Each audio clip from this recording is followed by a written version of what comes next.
What up, homies? We're having a good time today, I can tell you that much, because we have the Weekendwage. It is on the schedule, and now it is time. So, I can reveal to you, yes, you in the chat, as well as you who are watching, that we do indeed have a last-second edition here. By the way, anybody who wants to play, who still wants to sign up, you hit me up. We got that in the Discord server. For the next, 10 minutes of me blathering, you'll have time to sign up to the match to make things work out. But we did just get in a very exciting pair of additions. In particular, Wolfix from the show match that we had a few days ago is actually in for the little cup here. See how deep he can make his run go. It's a lot of best of ones, so I guess he should be fairly familiar. But, you know, I'm just sitting here wondering, what do we do with this information? How do we handle the fact that Wolfix is now in as a part of it? So you got some good reactions in the tournament channel about the inclusion of some of the homies here, but yes, indeed, we do have a good one. So the classic. We actually have a lot of Terran representation in our current bracket. We have 11 names for you. If I quickly count up the Terrans, let's see. 6 of those 11, so more than 50%, of course, are Terran. Followed by, we have 3 Protoss and 2 Zerg. So that's pretty interesting. We got a lot of Terran, not a whole lot of anything else.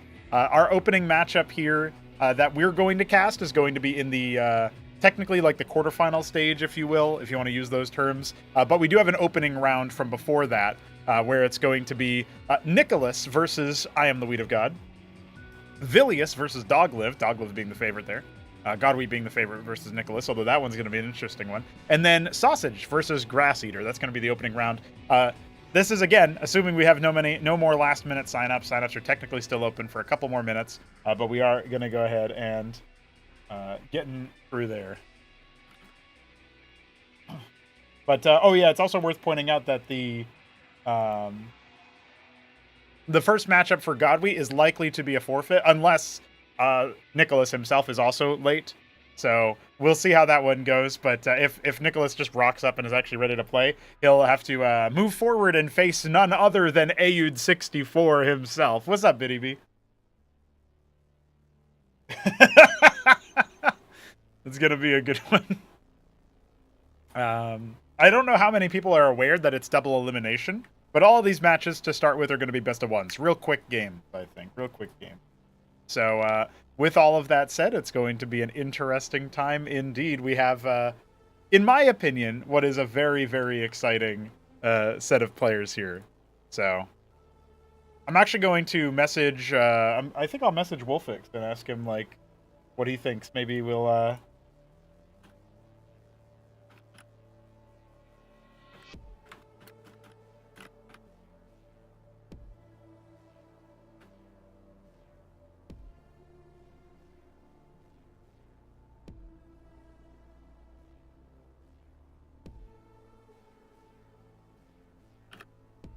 letting him know he's got the bye round 1. I also don't know how many people are going to be on time. I did leave it up to them to figure out how to get here, and some of them already screwed up the time zone conversions. So.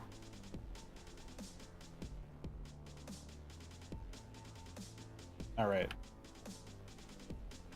Poor Newt doesn't know how to play against the legendary Protoss of Arbuz Budesh. What was it Godwheat said? A low APM god? This is pretty good. Got Biddy B here, got Shambler here. I am a hero! Shambler's a hero. It's on my forehead. Very small. Very big forehead, very small text. That's how it works.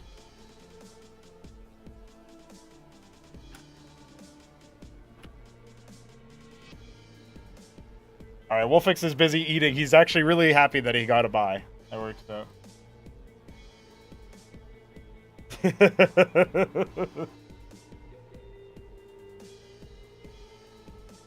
See, Hamster is washed. Hamster also has a bye, so it's fine. Fine. Our bye players are Ayud, Wolfix, and Hamster. They all have byes in the tournament here. So we'll kick things off with Arbuz v Newt, I think. Shambler said he would help out with some of the tournament admin stuff. It looks like we have... What do we got? Vilius, Dog Lived, and we have Sausage, Grass Eater. I guess everybody is here for those 2 matches. Anybody who wants to pop in and help out with the match admin, let me know. But Shambler already said he would be down, so I appreciate that. Let's see here. So we're going to ask Arbuz, pick a map in Class 1 versus Noob. And then I'll say, Sausage, pick a map. Okay, Deputy Dad. Pick a map versus Grass. And Dog Live, pick a map. Vilius.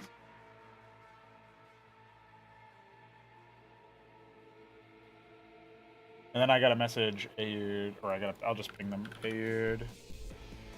And security guys that bye.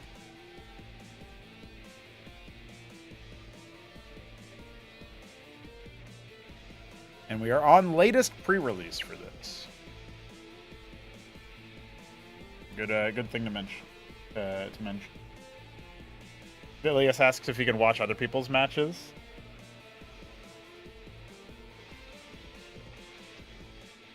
I mean, if I'm not streaming your match, you're free to watch the stream, if that's what you mean. Yeah, that's fine.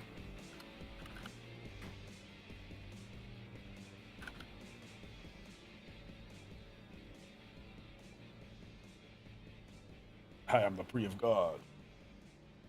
I am the pre-release. I am the Senate. Oh shit. I forgot I had a map called Anaconga. And I never quite finished that one. Okay. Alright, we're waiting on map vetoes, or picks rather, to come in. For the best of ones, the upper seed just picks the map. That's it. Easy pie. Easy as pie. You get any pick of the litter from a Class 1 map.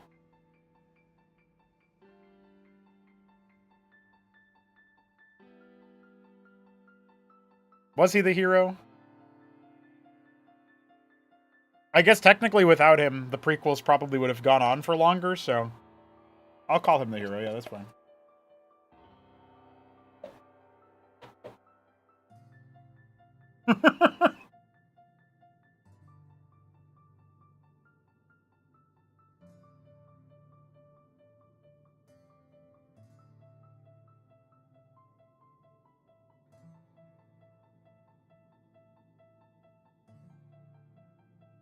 All right, Shambler.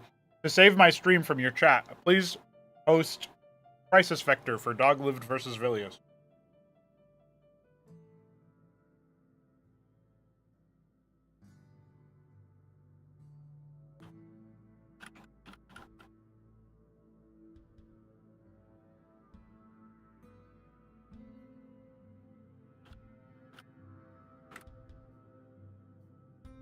What up, Ramen? How you doing? Let me just make sure nobody else signed up at the last second. Okay, yeah, we're good. All right, I don't have to reset the whole bracket. All good. All good.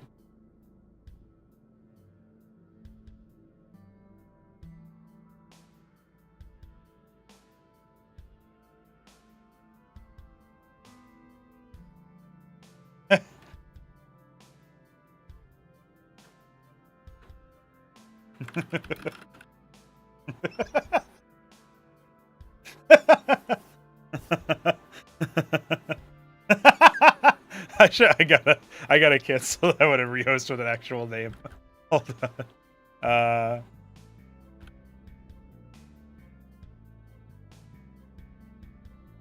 There you go.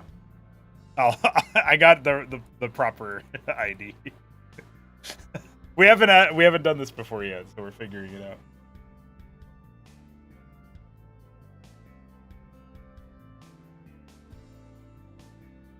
Alrighty.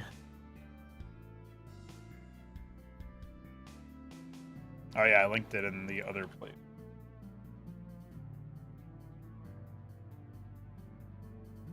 Drawn with 4 1s. New race when? Working on it, actually. Their tier 1 stuff is almost done, so I guess they'll be playable.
All right, we're getting everything squared away, but we are just about ready to get into our first matchup here, so I hope that you guys are excited for this opening best of one.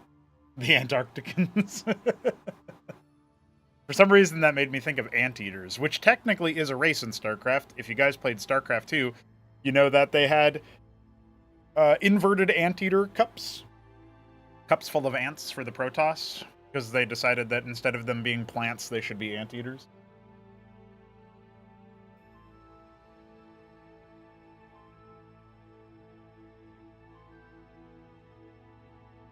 That's just a visual character design joke.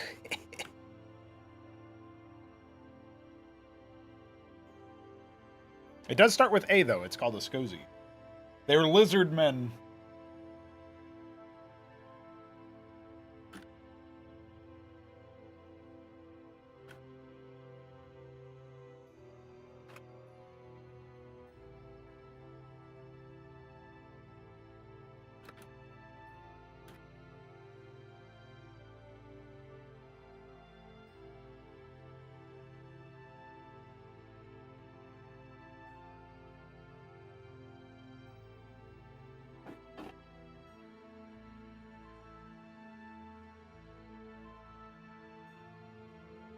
Arbuz is taking his time here to get settled in.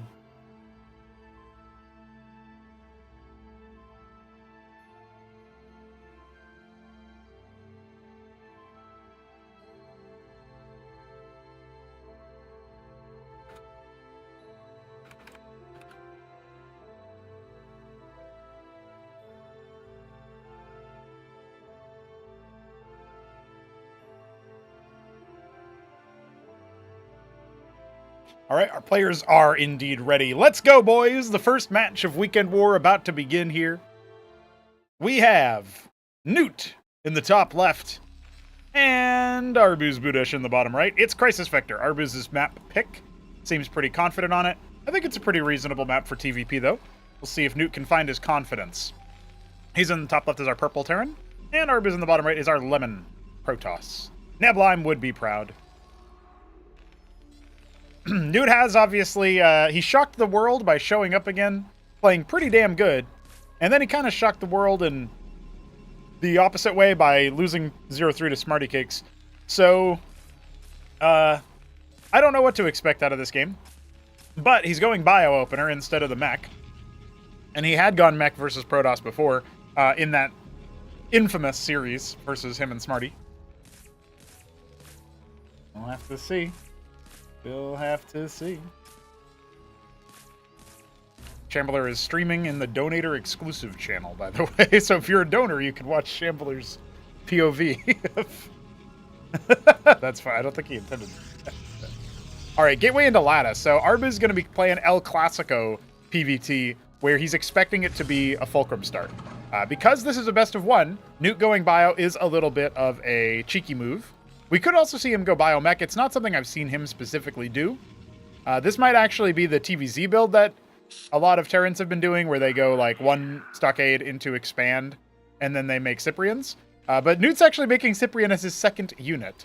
He's not harvesting Vespene with 4 workers. If he was doing that, I would assume it's actually like a... This is some kind of wild sort of... like Cyprian drop rush or something like that, which could, I guess, catch people off guard. He's going to have to wait for his epic ministry. It's not a treasury build, guys. We're in the promised land. Terrans have figured it out. Don't make ministry first. There you go. I mean, don't make treasury first. Fuck. That's not the right base. There we go. So the Mavic is going to go ahead and stim in, see the scout. He's going to see the Lattice. You know, really at this point, all you really need to do, since you have the Cyprians out already, is just kind of pinch off like 2 Mavericks over here. He's not going to do that necessarily because he has the Cyprians. Instead, he wants the anchor at the front gate, which I think makes some sense. I don't know if I like it over here, though.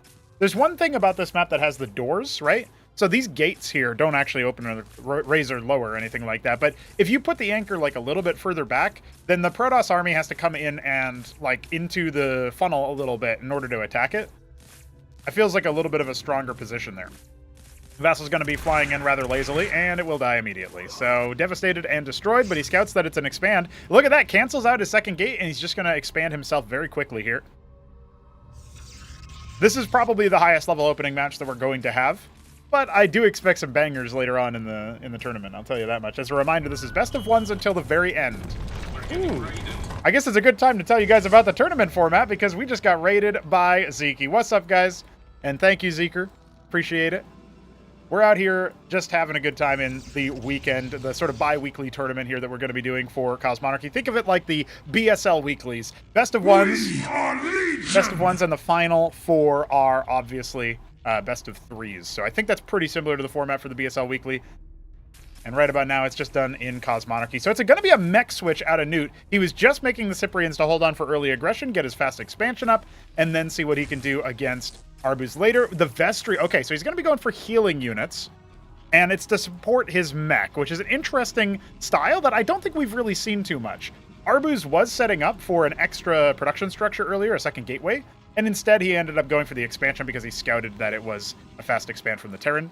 So right now the Terran is economically ahead, but not by much in terms of worker count, and it won't be by much because Arbuz has finished his Nexus already. So he's got like a 1 worker lead, 1.5 maybe, if he keeps it steady.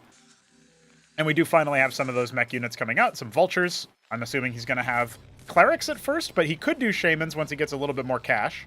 Really just needs a little bit more saturation on those minerals, I think. Meanwhile, Arbuz finished up a rogue gallery, and curiously he went for the Vagrant, which is kind of like a chaff unit. It's not necessarily the most helpful when it comes to... It's not a power unit. You don't make one of it and suddenly you can do powerful things, right? It's not like a High Templar or something in StarCraft 1. But it does have a pretty tricky passive where when it takes fatal damage, it actually basically respawns as a timed life unit that's perpetually taking damage in that shade state. And it moves and attacks faster. So it can be like a cool stat stick to throw at your enemy, and you can do interesting things with it. Protoss Army going to be moving out across the map. You can see here this is beautiful overgrowth, and the power generators are still running and still blocking your movement. Everybody hates those. We have a Vulture guarding 6 o'clock, making sure that Newt knows there's no such third base, at least not in that location. And he's got a couple of token mines here. It looks like he's going to try to reinforce that position, especially as he scouts the Protoss Army movement. That was really important for him.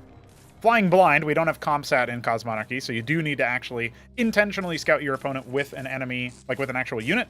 And he's going Scrapyard. Is this going to be Scrapyard Shaman? I wonder if that's what's going to happen here. If you're not familiar with the names I'm throwing out here, don't worry. We have 50 units per race in Cosmonarchy, and we renamed a lot of the old units. So really, the only thing that you can say is super familiar are the names of the races. And I did think about renaming those too. However, as we have a little bit more coming out from Arbuz, he's still not developing into a third base, but he does want that tier 3 structure, the Unitary Union.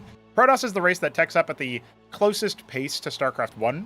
Most other races tech up a little bit differently. The Vultures do come in looking for a raid, but there are some units off the rally, and of course, the Matrix there. But it's still an okay little poke in from Newt. He's going to see what he can do as far as informing himself of what's coming. And we are going to see a bunch of Blackjacks be made.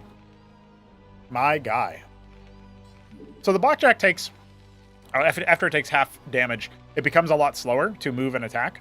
But up until that point, it actually has really good DPS and movement for its cost. And we do have Clerics coming out instead of the Shaman, which is sort of what I thought was going to happen. I thought we were going to see the Shaman, but there's the third base being developed already. We still don't have such for Arbuz. I wonder if he's trying to set up for a timing of some kind. Crucible to empower stuff in the main base, but that's actually not where his tier 3 is. So this feels like a little bit of an odd spot. So Crucibles increase the training time of structures by 50%. So it's like if you have it powering 2 gateways, it's like you have a third gateway. And obviously that scales up for everything else around it.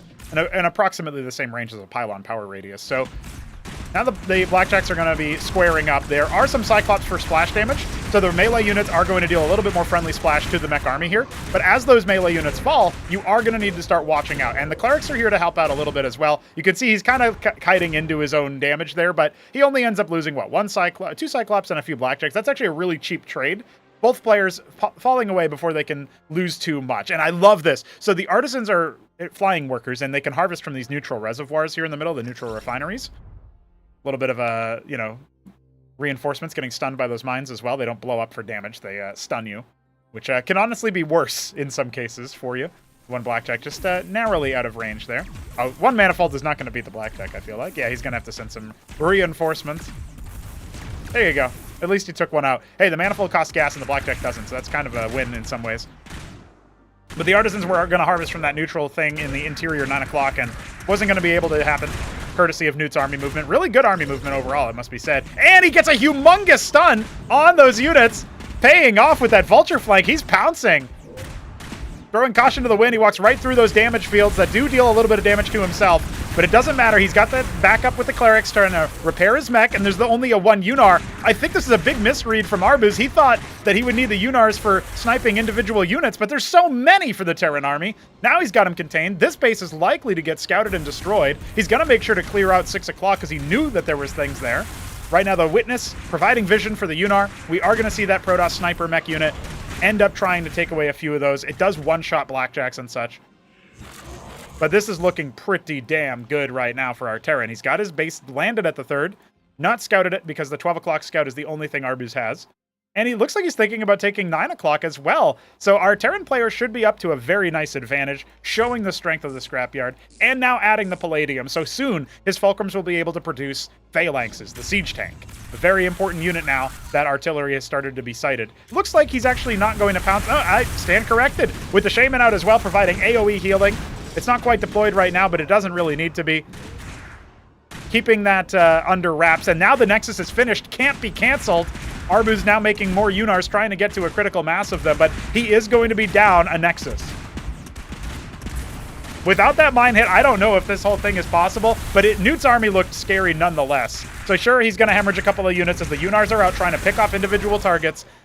If they ever target the same thing, though, it's massive overkill. And you just can't really approach this Terran army right now with the forces that Arbuz has. He needs some sort of crowd control to deal with that. And he's not accustomed to doing that versus mech, right? Like, versus mech, people don't normally go scrapyard, and I think that's one of the many reasons why it's actually in a pretty good spot. Now, 6 o'clock going to be taken instead. Arbuz desperate to grow, being outgrown by the Terran.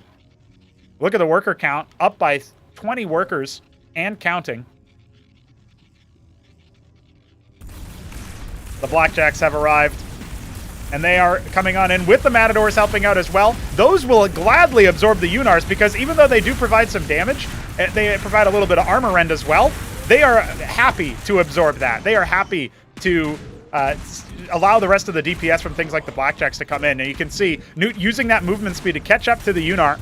His Cyclops and Blackjacks are these, like, hunter packs of Terran units. Even the Cyprians are still helping out from the beginning of the game. That one Unar pocketed off all the way to the side. Newt might be overcommitting here as most of his healing is in the back, but another Matador joins the fray and absorbs 3 shots from a Unar?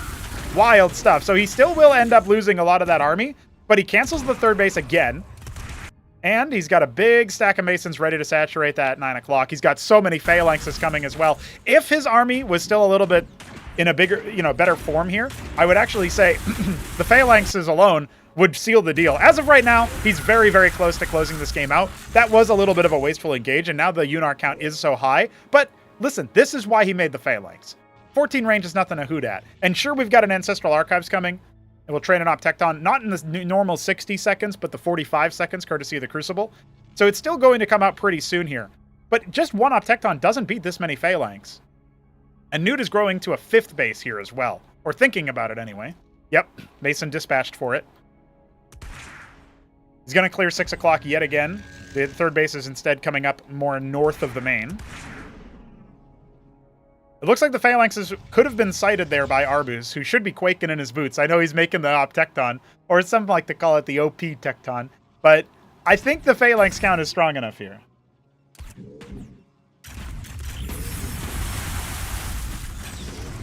All right, big siege, not necessarily in the best of positions. There's some architects out as well to try to really thin the herd, but the split damage is going to be absorbed a little bit by the Shamans, and you can tell the Unar count has already started to drop. Oh yeah, that salvo was a big one. But again, you have to respect the range of the Optecton, the Architects, the Unars. They're all coming out in a big way, trying to snipe things out. Now we do have these deployed Shamans that are going to absorb a lot of pressure. The Optecton actually struggles in a way that the Unar does not to deal with things like the Phalanx, because the Unar has 4 armor pen, so it ignores the armor of the Phalanx. The Optecton, on the other hand, has no armor pen. So every shot of 12 damage is being reduced by 4. It's a very, very big DPS cut. But now Tier 2 has been assembled. He's adding cataphracts, which are an interesting choice. I do wonder about like maybe going for something a little bit more mobile, either air or a more nimble ground unit. But listen, the man's growing everywhere. He's got phalanxes coming out the wazoo. Setting up his artillery off to this side to siege down the third base. That's vital resources that the Protoss needs. Army is so low right now. Then again, Newt's army is pretty low in size as well, but he's got powerful units. So there we go. First salvo goes after the workers, which is not too bad. I love salvoing down that mid-range section. He needs to focus down those artilleries. Yep, his rest of his units can definitely deal with the Archon. Psionic Storm released by the Archon when it dies. But he's still dealing with the Hunars, and once those fall, it's really quite difficult, it feels like, for the Protoss army to engage here.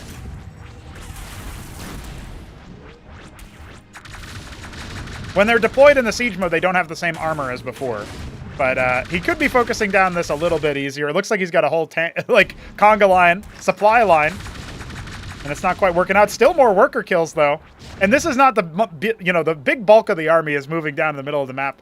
He's back to the same army count he was at before, and I guess you could say the same about Arbus, but he lost so many Unars that it does take time to build back up. Looks like he's got 2 up tectons. A third one just began. His Archon is gone, so that's a lot of the frontline power that he had. And he's got, what, 2 Unars, 2 Architects. The Architects are very wounded. Linking up with everything here is Mr. Newt, adding 2 starports as well. 3 starports even. Arbus has kind of stayed in this game out of spite, just on the off chance that Newt loses faith, loses nerve.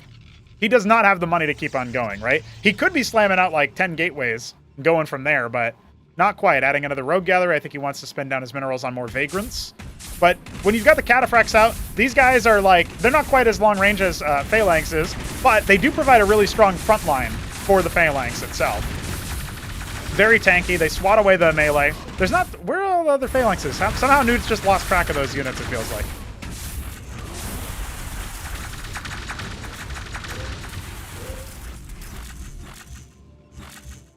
All right, he's got to cycle those back up. He's going to be kicking himself about all those stuck units over there. Couple idle Masons down here at the bottom left. He's saturating 12 o'clock instead. Pretty big bank right now for our Terran player. Not so much on the Vespene, to be fair. And he's going to go ahead and take top right. I don't know. There's an aspect where I respect the idea of just going for the macro game. But surely after a certain point, you think to yourself, all right, dude, come on now.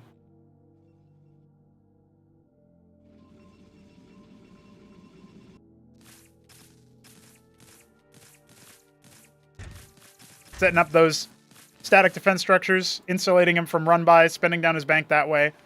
And I think he's just going to be going for the rotary Sundog move. Yeah, that's what he's going to do. There was a witness that almost got destroyed by the Watchdog there. The Atlas is a detector when it's landed. That's the tier 2 node.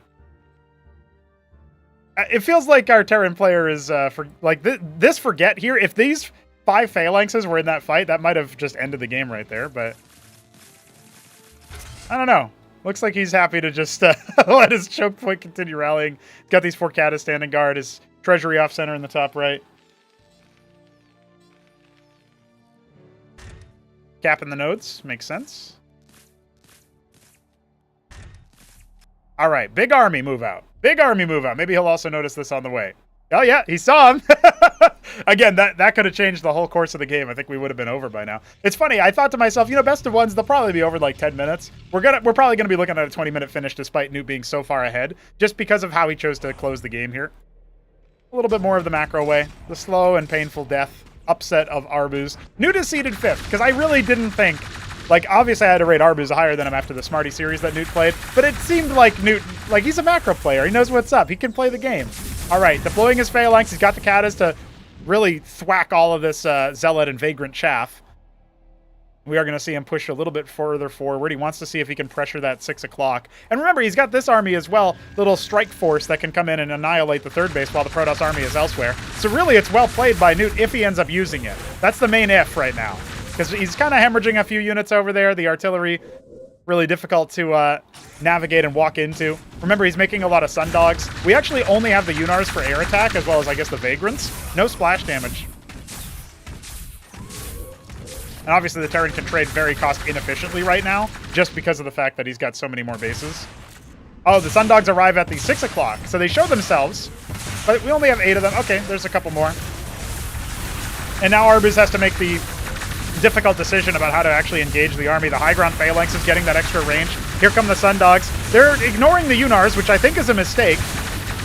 Because after you clear out the anti-air, you can kill all of the, Obtectons with impunity, basically. Phalanx is continuing. Salvo out damage. Architect living with 5 health is painful. Finally, it'll go down. And it looks like the Unars have thwarted the air attack. Only now is he considering using this army? No, he's actually expanding to the location. It said he had more Phalanxes not really in the fight. So you can see what happens when you just take too long to close the game. Not that he's actually losing. Remember, he's got a big army back at home. He has been spending down his cash, making more Sundogs, where that came from. But a mixture of target selection and really hesitation here, costing Newt precious minutes in his campaign in the Weekend Wage.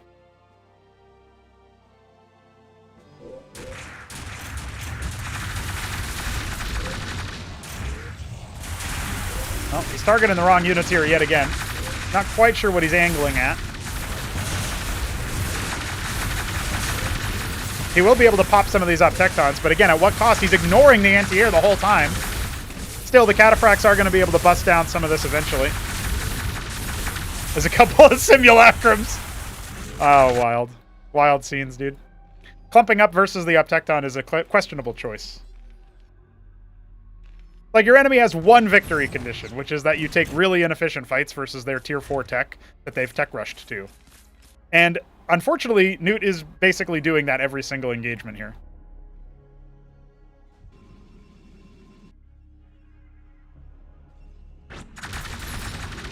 Oh, this is going to be wasteful for Arbus if he just kind of lazily attacks in like this. He's going to end up losing a lot of his chaff. Every unit matters so much right now. Like, he has almost nothing over here. Like, the next time 12 Sundogs rock up, they will clear the Obtectons. A couple of units coming in here as well. Those Unars really paying for themselves. Okay, he's learning. He's learning. He kills all the anti-air first. I love it. Oh, Unars died to a Sentinel. Bit of a lazy push there, but that's fine. He's got a lot of units huddled up at all these bases. Going tier 3.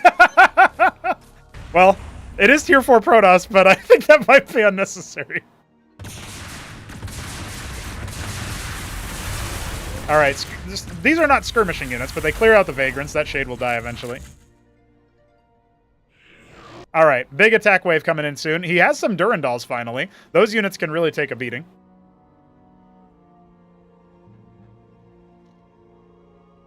Extra Ministry. He made it, but he doesn't actually have anything to... I love it. He made this Ministry, but where's he going to float it to? His enemy's base? All right. Surely now he builds diadems on the front line. He sends us out with a bang. Iron Foundry's coming up. I don't actually even know where he's building those. Oh, in here? Okay. I guess. Good luck escaping the base. I guess they can maybe come down this way. They're pretty big mech units.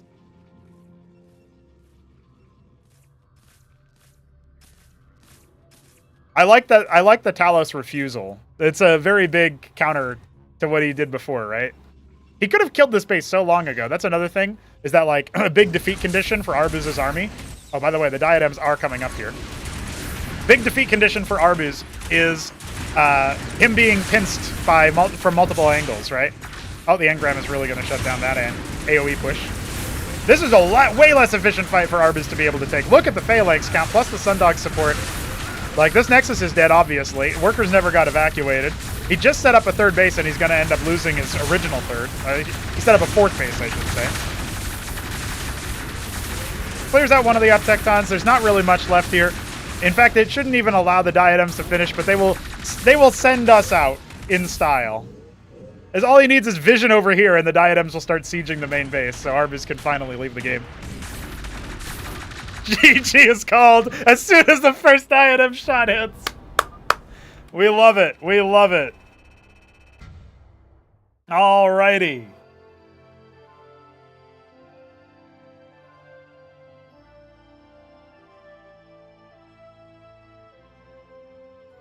Alrighty. So, with that being said, we gotta hit the start tournament button. We will report that Newt has gotten 1-0 over Arbus, which puts Arbus to face the loser of Vilius versus Dogliv. I think I'm switching to Protoss as a unit.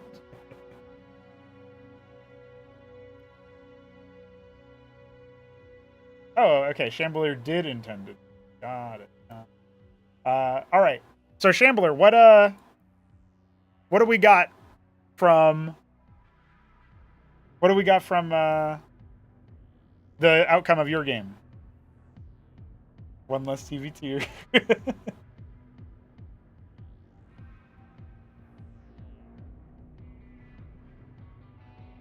Okay. All right. Dogliv takes that game. That's what we kind of expected. All right. So our next matchup is going to be, we'll cast Wolfix versus Dogliv.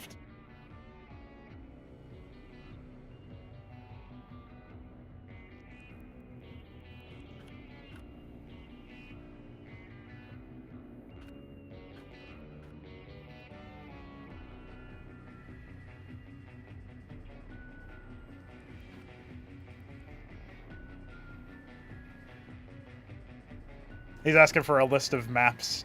Man doesn't know maps.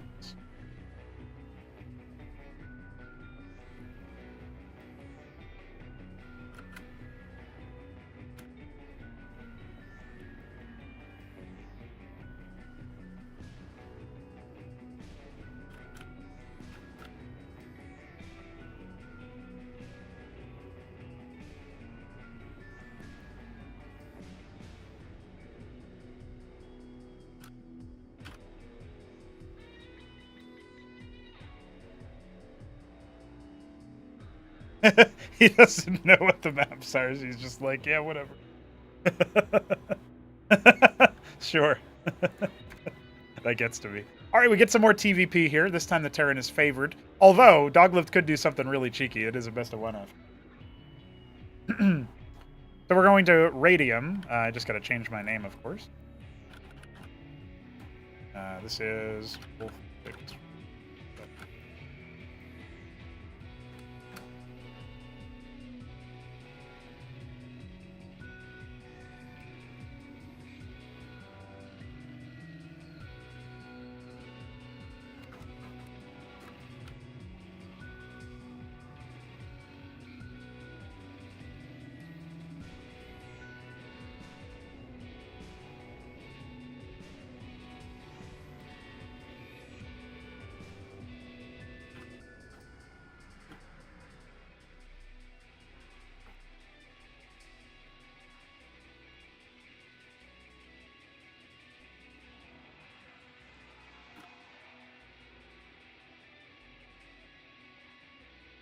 Because somebody donated Australian rupees, as they said, and they called it that.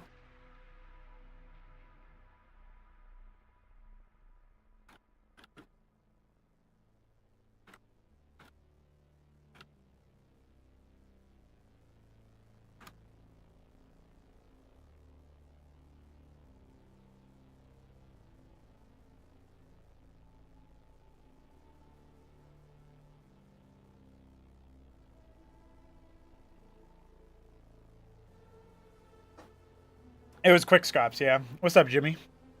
See Aud in there talking about Protoss. It was a cryptic donation. Mafias, Noitchurn. Hope you guys are doing well. I should do Gamba for you guys. I totally forgot about Gamba. Sorry about that.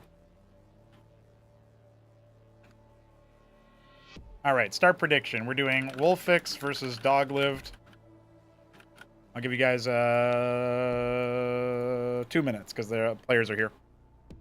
And of course, I got to update my overlay.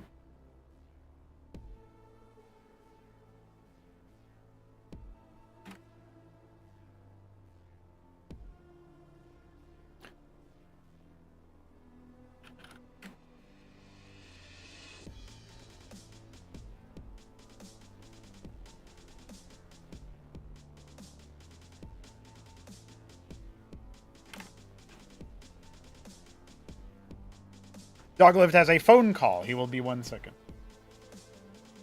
Yeah, it's a Twitch thing. Gamba. They need Gamba.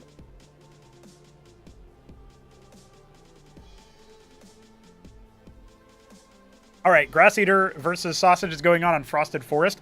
Our next match, though, is Wolfix versus none other than Doggy Dog Doglive. By the way, pretty soon Wheat will be here, and Nicholas still will not have been here, and so unless Nicholas shows up in the next 15 minutes, he's hosed. He's done.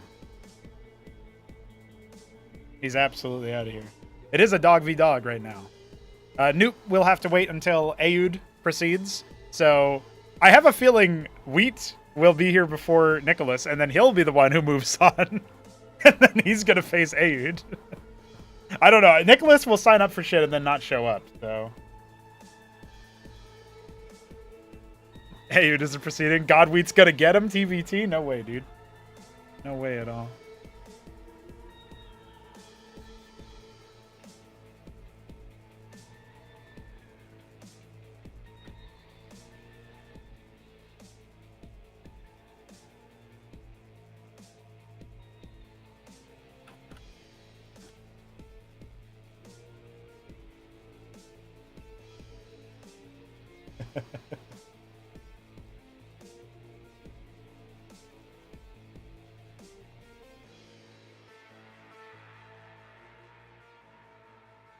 Hey, you did a lot of games versus Shopdog recently, dude. Yeah, big Zeke raid. Big Zeke raid helped us bump our numbers up. Shout out Zeke.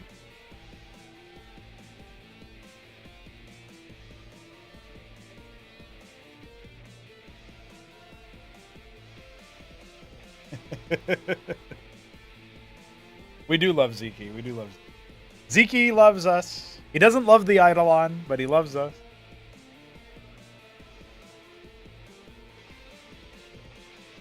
I don't know, guys. What do you guys think the most balanced matchup is in the game? Clearly, I think after that last game, TVP would take it.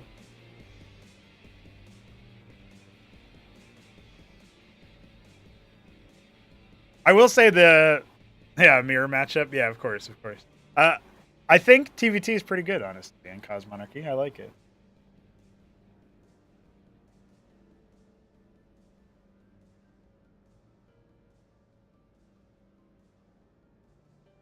Ramen, a TVT enjoyer.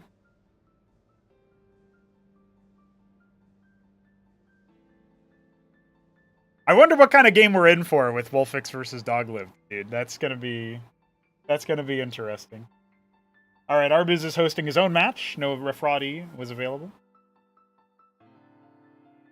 No, Newt did a fun thing. Newt did Stockade, Cyprian, Stockade, Maverick, Cyprian, Expand. I think he did 2 Cyprians before Expand. And then he did a mech switch after the anchor was down with the Cyprians in it. And he did Scrapyard. He did 5 Folk Scrap with a Vestry add-on for Clerics. It was pretty sick, honestly. I liked it.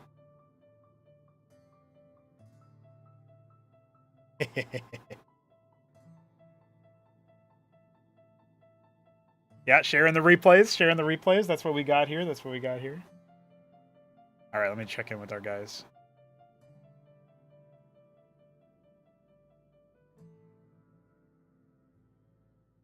All right, Doglived is ready, waiting on Wolfix. Okay, we have our homies ready to go. Let's do it, boys. I hope you guys already placed your bets. Wolfix versus Doglift coming up at you. And we have in the bottom left. Oh, Sir Wolfix. Sir Wolfix. Wolfix in the bottom left, hailing from Poland, the Zinwaldite Brown Terran. Doglift in the top right is our Dark Lavender Proton. Yeah, he's giving him a kiss for good luck, you know, like, mwah. It's the, you know when you have, like, the maiden voyage of a ship or something, you know? That kind of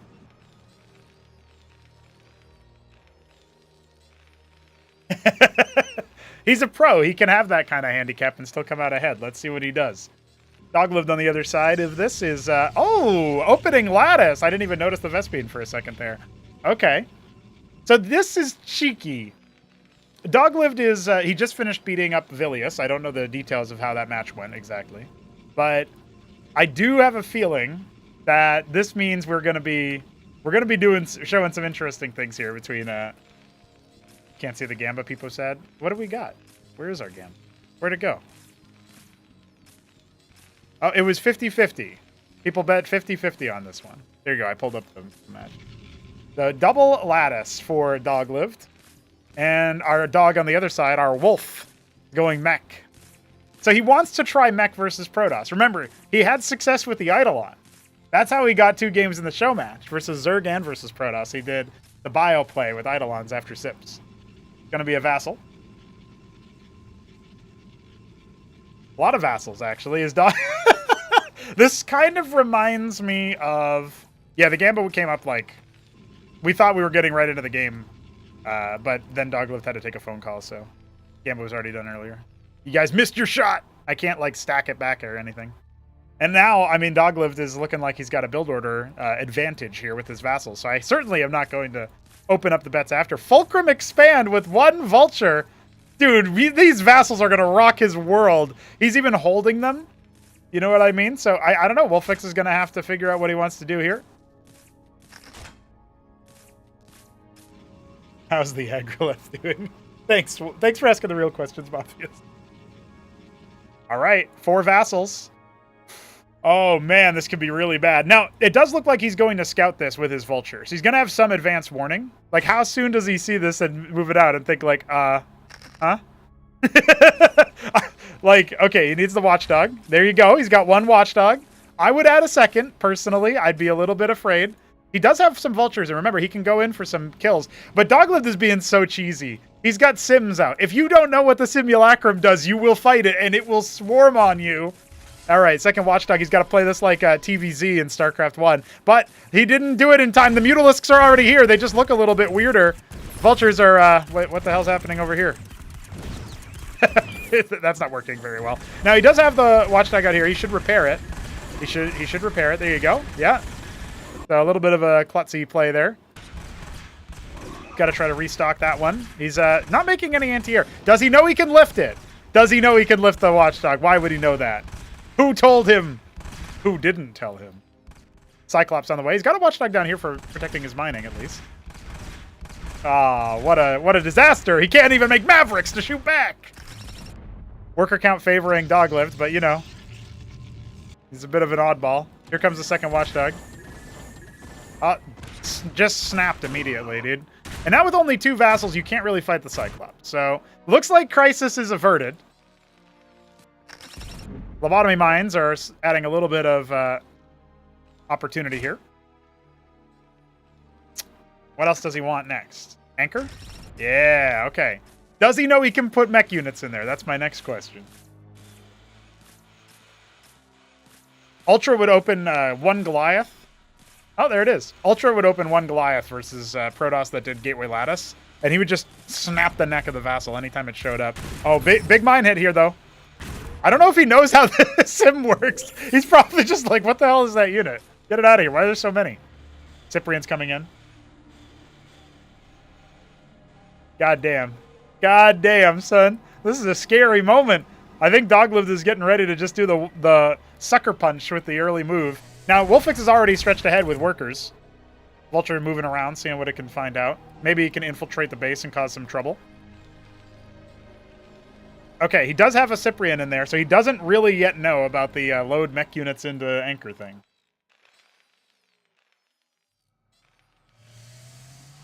Now, to be fair, like, anchors are pretty good at dealing... Like, Cyprians are pretty good at dealing with sims. But we have the golems to block the damage. Okay, he's adding more. It looks like the Fulcrum was actually a ploy to just get the little bit of extra expansion or what have you. Like, get that expansion up faster. He's got a better economy. He can start adding more units. He's adding way more Cyprians, adding a Hurakan after. Love to see him go for an extra anchor at this point. He doesn't really know how all-in his opponent is. I don't know if he I just wasn't paying quite close enough attention to see if he scouted the natural with that vulture. It looks like he's going to go in for it now to confirm. And when you see this, yeah, okay, he sniffs it out. Unfortunately, a Cyprian was used to scout. I don't know what happened there. All right, here comes the attack. That's a really good stun. We have the Sims kind of blowing up here. Mass repair onto that anchor. It's not quite going to be enough, I don't think. Or is it? Wait, hold on. Hold on. Okay, it does go down. He immediately garrisons another Cyprian into the anchor off to the left-hand side and tries to repair it. Tries to repair it bigly. I don't think it's going to work out, though. The golems are staying alive forever. And the Cyprians, oh, the Cyprians and the Cyclops split so many Sims. Oh, my God. Man, Wolfix was a hair away from having those extra anchors, man. He had the extra anchors. GG. Doglived performs the upset. I have not seen Sims be used in a long time, and I think the reason why might have something to do with a little something called chi. Little something called chi. All right, our next matchup. Fucking Tosco. Yeah. So, all right, Wolfix. Let me tell you, you're still in. You got a double elimination, but I got to tell you, right? So, knowledge drop. Number one, you can lift your watchdog, your missile turret. It can fly. It can lift off like anything else. Same for your bunker, by the way, your anchor. It can also lift off. So you could have lifted the one in your mineral line to try to defend your production in that early game. Number two, those simulacrum units, the really small spider-looking things, when they take hull damage, they start to replicate, and they replicate with the same health that they had when they finish the timer. So it's like 5 seconds to replicate. So if you have crowd control versus them, you need an overwhelming amount, or you're just going to split them all. So that's kind of what happened to you in that last fight, and also with the vultures attacking them before. And then number three, there was a number three. You can put mech units in anchors. You don't need just bio. You can put them. So for bunkers, bunker-like structures, you can put your mech units in there too. So there you go. three different knowledge drops to blow your StarCraft 1 mind for the next time you have to play Protoss, which might be coming up soon. Remove Toss, says Peace.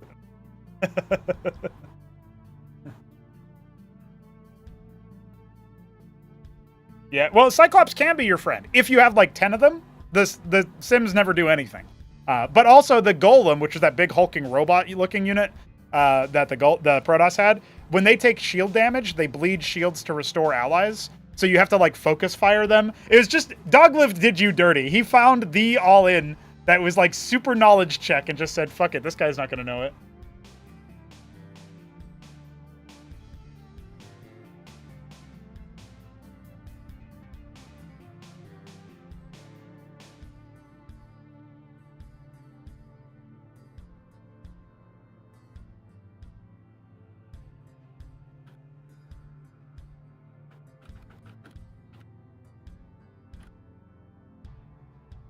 Got to get him next time. Hell yeah, brother. I mean, honestly, like, if you think about it, Wolfix was super far ahead economically after the opening. He had more workers. Like, it wasn't all in, right? And so he was pretty close to holding. I thought if you got those anchors up in time and had more Cyprians in them, they probably would have actually done enough crowd control to deal with the Sims, especially from the angle. Like, the golems block the damage, but you had a good mine hit on them on the right. Anyway, there's all those things. It's like really interesting battles, but you know how it goes.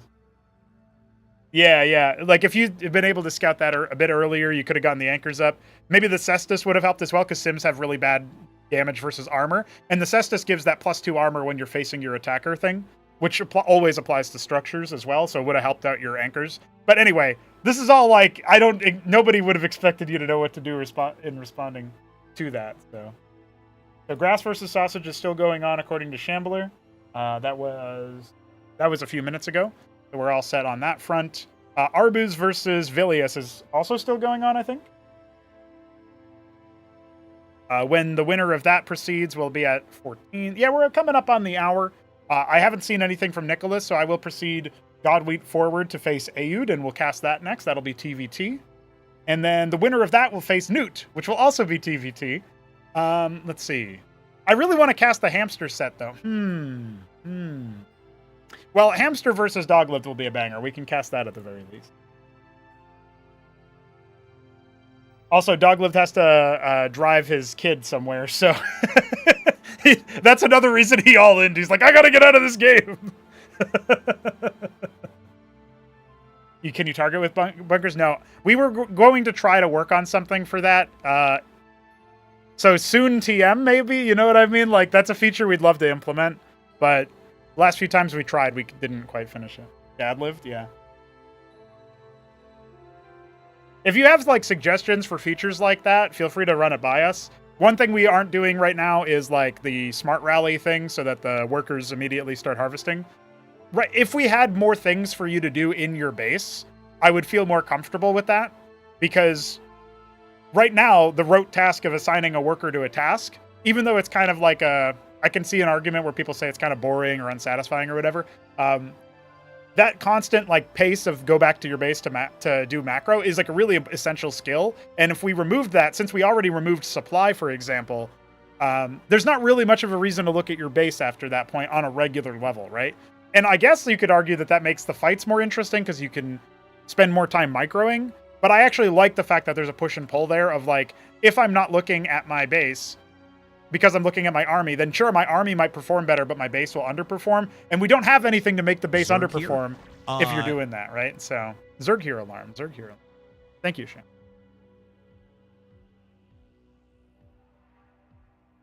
Yeah, and we don't, like, broadly speaking, I think it's really... I have never seen a good argument for why StarCraft 2 was a better game than StarCraft 1. I'll put it to you that way. I've never seen one that I thought was good.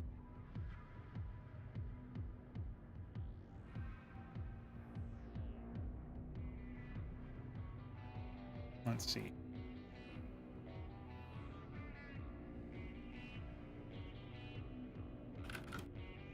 Chabler, can you tell us what's up with the match that you were adminning?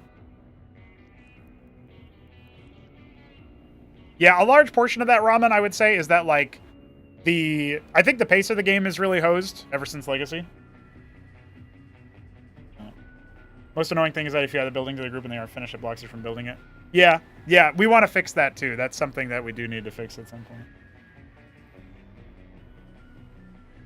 Hope auto mining is not a thing. Yeah, I don't want it to be a thing.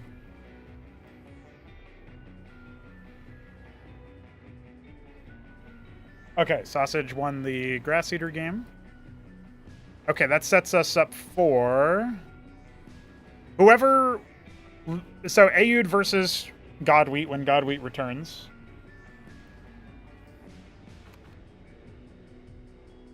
Let us know when you're back.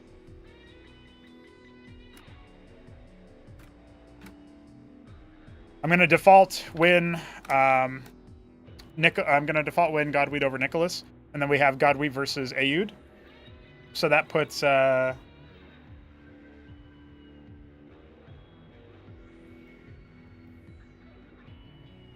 puts Sausage versus Hamster. I still don't know the outcome of Arbus Vilius. I think that's still going on.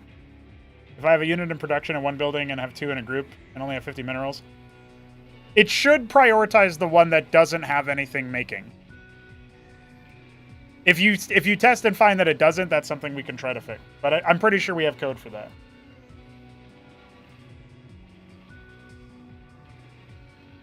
Archon mode is something technically it existed in StarCraft 1. Just finding a way to reactivate it in Cosmonarchy would be good. They called it Team Melee. Yeah, it's Aoud because it's like it's a abbreviation of his name, if you will, a nickname. So, all right, Sausage v Hamster is coming up. Do I want to cast that? I guess I'll cast that because Godwheat's not here yet. So I'll go ahead and host. So that means Hamster, pick a map versus Sausage. We need that. And then Aoud.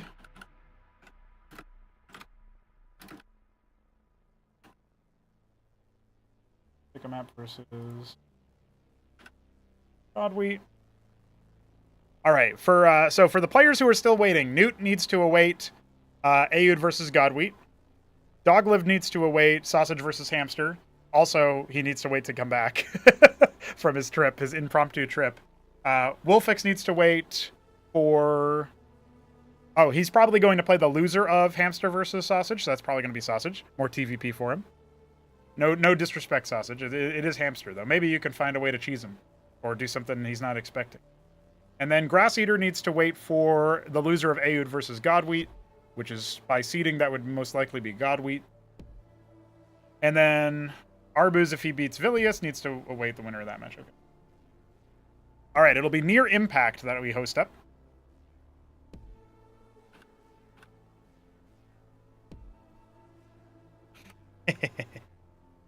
My username for this one is Ham v Sausage.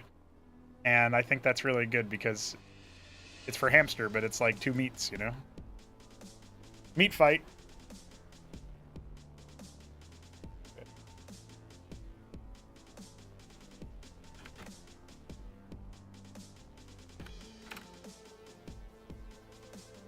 Still best of ones for now. Homies.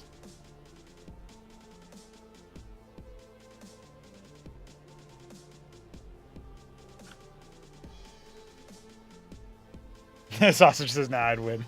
There you go. Neat fight. All right. Almost ready to get into our next game, guys. Thanks for bearing with us here. It's our first time doing a weekly type event, BSL weekly type event for Cosmonarchy. So far, it's been pretty fun. I think we've had some good games. Going to be Knife's Edge for Aoud versus Godweed. That's interesting. First time we're seeing a 3-spot map there. All right, Hamster versus Sausage.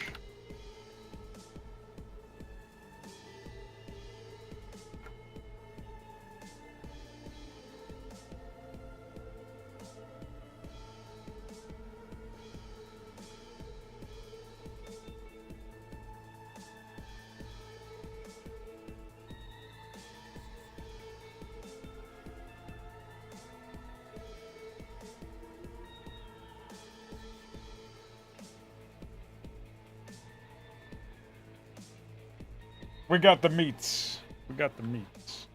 Just waiting on Hamster. Or sorry, Ham.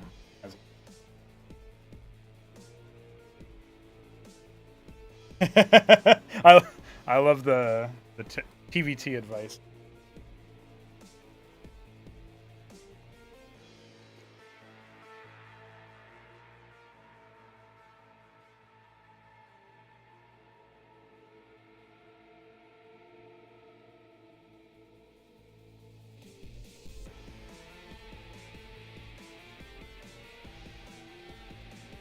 All right, lads, place your bets. Place your bets. Will it be Sausage or will it be Hamster? Will it be Peru or will it be Russia? Who's winning this matchup?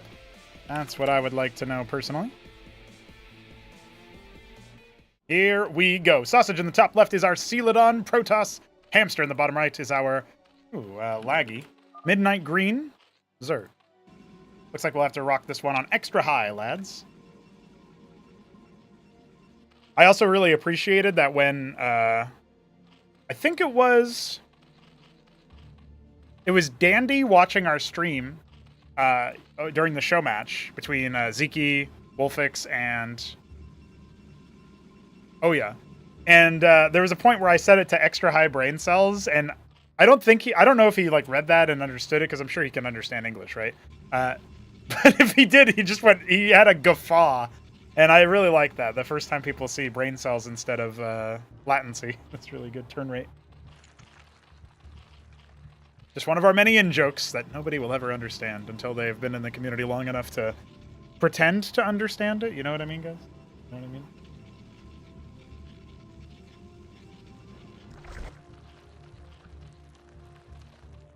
Now, DBC is way... It's like super high lat. Although, for some reason, Hamster's connection does seem to be having a trouble. Or maybe it's Sausages. I don't know. This is the Cursed Triangle. America, LATAM, and Russia.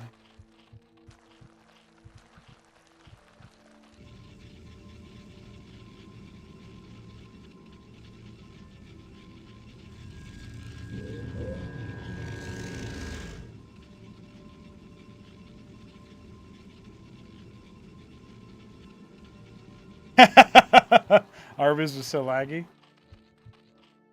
Yeah, that's weird. You guys are in like the same... He's in Greece right now, I think, and you're in Lithuania, so I don't know how that's possible.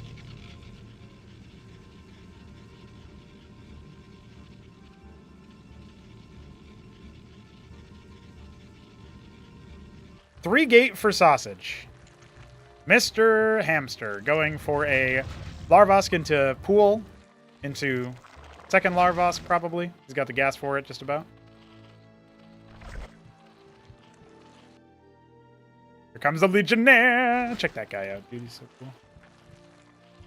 No, it's a network thing. That happens sometimes to people's connections. Usually if it gets like super laggy for a bit, I pause the game I call for a pause and then I wait a little bit. All right, how much damage can Sausage do with this Legionnaire? Is lag on his side. He's got one more hit here. Oh, the burrow. Oh, he's found it. Oh, uppercut. All right. He was really close to killing him there. He does get all the workers unburrowed again. Minimal disruption to the harvesting. Matrix for defense, 3 gate. Yeah, it wants to defend versus like Zeth run-bys and stuff, but honestly, Zeths are pretty good at tearing down matrices if they get the chance.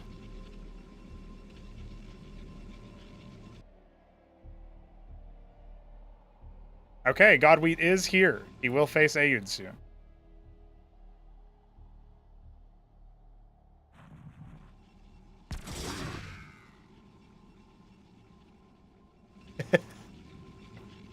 I don't know what that means, but Godwheat's an enigma.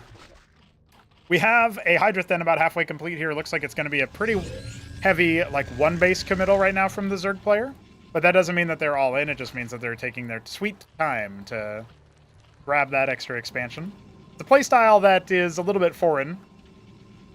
But Hamster has always been a bit of an eclectic guy. Still, this was the way to play in the last patch for a while. You sometimes have to stay on one base for a very long time versus aggressive builds. Sausage adding a second Matrix. I guess he's insulating himself versus the Zeke patented Calculus morphs. Those are pretty good. The one Quaz. Scout the move out. Hi. Devastated.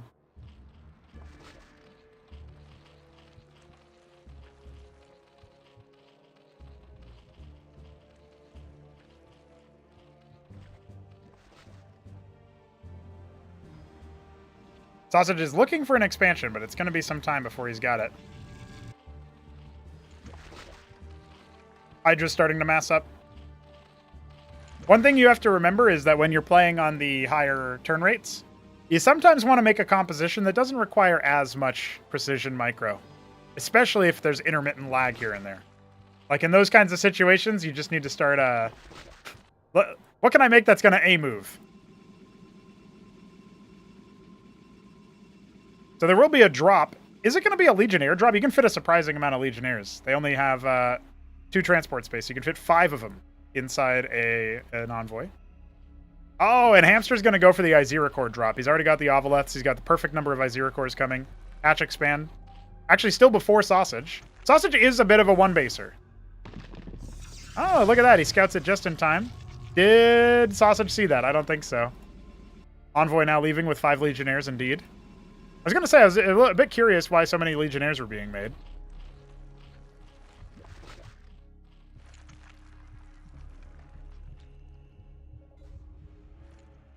Okay, so the Ovoleth is going to pass the Envoy ships in the night. They will not see each other. But, oh, Hamsters is starting to move out. Maybe this could get some damage. Adding more Ovoleths, Hydras, etc. So they're going to try to fight in the middle of the map. Sausage still hanging out around 3 o'clock, now coming in. And Hamster is doubling back, so it's hard to say who this is better for just yet. But actually, he's in a perfect position to start dealing with this drop. Needs to watch out for the front push, though. That can still turn pretty deadly. It's only a few Zealot Ecclesiast. Honestly, he can kind of stay here and clean up. Maybe take his workers off the line, put him down to the natural now that that hatch is done. Let's see what his reaction is here. He's already lost a few workers. I have never seen the Legionnaire drop before. Like, not in a very long time, anyway. Back when they were still using like a mini Zealot model, maybe. Okay, here comes the run. Now, I feel like the Matrixes are going to help versus this a lot, but we'll keep an eye out on how much these guys are doing. Yeah, I don't think they're going to get many kills, I'm going to be honest with you. However, it does look like this time around the drop is routed. Doesn't look like any fresh Droleth kills have been had. I don't see a single dead worker, so yeah, he denies gas mining for a bit. There's nothing happening down there at the Nat. Ovoleth can scoop up the 2 survivors. None survived the doom drop inside the main base. It was a doom drop for them. Oh no! Slurp! Slurp! No! Oh, and now your Ovoleth died too. Never mind, I guess Sausage wanted to spare you. Okay. Well, Hamster has a pretty reasonable army. He's adding more workers. He's taking the worker lead by 11.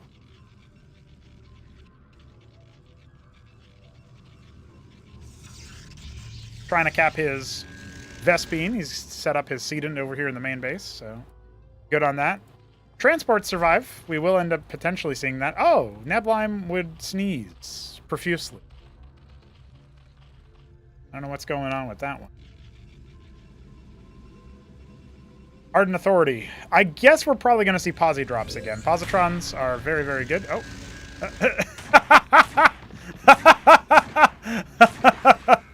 That's really funny. Occasionally being revealed by the scribe moving over the burrowed unit. Classic move. Gonna get 5 Hydras up pretty soon here for Hamster. He's got a pretty decent military count in general. Gonna be up to 12. Adding anti-drop defense in the main base. Oh, okay, going for Vornath. I wonder... Is he just gonna go like Vorv here? He might stop at that evolution and go for Vorvs.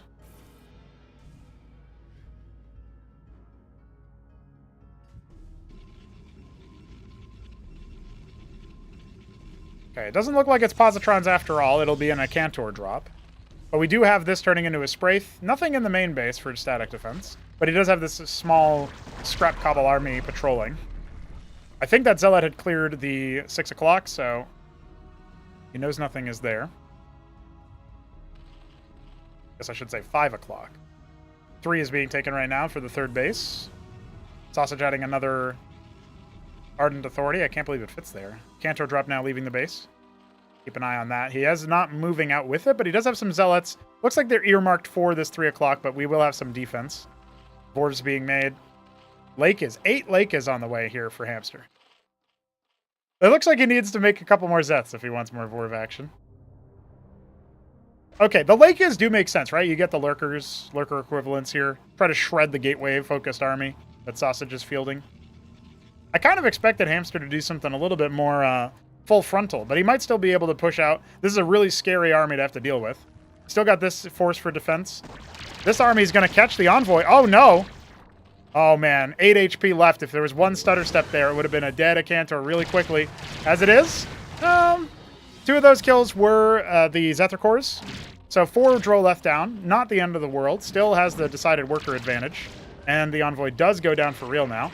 This army's also in the good position. Hamster is everywhere he needs to be with his force. You can't really do much here. He kills 1 worker. And that's a wrap. Those Zealots routed. It was a good idea from Sausage, but Hamster just had a small squad there at every base. Spraith here. Squad in the main, squad in the 3rd. As it's being set up, Sausage is being parried at every alteration, every location. We are going to see the Ulgord come out as well. We do have only 2 Zorius. Add a couple Ultra Cores here, wouldn't be too terrible. Looks like the upper area over here at the 11 o'clock is going to be taken next for Sausage, but he does need to deal with that Zethar Core first. So he's going to send a couple Zealots over there. Yeah, the Air Cantor, the Acan drop.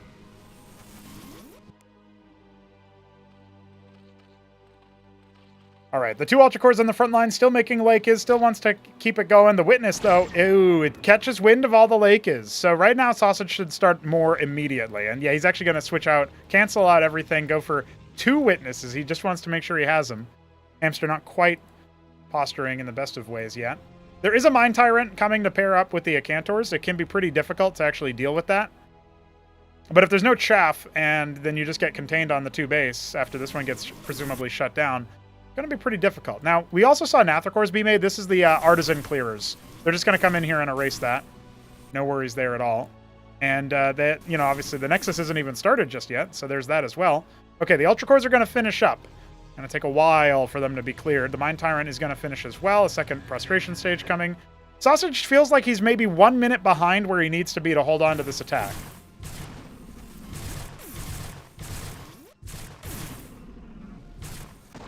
Now he's going to try to poke up as his Ultra Cores are done. Lake is burrowing in waves. Can't really approach this per se. A couple of good shots connect, though. Ooh, really good Acantor shots. Only 1 Artisan remains at that base. Lake is now coming up. One of these Acantors will be chosen as a Malefactor. Gets to burrow that Lake is. We do have plenty of detection here. Still have a really nice concave of Lake is. Hamster doesn't really need to force the issue here, per se. I feel like he could have set up the contain just fine, but behind this, it looks like he wants to make more Zorius. And there's Tier 2 starting in the natural. Again, Neblime sneezing somewhere in Australia. You don't want to let your opponent stack up these Acantor, Malefactors for free, really. But you do need something to snipe them, and Protathalors are a good choice. Against this army, Mutas would really rock. There's almost no anti-air. He does have the ability to go Pariah or Positron, but really there's almost nothing here that will hurt you too much. The Naths did eventually hunt down the Zealot. slow and painful demise. Could be going after some of this other stuff. You can see 9 o'clock is not going to be allowed to be taken for free by Hamster. Going to leave those 3 Hydras there to clean that up.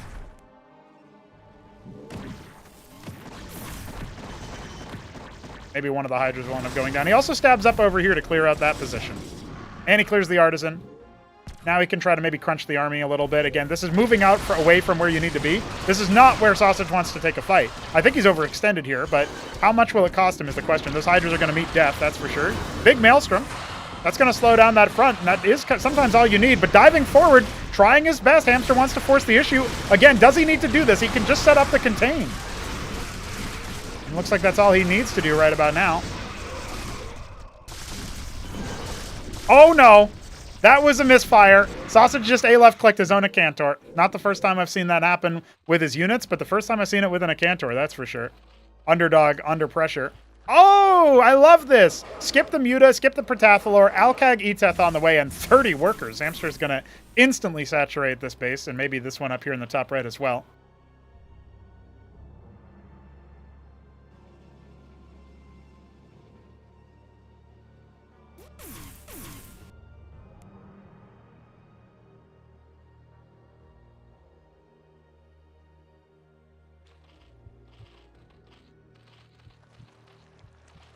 Okay, setting up a Khaz'trith up here at the 3 o'clock.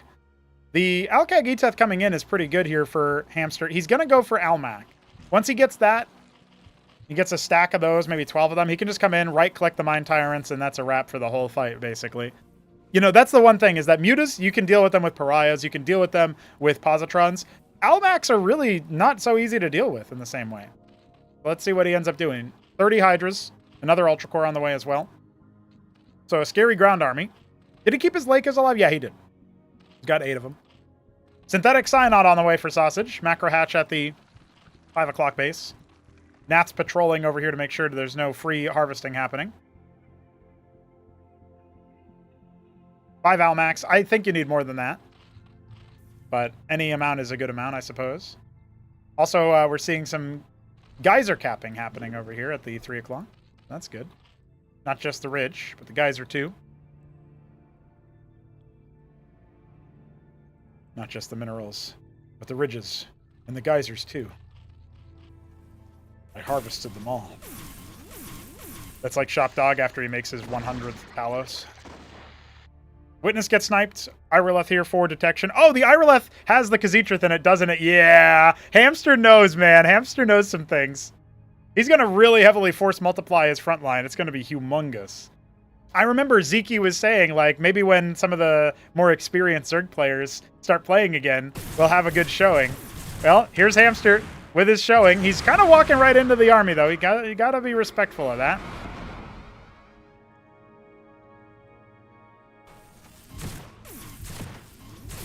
Another Artisan goes down, maybe 2. Synthetic Sign I'm going to finish up here soon, as well as the Crucible. Now, where do you drop the Kazi? That's the question. Oh, don't drop it there. It has to kind of isolate it over here or on the front line. Almacs are on the way. Oh, they're going to pop the Witness. No detection. I think that was the only one here. He's just kind of grinding through the front line. He doesn't even need the Khaz'trith, apparently. He's going to go ahead and unload it to force multiply as the fight wanes on. But yeah, this is way too much Zerg, man. Way too much Zerg. The Almacs grinding through the front line with their extra armor pen. Brutality. The whole Protoss army is wiped. Mind Tyrants can't save you now, Sausage. Zerg here.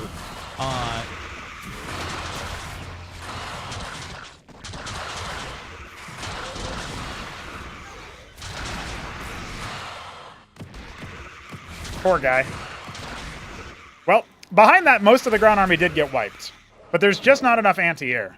We have a Demiurge on the way, but Almacs are pretty good versus that as well. Now, that was actually a really good spot for Sausage to take the fight in theory, because he can't unload the Khaz'trith. I don't think he knew that was happening, but it is pretty good anyway. A couple of rallied units over here. Maybe they pick a single Almac. I'm not even sure that they will, though. No, it doesn't look like it. So that's 9 o'clock gone. Doesn't have much over here. He's going to saturate with the 11 o'clock Artisans, but it's really not working out for him. At this point, you could take the Almacs. Dude, he's got a lot of them. Is 16 Outmax? You can just walk in and right-click the big targets. Oh, the Demiurge is being a malefactor. Well, tell me about it.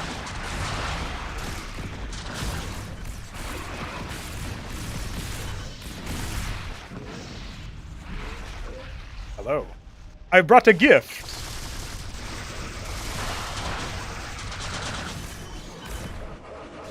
I don't know, man. There's no anti-air here that's actually going to stack up, so he's just going to dive forward. If he gets his Lakers into a good position with those extra spines from the Khazitra, that's going to really help out. 19 Almax. There is not a hope in hell. The Protoss are falling despite their profane automata. GG. Hamster takes it. It was a pretty comfortable win in the end. That's what I like to see, boys. That's what I like to see. Zerg here. I can't believe so many people bet sausage. You guys are on the sauce when it comes to trying to be predictors of an upset. But, you know, maybe you're just rooting for your boy. I guess that makes sense as well.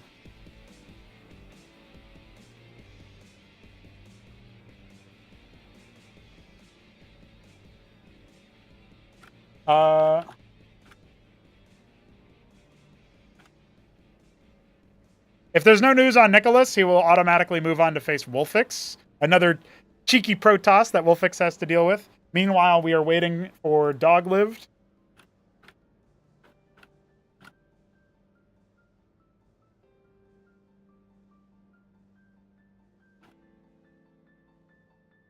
Doglived comes back.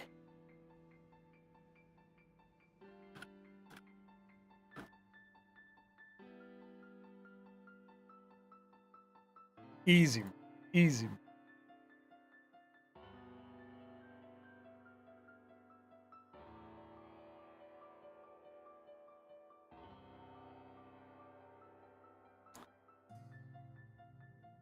I think we're still waiting on Shambler to give us the verdict about Aoud versus Godwheat. So in the meantime, we will have Wolfix pick his map when he's around. It looks like Vilius was defeated by Arbuz. Oh, well, Godwheat's typing. So maybe he's done playing? I don't know what the answer is there.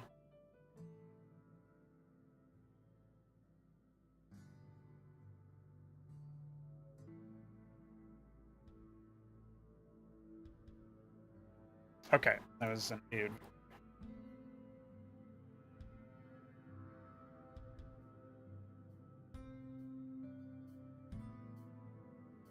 All right, lads. Our next game is Wolf v Sausage. Will the wolf eat sausage? That's the question. Or will the sausage make him choke a little bit? Trying to make this analogy work.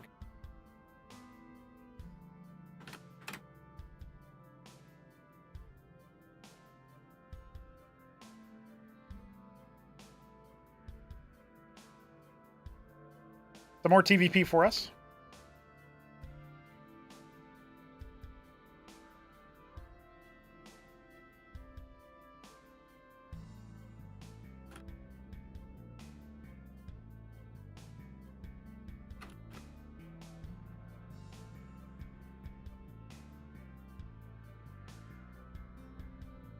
Wolfex needs a second, but our players are in the lobby.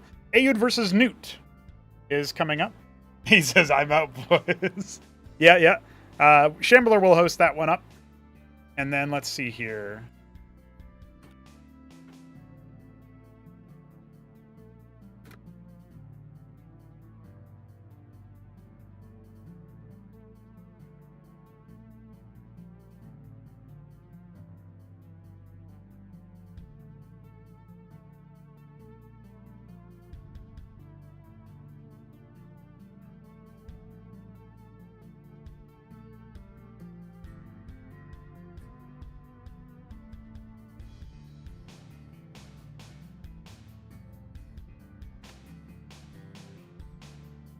Good luck, Newt.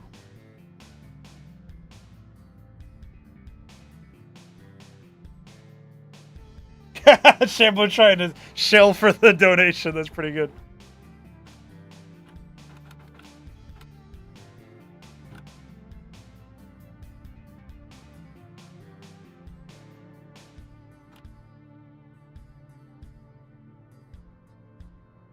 All right, GLHFs are exchanged as Shambler is hosting our next TVT. We have Wolfix versus Sausage in the lower bracket. Losers out of the weekend wage. Winner continues on, and I'll get Gamba up in just a moment for you fine gentlemen. But Wolfix, our red Terran in the bottom right, versus Sausage, our Celadon Protoss in the top right of Acid Test, a port of litmus for Cosmonarchy.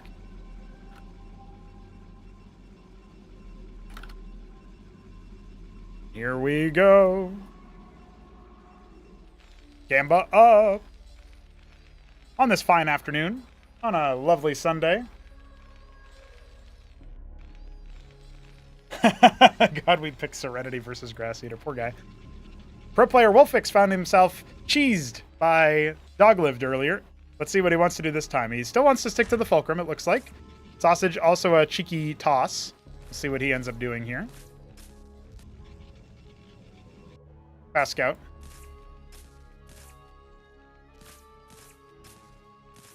One of the things that I'm interested about Wolfix is like when he gets a better grasp on the game, of course, right? Like he understands the mechanics and all that a little bit more, the units, how they interact.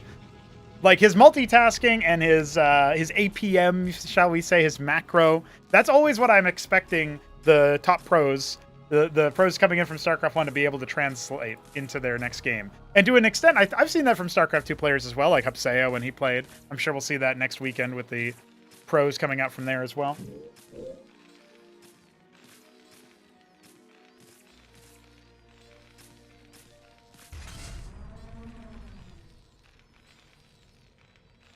That means that we're at Vulture from Wolfix for now. Drakadin from Sausage. Still adminning the other matches, of course. Classic me. But letting people know what's going on. We will have an expansion after the one Vulture, so that's pretty interesting. You'll note Wolfix is a little bit later on at this time because he had to pull one worker off to defend the Scribe, or felt like he had to. It's a 3-gate, so this is going to be a much more pressure-oriented build here than what Doglived had. Like, I know Doglived had an all-in, but this build is going to be...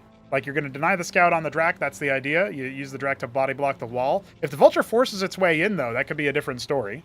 You can't decollide off of the mine, so... Is he going to try to fly back that? No. He will not scout the 3-gate. Now, obviously, this is very different than in StarCraft 1, but a 3-gate does usually point to a very heavy military pressure. He's got his mines. He's got his ministry about halfway complete. This is going to be a very unit-light composition with the stockade transition afterwards. Second Vulture nearly complete for more mines. I guess the Cyprians and an anchor would help out quite well. Oh, he's going Cyclops next. Okay, that might help out as well, I suppose. Enough Cyclops and an anchor will also do reasonably well, but Cyprians and the anchor really shoo away the Drakadins.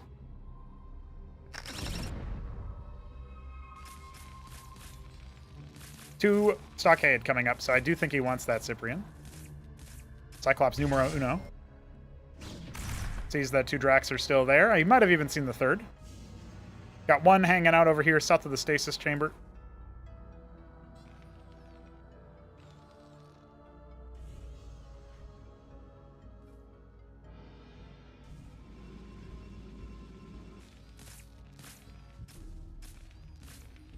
Wolfix just going to keep making out the Masons. Slamming them out. Some Huracan's coming as well. Are we going to get that anchor? Yes, we are. I like his mine setup. I think it's going to be hard for the Protoss army to necessarily, like, pressure that one down. It's a 3-gate into expand with a lot of Striders. So this kind of feels like a... It's a jack-of-all-trades build, I guess, or middle-of-the-road build, but not necessarily excelling at any one thing. Like, Sausage is... He's got a scary army, but he's got an expansion, so his army isn't as scary as it could be. But his eco is way later than Wolfix's. That many Striders still going to put him a little bit of fear into him. He's going to start adding the Mavericks. Looks like, yeah, he's gone for Mavericks and a Huracan in the anchor instead of the Cyprians. So he's going to be a little bit worse for wear on that front. The Legionnaire here to clear mines. Field Technician. All right, what do you do now? Try to get right on top of him with the Vulture? Well, you're just going to get slapped. However, it does have the effect of grouping the Protoss army still. Those are some really good mine hits, honestly. He's going to pull the Masons. He's pulled a lot of Masons here.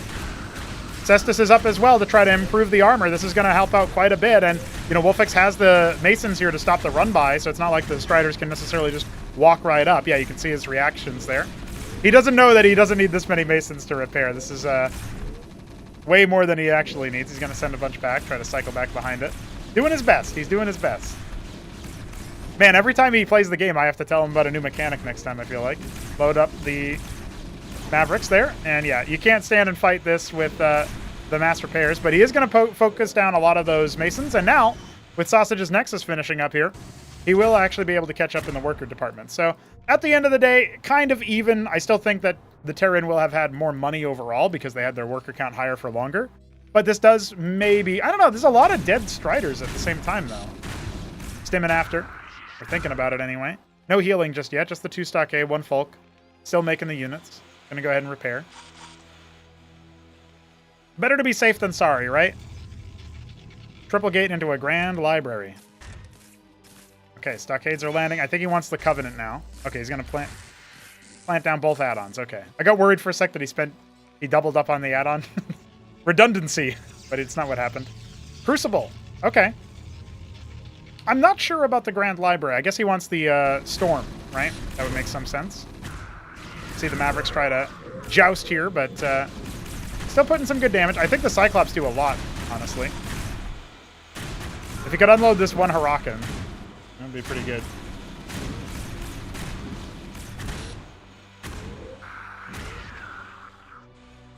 I don't know, man. I don't know. Wolfix eating this sausage, says Arbuz. All right, we got a prediction already. Of course, the Gamba is also on. Let's take a look at what people voted.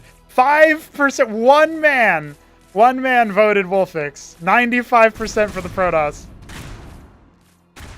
So it's pure Drac. Some Zealot coming down. Oh, trying to run by. I think that was a mistake, honestly. Mine in the front. Oh, it is going to get popped, but that does still slow. Let's see what we got for the error. Wait for it to pop through. Maybe it was only me. Eidolons are coming out.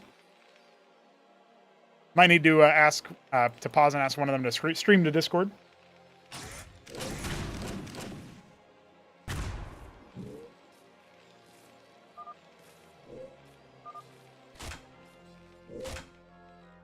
Unitary Union coming out. I got sausage.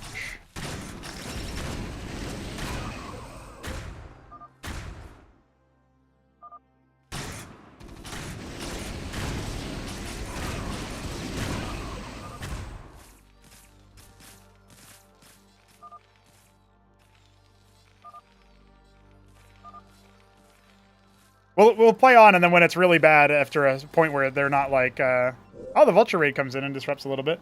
It's just it's the 2 players are out of sync, or out of sync with me, so it's fine. It's fine for now. We'll see what happens. Adding more where that came from. He's gonna go mass Eidolon, yeah. Is the response here for it? I mean, he's gonna go double Unitary. I guess he wants the Architect, but on 2 bases, I don't think that's really something you can afford personally.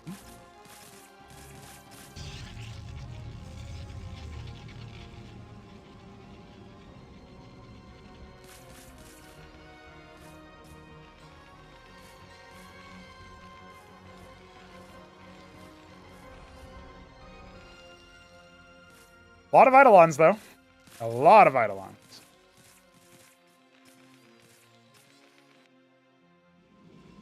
Drax out as well. All right, we're going to get our connections back here in a second.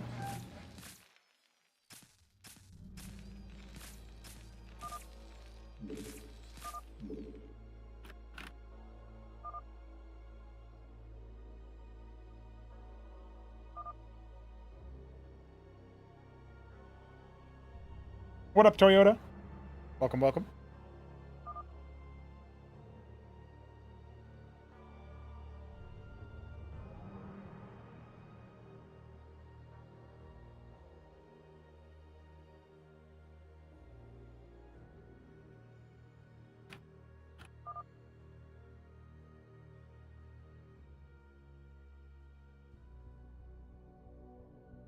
Oh.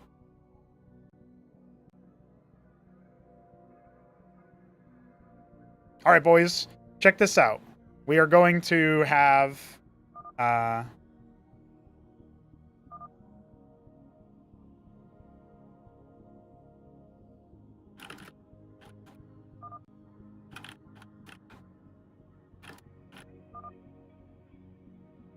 We're gonna have them stream.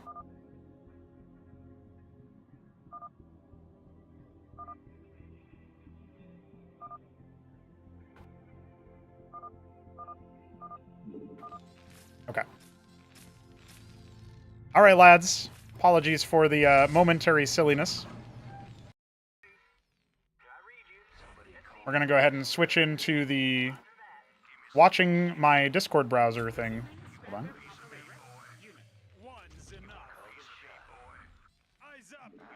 I actually don't know which one I'll do. Okay, I guess we'll do Wolfix's POV.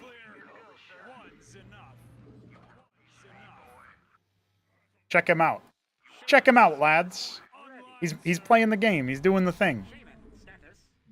We're looking at him adding the Palladium now. He's moving out across the map with a pretty big stack of units. Let's see what the reaction is from Sausage. Big stem out. He's got the Eidolon count. He's basically got Sausage backed into a corner right now. There is no third base for our Protoss. He's still waiting for his first units. Okay, it's the Architects. But I think with the Shaman plus this Mav stack, it's going to take so long for the Eidolons to ever take any damage. We might be seconds away from Wolfix just bludgeoning through the Sausage army here. Still has 15 Eidolons on the front lines. He's focusing them down individually, and the Mavs are just here to take shots. That's all the Mavs are doing. Now he's going to try to stim them in a little bit more. Another round, a couple of units here. Oh, man, those poor Architects are so close to death if the Eidolons get their little mitts on them. Oh, yeah, there's really no front line left anymore. He's going to target down the Warden. Oh, yes. Oh, yes. The gameplay. Okay, now he's maybe overextended a little bit, but his round of Mavericks have arrived. He can go ahead and snipe out the few units. The Shaman's just sustaining through it, those Architect shots. It's not quite enough. Another round of Mavs are going to come in. Just going to focus down those poor Architects. There's not much left. He can range down the Nexus, and there's really, again, what do we got for Sausage? We can quickly pan over to his POV, but there's not much left, right? All our poor Protoss player has is he's got that third base up, but there's no mining. And he's got one Architect to his name. This is not looking too hot. Our Terran player going to charge up the ramp and see what he can do. And that's probably the riskiest thing to do is charge up the ramp, right? Everybody knows that, but there's nothing preventing him. At this point, the game is well and truly over. 11 Eidolons still on the location. There's another ball of bio waiting to be tricked in. The Shamans didn't even bother abandoning their post earlier. A couple Eidolons do go down, of course. He's got, what, 2 Architects left? He's actually going to go down the ramp. I don't know if I agree with that one, but I also don't agree with Sausage still being in the game. I don't think there's any hope for this one. Now, you're going to see the pro start checking the corners, seeing what he can find. He's got 13 Eidolons still in the front. Going to go ahead and unpack the Shamans. Get him up. Yeah, stim those Mavs up there. And I think when that happens, it's going to be all she wrote. There is a witness out, but when the Shamans deploy, if it's not being guarded, it will be a wrap.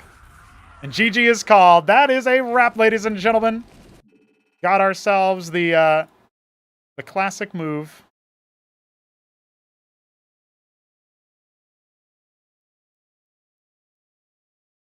Ladies and gentlemen, we have a Wolfix winner.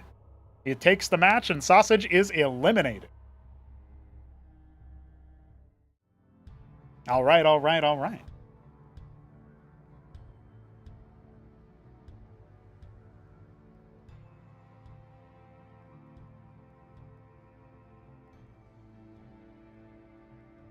Okay, so with all that, the 5% bet goes to whoever did that move. My minerals, Sausage, what the fuck? Yeah, Sausage is out. He has been eaten by Hamster, and he's been eaten by Wolfix, torn to shreds. I don't think we have an outcome yet. Okay, Aoud defeated Newt. He's qualified to the best of 3 section. We need to wait for Doglived to return. I think I may have seen him come back. I am a hero! Who did that? Oh, sorry, I gotta align my forehead. Thanks, Shambler. Shambler is a hero right now, handling the other matches. I do appreciate that. Okay, where are we at in the bracket then? We're looking at Godwheat versus Grass Eater still going on, I believe. Oh, okay. Okay, yeah, it looks like he did based on the chat. And that will be Arbuz versus Godwheat. Meanwhile, we have Newt versus Wolfix coming up next. Okay. We'll keep following that.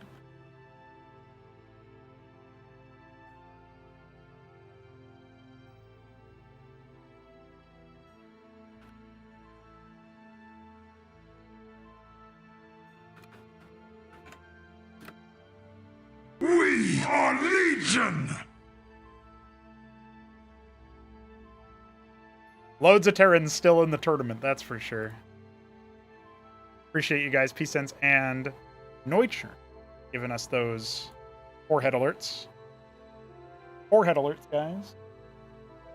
Okay, Demaloon coming up TVT. That's going to be interesting.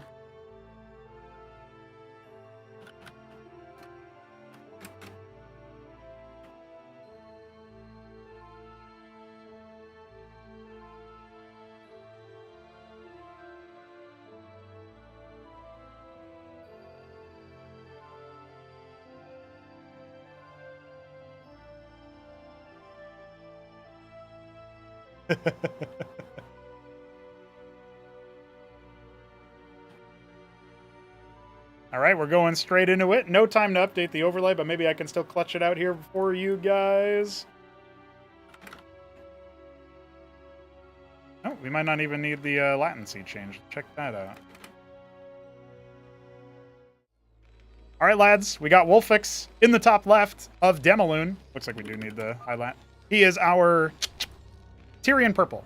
Oh, Cordovan Terran. And in the bottom right, we got Newt, who is the teal Terran. TVT, we got it, boys. Lower bracket following Wolfix's journey through his first non-show match tournament. Gamba coming up here in just a moment.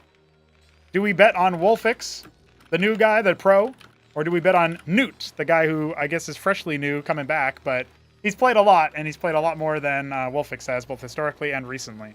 So let's see if this old Newt can teach this old dog some tricks. That's right. Wolfix is 33, and I'm only 30, so I can call him old. And when I turn 33, he is no longer old.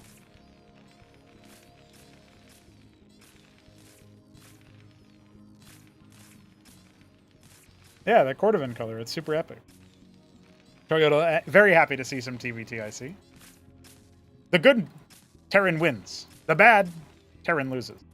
Fulcrum for both players. Newt gonna go 2 Fulk, though. I think Wolfix really likes this 1 Fulk expand he's been doing. Let's see if Newt can steamroll him over. This is still best of 1 territory here. If Newt wins, whoever wins this game moves into the best of 3s, FYI.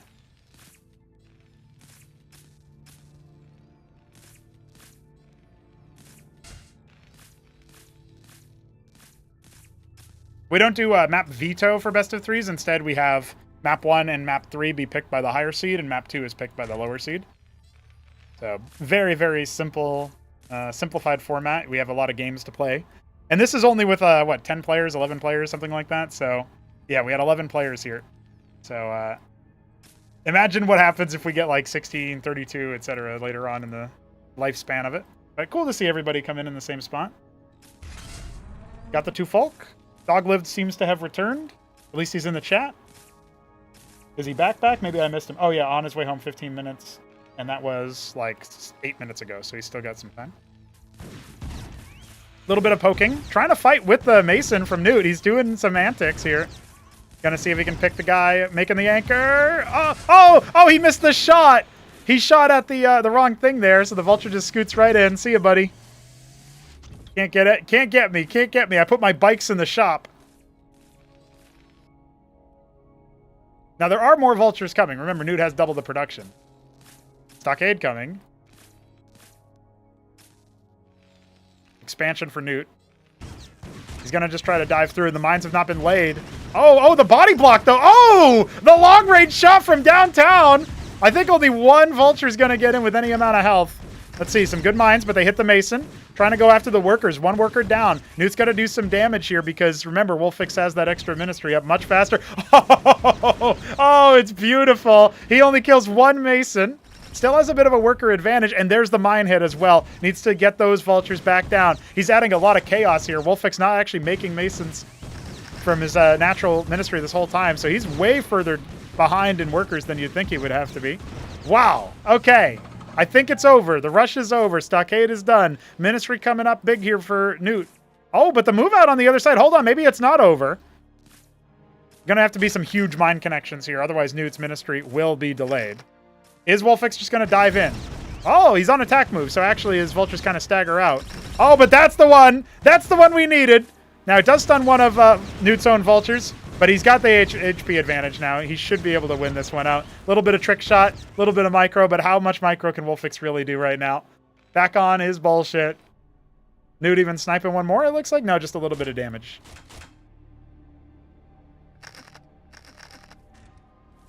God damn. God damn. Okay, here we go! Oh, Newt's gonna give it to him. Double star pad coming up. Second anchor for defense. Wolfix wants to macro up behind this, but Newt's pretty good at the macro game. We saw him make a lot of workers in that game versus Arbus.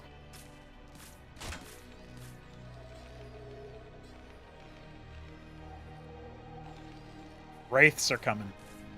The Wraiths are coming. Third star pad already down. Back in Newt's base. Got a pretty sizable vulture count here. Technically on both sides, right? Oh, no, actually, no, that's not true. But can he possibly breach the double anchor? I feel like when you see that, you just turn around. Or, you know, you start controlling the map a little bit, but you don't keep going.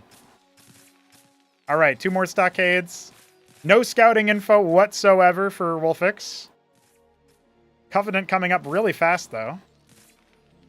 You know, if he gets Eidolons, and he has any sort of detection, like an Antseal, a Shaman deployed somewhere, the Wraiths can't really fight that. But if the...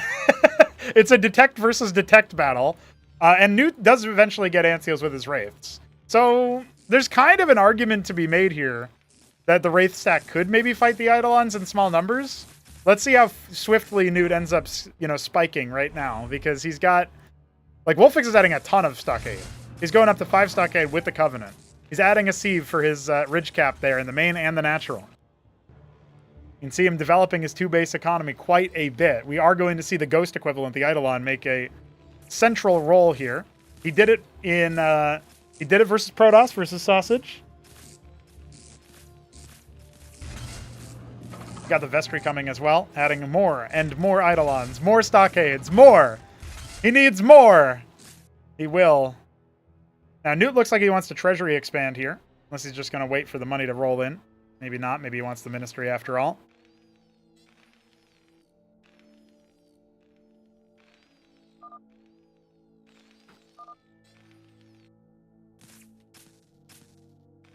I didn't get it because... I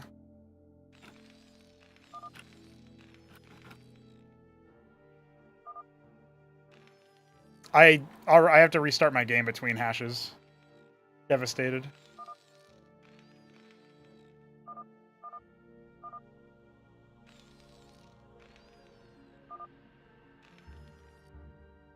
The Wraith attack is going to hit pretty soon.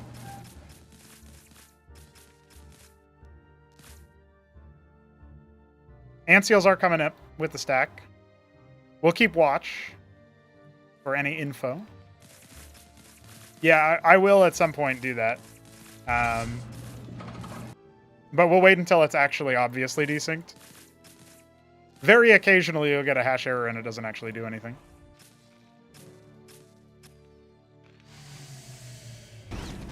It's also going to be somewhat telltale if the...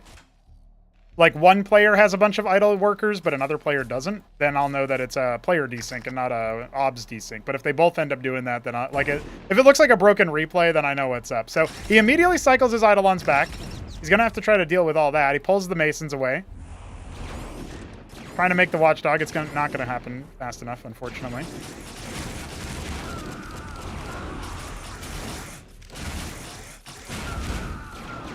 Oh!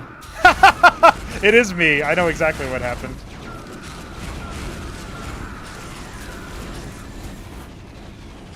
Devastated. Annihilated. Yeah, it's just me, guys. That's fine. I figured it out. I figured it out. I'm running a version with modified Eidolons, and that absolutely did not happen.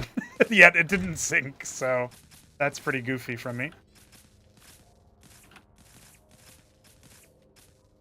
I can't believe I did that to myself. Devastated. I can't believe it. Unbelievable. We'll wait for the point where it looks like they are not fighting, and then we'll go in.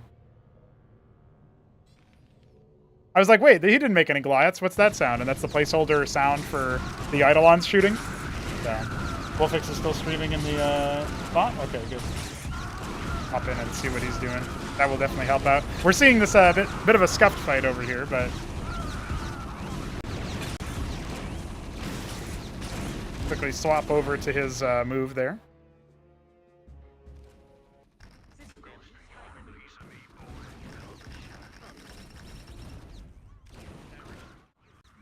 Okay, so we're watching right now Wolfix's POV.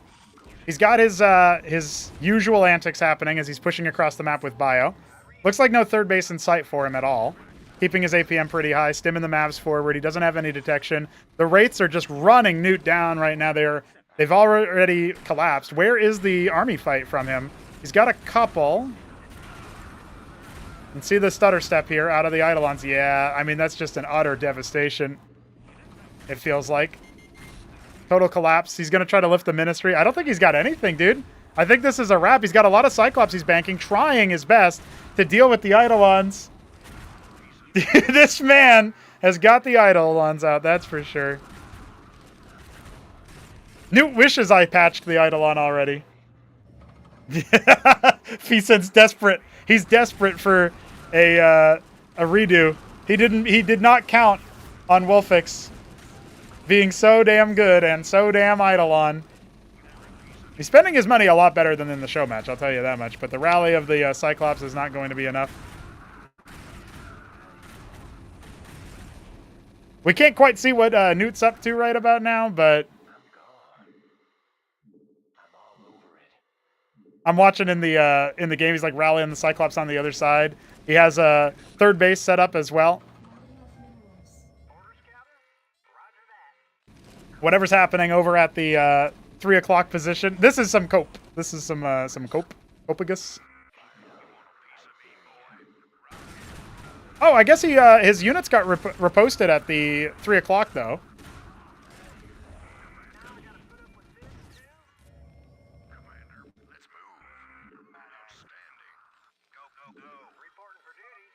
GG. Newt will concede after all that pressure. Just not quite enough in the tank. So that is it for our heroic Newt. He falls to the Eidolon menace. It was a devastation for sure. For real, for real.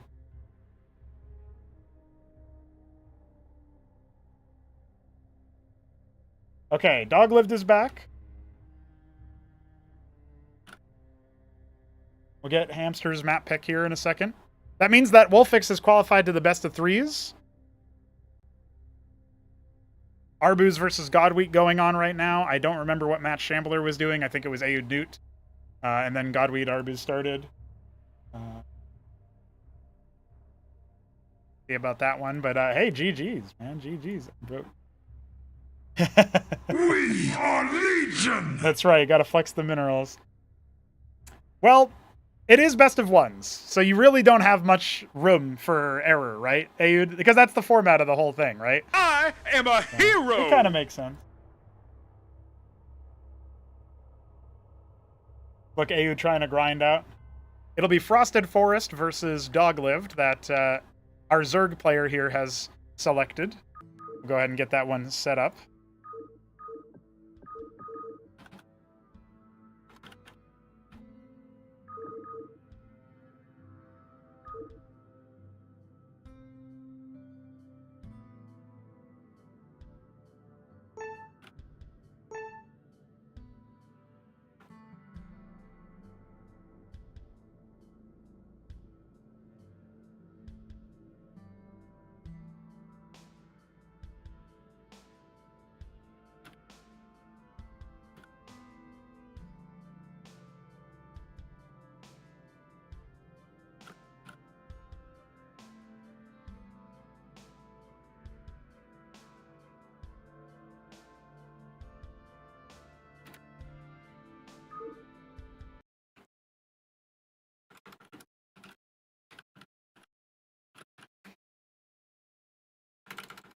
All right, just double checking here. Yeah, okay. I have to update my move, but I'll also update the screen so you guys aren't looking at that. All right, so we're gonna go ahead and get our next match set up here. Peasants GoFundMe. Yeah, Frauds Come is a good one. I like that one. All right, we'll get the in here.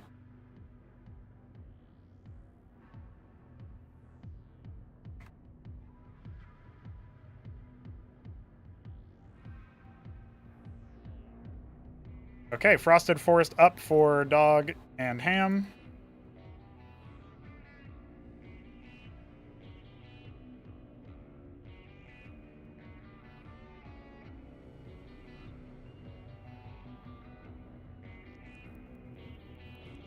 Ooh, we had an upset in the lower bracket. Arbu's out by Godwheat. So the loser of this match will face Godwheat. Unbelievable.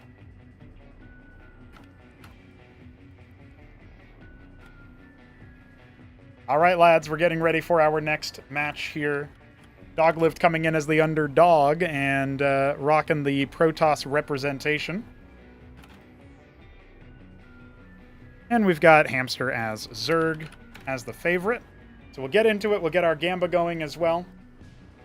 But first, let's introduce the players. Then we take care of Gamba. All right, lads. Doglived in the bottom left of Frosted Forest, our Dark Lavender Protoss. In the top right, Hamster, our Turquoise Zerg. Almost thought it was teal for a second. Poor Hamster's internet, still struggling. Still struggling to make do. Oh, yes, the payout, of course. Big ups. 25% bet on Wolfix, and he's still going. He's still firing. What else do we have? Hamster versus Dog. All right, you got 2 minutes to make your selections here as we get into this next match. Winner of this moves on to the best of threes, starting off against Aoud. Loser drops to face Godwheat in another best of one, the last best of one of the day.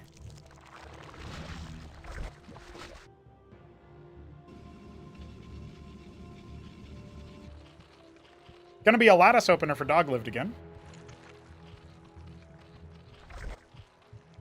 New idol on sneak peek, yeah. It just happened to break my spectator view.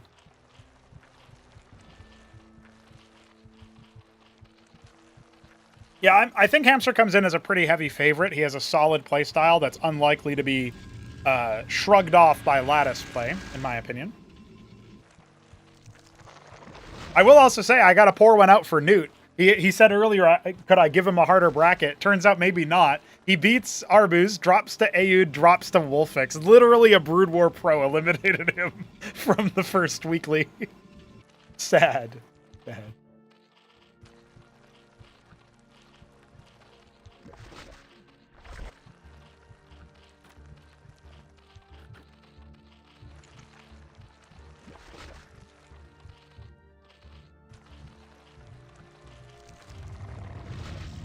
Letting Chambler know what the next match is. He's been a homie, adminning all the matches. 7K on Hamster. Big bet. Big bet. You guys have like 30 seconds, I think, to put in your minerals. My in mental math is correct. Could Doglive do the upset? He's got his 4 vassals out. Making Sims behind it. It's the same build that he did in game 1 versus Wolfix. What up, Godweek? Congrats on the game. Big upset there versus Arbuz. I'll have to cast that one later. Zeth slow down the vassal ascent for just a moment. Hydrith then. Oh, he's actually going to go ahead and cancel that and do something else with it, I think. I don't really... He doesn't know where he wants to put it. Okay, there we go. And he's got his Quaz on standby, ready to fight.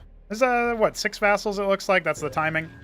Only a few Sims. The Zeths aren't going to be able to fight them. It's Aoud 64. Yeah. That's my favorite favorite way of typing sometimes. Hey, the Sim can snap the neck. Doesn't look like it wants to. Zeth will get the scout off. 2 workers are going to go down here. No, good reactions there from Hamster to burrow one of them. Trades 1 for 1 so far, and the Spraith Only now coming online, but it's a good scout from Doglived as well. He knows that there's Hydras coming. Needs to unburrow that poor sap. There you go. The one Zethar core. Hi. Oh, look. I can get freebies. Yeah, yeah, buddy. He actually got 2 free sims for from the Zeth. I can't believe it.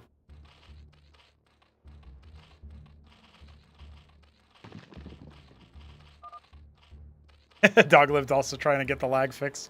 There's no fixing it. It's hamster. I can't wait to see the lag between... Oh! Suddenly, they're all around you. Ooh, bop. If Wolfix plays hamster, this is probably going to be mega. Just because...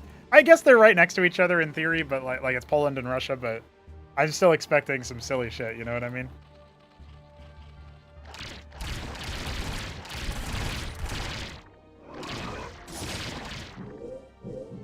The one golem behind enemy lines, that's not getting out.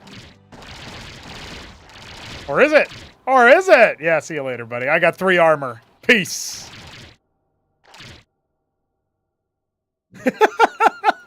That's really good.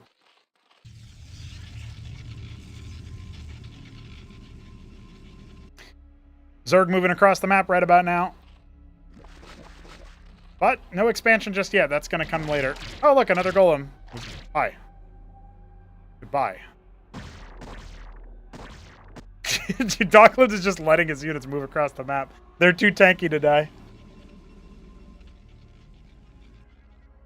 Well, Doglived has made it back to his base before the Zerg, so that's good. That's progress.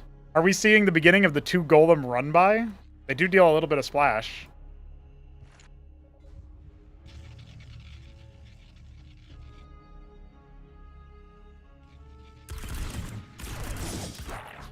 Doesn't really have the damage to deal with the golem right now. He wants to still trade. Focuses down 1 sim and loses 6 squads. Here come the golems again, the linebackers.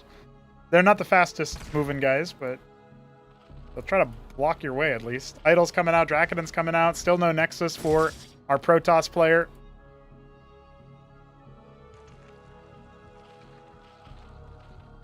Adding a lot more Hydras. If he just gets enough Hydras, he will be fine here. Hamster. I don't think there's any break potential right now. The damage is almost non-existent in Dogliv's army. Finally picks those vassals. The nuisances. They do allow the golems to speed things up, though. A couple of these units are going to get body blocked. Oh, that Hierophant was not supposed to be that far close. That far forward. More sims added in. This is not going to end well for our Protoss player, assuming the focus fire comes in. You can see those Hydras retargeting very frequently. They will eventually clear those golems while more of them dive forward trying to pick the sims. Idols have arrived. There's more Hydras in production. Oh, Hamster's focus fire is leaving a lot to be desired, but he does pick all the idols, and he should be able to clean up the rest of the chaff. The Zealot doing a lot of damage, by the way.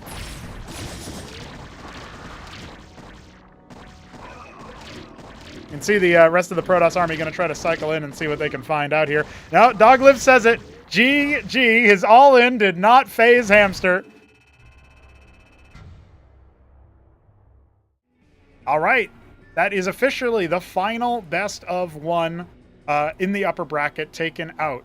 The last best of 1 all time is Doglived versus Godwheat.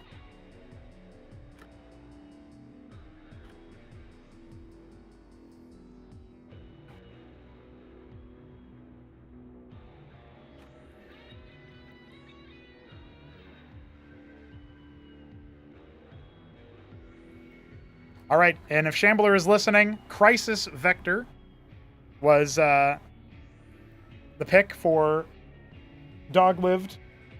He's playing that into Godwheat.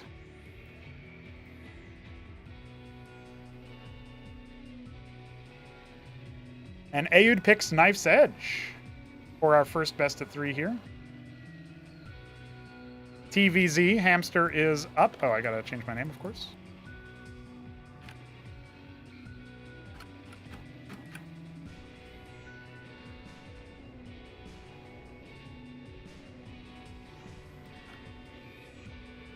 Hamster's already in. Very nice to see.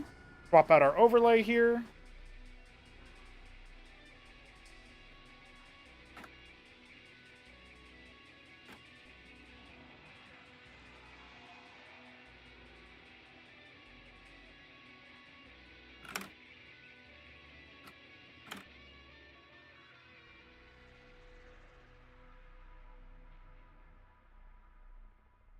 Aud64 gave him a drubbing in their tournament placement there in the third place match.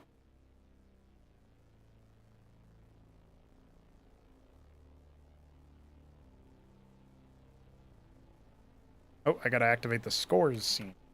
Best of 3. Can you believe that?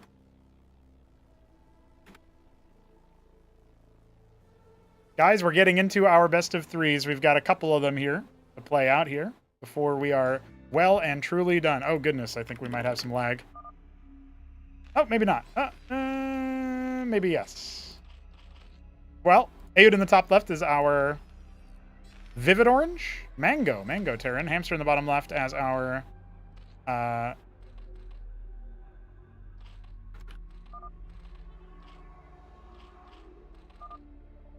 Hamster in the bottom left is our Midnight Green Zerg. Zerg here.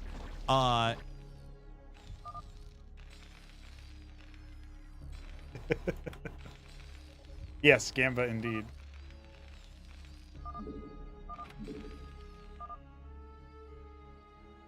We'll go for a pause real quick while we wait for Hamster, not Hamster, you know, the other guy, Aud, the man. Oh, that was a 51-49 split on Hamster versus Doglived, by the way. Very close on the Gamba.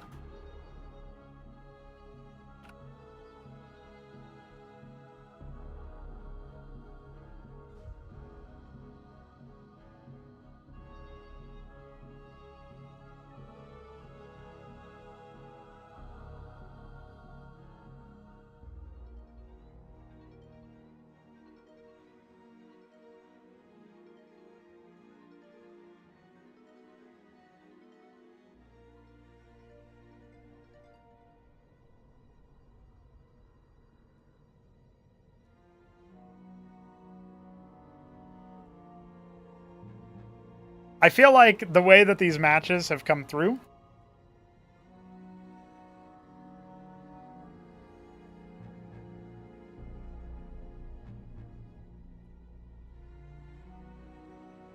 we haven't actually seen a lot of gamers play ZVT. Like, what was the Zerg matchup so far? It was ZVP from Hamster. Both times, right? It was Hamster v Sausage, and now Hamster v Doglived. We got both of those casted. And now it's finally a ZVT. The other Zerg was Grass Eater, who did go up against Sausage and then against Godwheat. So we did have other ZVT in the another ZVT earlier in the tournament, but in the match. Oh.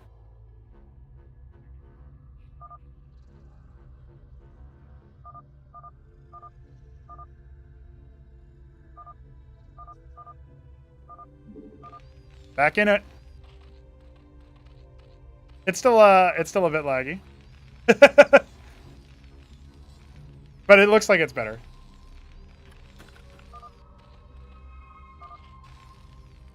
All right, guys, we're in it for real. Now I will start the Gamba. Oh, I only gave you guys 30 seconds. 30 seconds to Gamba! 30 seconds to Gamba! There's the alarm for you. Gonna be a fulcrum, forward fulcrum here on this map. I didn't get a chance to see Aud versus, what do you call it?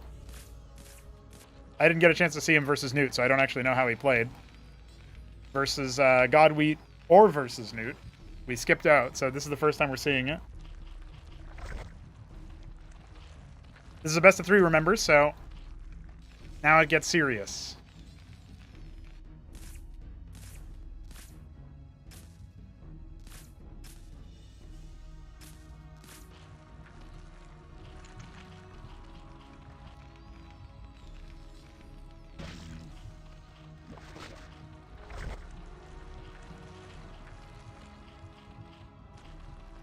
Well, did you vote for Aud or a Hamster, Neutron? All of the bets seem to be on. Seems that 2 players voted for Aud. So, if you voted Aud, then yes, they're registered. Okay, this is cheeky play from Aud. He's definitely not playing standard. Knows this is a short series. He wants to pop it quick.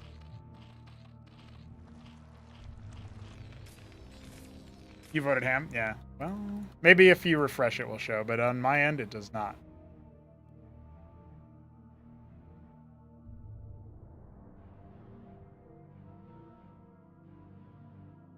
Oh, I see. I can have like a pop-out predictions thing. That's actually really useful. Hopefully I can keep that open on my other monitor or something. Anyway, the Vulture is almost complete for Aoud. He's got one out already. He's cleared a Zeth.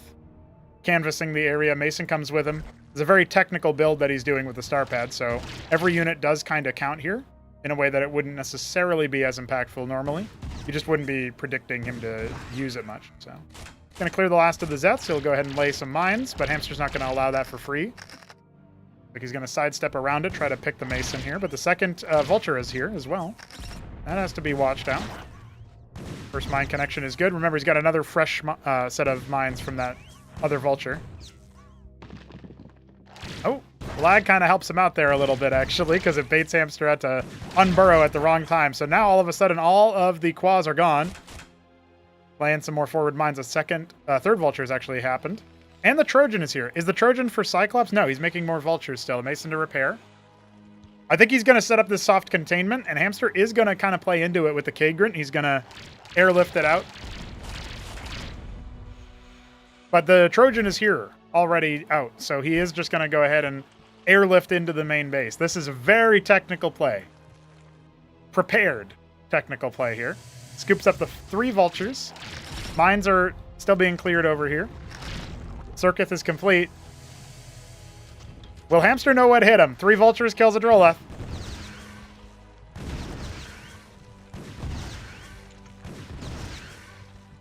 Four workers down already. This early in the game is very rough. Gonna lay some mines, scoop them up, reveal the Trojan in the process. Stun some Zeths. Can't do a run by on this side because of the Circuit. But he's got a couple of units back here. His expansion's coming up. Good damage. Scouts the Hydrith as well if he clicked it. Really, really nice play from Aoud. I also really like that one of the things he said earlier is that he might switch to Protoss because it's harder for them now. He thinks that Terran is too easy. So he kind of has a similar take to Hit 'em Up, believe it or not, but kind of funny. That 6 Quas drop caught in the middle of the map. Yeah, it's going to force an unload for sure, and the Ovolets should end up going down if that's what he wants to do. One more shot. Oh, the little bit of HP regen. I don't believe it. Letting the Cyclops fall away there so that the Goliath can handle this all on its lonesome. Not quite.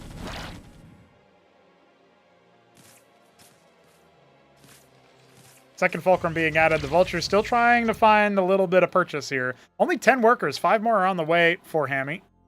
But he's definitely... He's not feeling it right now, man. He's it's a little bit rough. You can see the Vulture's looking to unload again. Only 2 of them this time, though. Snipes he just snipes individual units. He's thinning the herd quite a bit. Because, you know, now Hamster has to make more combat units, even though he made all those workers. Setting up for the macro behind this. Very technical play, but I like it. It's very interesting. Problem is, this style is very fragile, I feel like.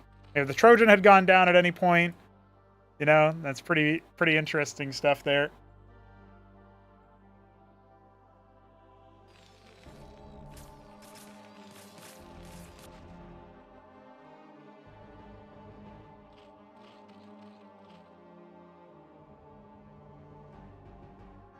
Scouts nothing. There's not even a hatch here, dude. Cycling over. Aoud now gonna commit onto the Circuit. It will unload the Volts. They will actually be able to deal with these Hydras if they want to, but it doesn't look like they do. This kind of blocks the pathing behind it. Can't quite run by with that, but he does full kill the Circuit. And he kills another worker on the way out as well, so that's pretty reasonable results. However, he doesn't still have his mace. Oh, it is. It's out here. He could repair the Goliath with that if he wanted to. Palladium on the way. 4th Fulcrum. Anchor behind the one in the natural. And the star pad that worker never actually got put back. That's a bit of a whiff. It looks like he's done enough damage that Hamster... He's going to have to cut some corners here. And right now, Hamster isn't exactly doing that, right? He's sealing this gap with the Kagrant. So that's good for him.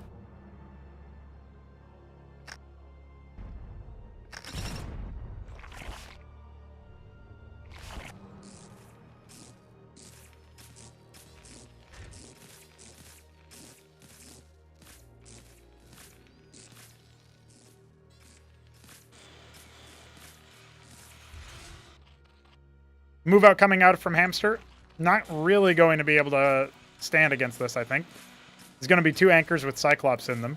By the time his move out really hits, the mines here are pretty good as well. Oh, that Vulture does get stunned. That's a little bit unfortunate.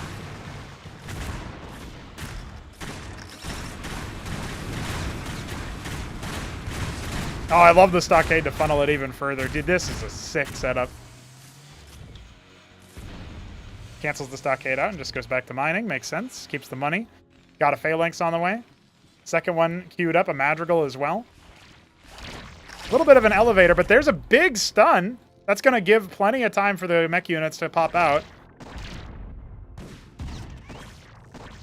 And just like that, this attack is not going to get too much, you know? Can't quite move over there with the Phalanx out. That Hydra is going to be shellacked in a couple of hits. Has to fall back. Oh, he tries to elevator a few more units in. I don't think that's going to quite work out. The Hydra and the Claws get cleared on the left side. My Zero Car won't be able to stand to the fully repaired Goliath. Unloads a couple more units, but just tries to kill the... Just wants to kill the Goliath, and the Cyclops actually does end up suffering a bit. Oh! 1 HP! The Titan has taken 398 damage.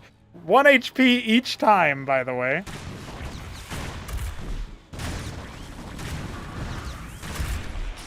Unbelievable. Dealt 1,000 damage, by the way. Well, there's plenty more where that came from for Aoud. Not really so for Hamster. He's making 6 Hydras, but he's only got 3 units out in the front. Good grief.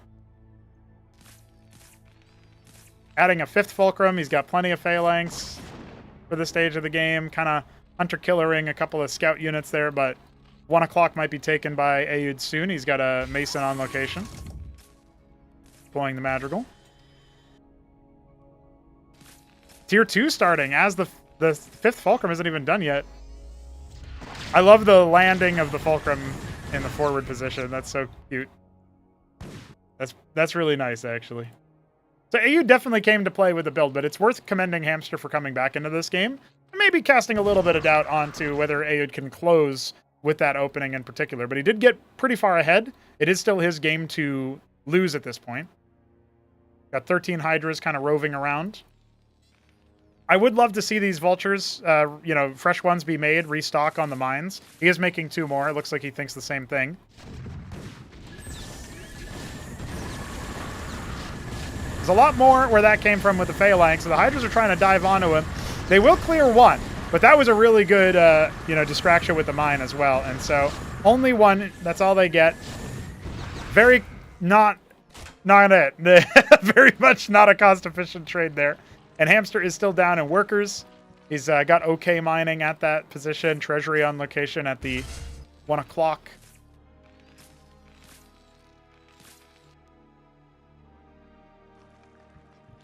Mineral only being taken as the 3rd base for Hamster. It's a good way to, extend out a little bit, but you remember, you don't have that much build space here. You can try building up on top here. I would love to see hatches on these little slices. The knives, the daggers. They call them pizza slices in StarCraft 1 commentary, like Artosis does and stuff. But in my opinion, it's really cool to call them the daggers or the knives. This is called Knife's Edge, after all. The blades.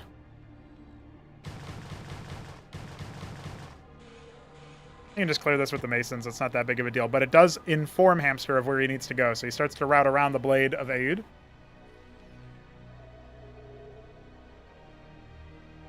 The Saber. Now all of a sudden we got Sentinels because Tier 2 is complete. Love that. A captaincy is being made inside the main base. Adding a Cestus to this position as well is pretty cheeky. Now again, the Vultures don't have any mines down, and the Sentinels are not going to finish up anytime soon, unfortunately for Aoud, but he has a bit of a flank coming in with the Vultures. I'm just trying to push in a little bit more. There's the leapfrog with the Phalanxes. Looks like some Masons will go down. Hamster is still very far behind economically here, but this does represent a better trade than he had been able to get earlier. Definitely more cost efficient than before. Strikes right before the defenses finish up. Good killer instinct, I guess you could say. And it looks like with the Zorka Shroud complete in the natural, we are going to eventually see that turn into an Ulgorg as 6 Zoryus are out, so you can tell Hamster wants to leapfrog into a Ultralisk composition, right? Ultra Core composition. Resetting those defenses. They were not canceled last time. Ovalef coming as well. Is he going to look for more damage, more drops? Or does he just want to detect all these mines that are being laid in the mid-game? Not a familiar place for the Zerg to be. No, Hoop Thrower. Come on, brother. I actually got recommended a video from a while ago about how Kerrigan is the worst or something, like character writing. It's like a video essay or whatever. Reviewing the story decisions. It felt kind of normie-pilled, but still nice to see people raging against the bad writing, though. You know what I mean? Always good to have some standards.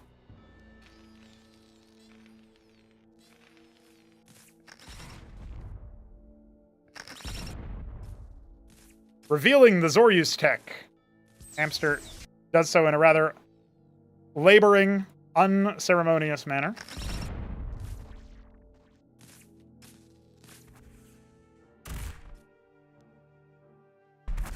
Ovalef comes in for a scout. He's going to see the Tinker's Tower, 2 captaincies. Still no 4th base, though, for the Zerg. That's really the main thing here. He has no extra gas coming. How is he possibly going to engage into this position? Well, he's going to show us. We've got plenty of more phalanx where that came from. Just shellacking the Zoryus. He's actually making surprising progress right now, even though so many of his Hydras are stuck on that Fulcrum. They've almost dealt half of the damage onto it. And so he will end up getting wiped here. He can't afford to be wasting units like this. There's just, it's an oppressive layer of madrigals and phalanx. The Ovalef also goes down, which does not help things. Mineral-only base has been taken. Oh, hello.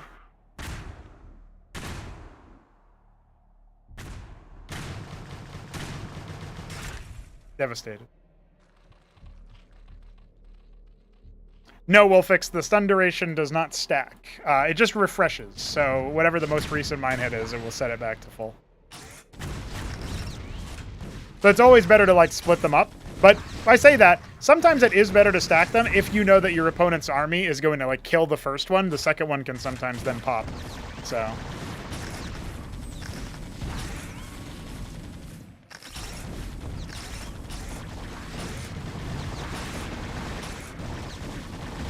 oh boy, this treasury is going to get popped. No able to... oh, wait, hold on. He lifts it, and the Striga kind of pushes those Hydras back a bit. Okay, very nice. He'll actually barely save that. Over here, he's got a reasonable saturation. Probably needs to develop a little bit more. 4th base at 9 o'clock. Maybe a 5th base over down at 6. Hamster could be in a good spot. Now only... the Old Gorg only coming out now. He's got some Lakes.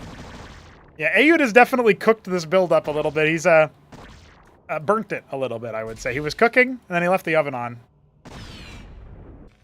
Shambler asking what to do next. Yeah, if you want to host Wolfix versus Godwheat, TVT, go ahead. That is Wolfix to pick map 1, Godwheat to pick map 2, and Wolfix to pick map 3, if it goes to a decider. And thank you, sir. Thank you.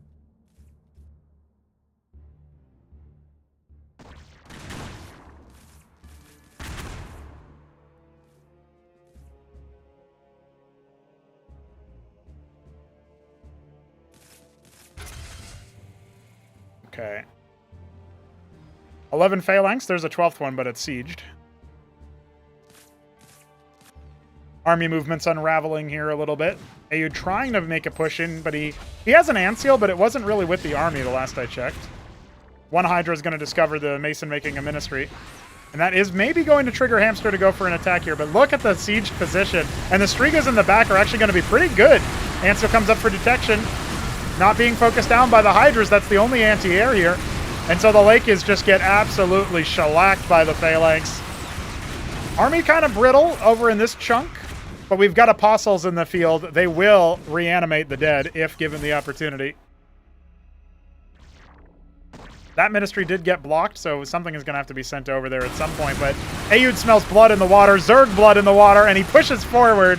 Hamster had nothing left in the tank for that one. GG.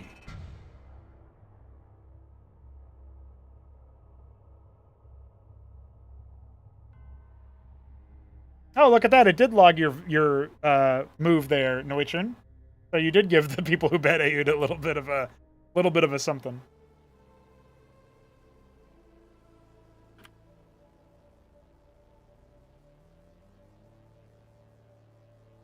So that, again, that could have gone much faster. Aoud is going to be feeling a little bit aggrieved about that, but he can shake it off and go straight into the next game. Hamster is going to pick map 2.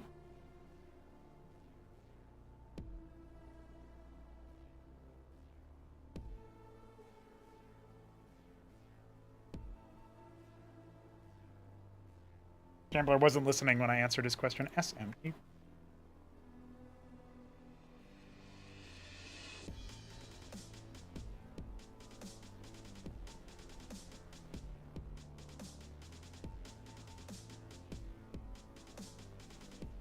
All right, Acid Test is the first map for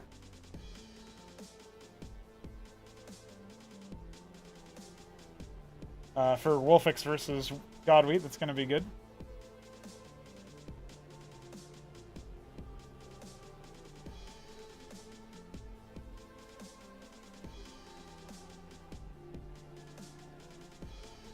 Here comes Hamster's map pick. Here it comes, boys. Dyadic? Sure. Okay, this is the one we don't see that often. Based Hamster. As a reminder, loser is not eliminated. They fall down to the lower final. Can update our bracket as well.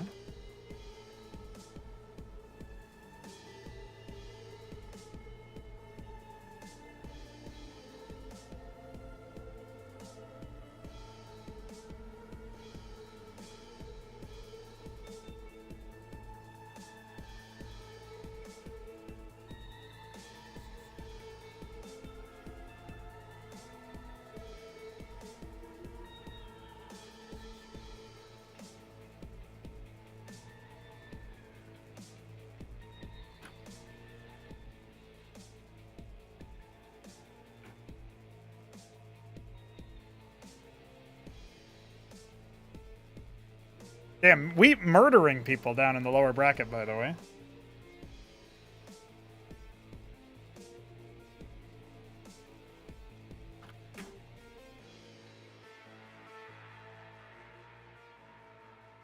Aoud on the lower bracket, or Aoud on the VPN right about now. That's really funny.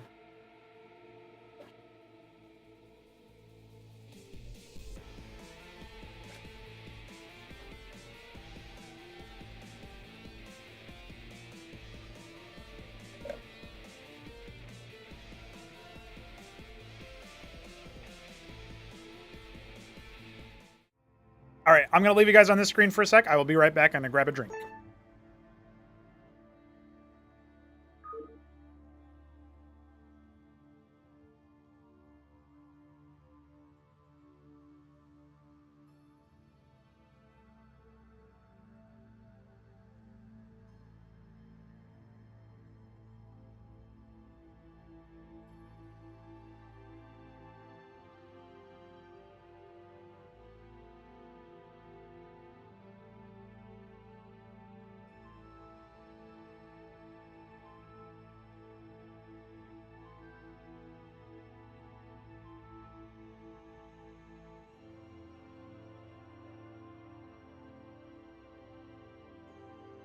I am a hero!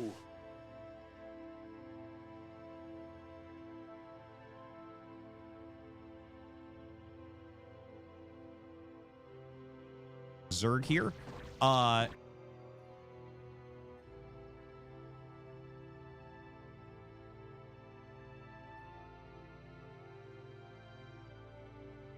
We are Legion!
Zerg here.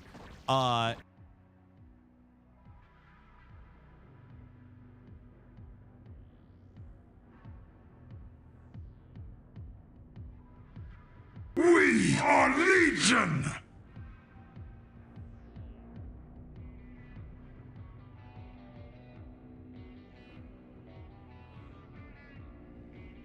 I am a hero!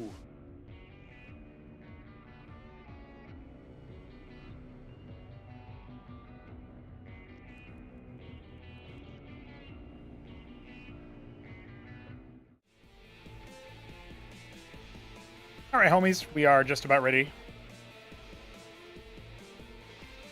Just making sure that our players are also ready. Had to do a quick phone call. And looks like they are, so we'll get right back into our series here. Hope you guys are excited. Maybe Hamster can make things happen. Maybe. Maybe everything will be just fine. In the top left, we have Hamster as our turquoise Zerg. And in the bottom left, we have Ayud as our mango Terran again. Okay, I guess he likes that color now.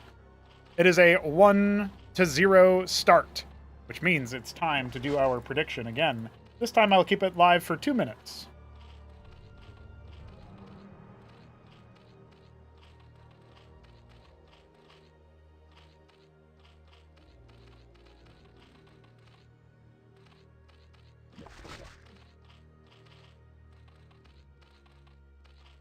I see that Jimmy was trying to organize FFAs and team games in the middle of the weekly. That's really funny.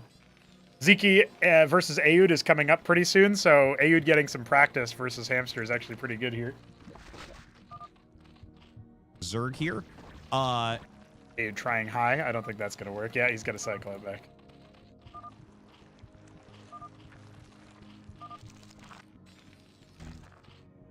All right, it's going to be a Larvosk. We got people slamming out the soundboard. Spending all of his minerals. What, is he flexing his minerals or something? What's he doing?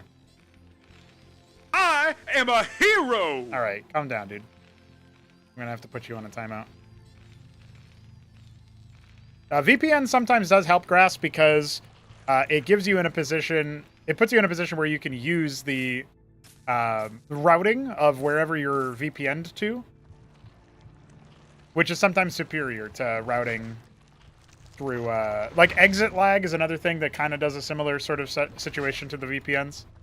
Ayud knows all this because he played a lot of Koreans and such in Remastered back in the day, so he knew what he had to do. One thing we did have on display, by the way, in that last game is that we started it, it didn't work, he had to switch his VPN, he did, and CrownLink still reconnected him. Isn't CrownLink OP, guys? Come on now. It's super good. Like, Ayud was so confident it would break, and instead it was just good. It just worked. He has minerals to spare. Got him, Quick Scops. How you doing, dude? The Huracan and the Maverick is going to come in with a rush, as well as the... Oh, you can't kill a Huracan with Droleth. That's not possible. This is a deadly rush here that good old Hammy is going to have to suffer and deal with. Maverick almost going down. That's where a lot of the DPS comes from. The double forward stockade, by the way. This is the build order Ayud has chosen. Now, that's all the damage he should be realistically getting here. He's trying to repair the Mav, but... Oh, he's actually going to... The repair saves the Maverick? Dude, Hamster was so sure that was over. Okay, one more Droleth going down. That's sad. Sad moment right there. Mason's still trying to arc around. Maybe he can repair the one lone stimmed Mav. Well, quads are out now. The fun's over. But it was a cute move for sure. Utter chaos, dude. Utter chaos. He pops the larv. Okay, so the star pad coming up. I guess there's going to be a drop. Ayud probably wants to drop the mineral line. Funnily enough, Quick Scops was just talking about that in Twitch chat. So that's where that humor comes from. Here. Wild stuff. You know, this isn't even standard TVP play. Like, what do you even do versus this? Mason Scout sees everything. It's an Antseal, not a Trojan. I guess he's gonna like follow order the Huracans or whatever. Try to bludgeon them up the ramp. It's like a mini D-Matrix.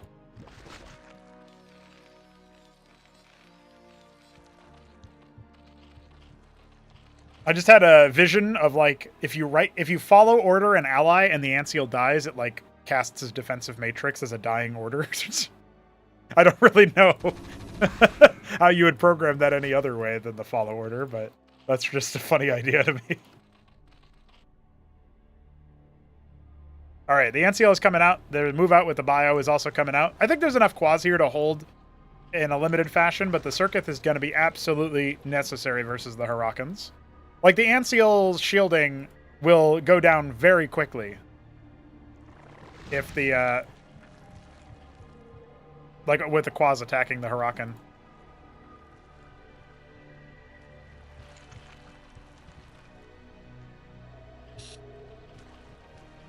All right, here comes the stim.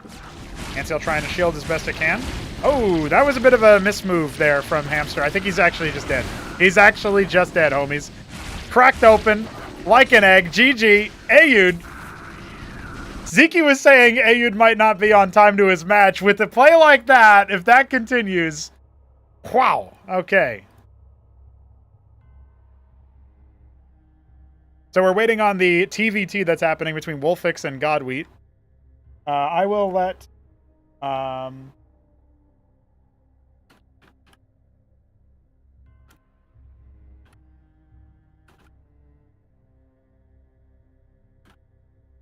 let Shambler know I'm ready to take over for that match, and I should be good for the rest of the broadcast here.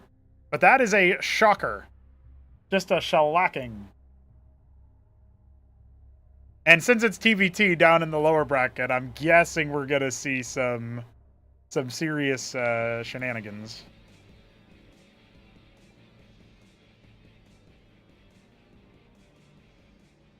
Oh, wait.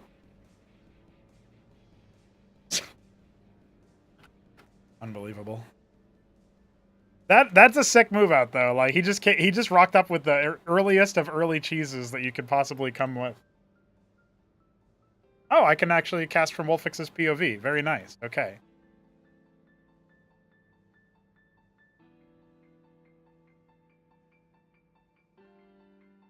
All right, let's see if we can get our bearings. We're on acid test. This one looks like it's probably pretty over soon. Hold on. Sorry, guys. Not on the right screen. Let's try again.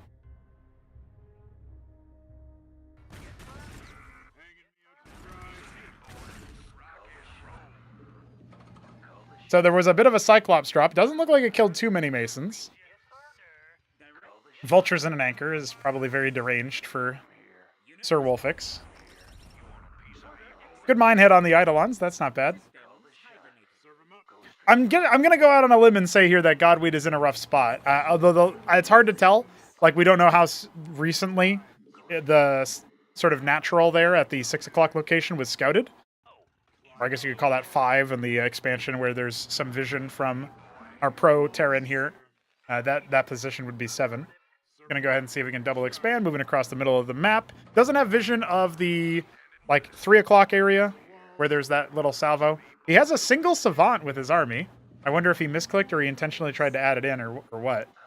But let's see what's up. We got lots of Cyclops. Lots of Cyclops. Holy moly. So it's mech versus bio. The Mavericks are short-lived, for sure.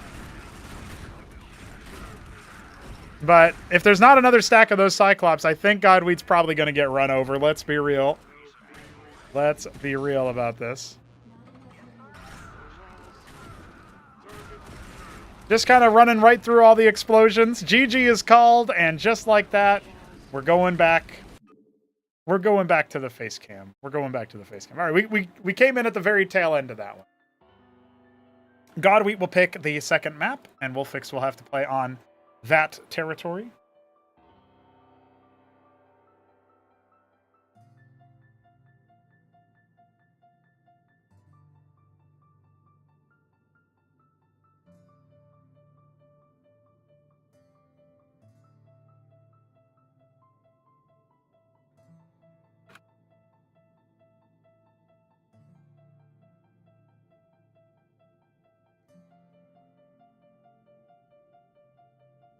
I wonder if Hamster regrets picking Dyadic Shore.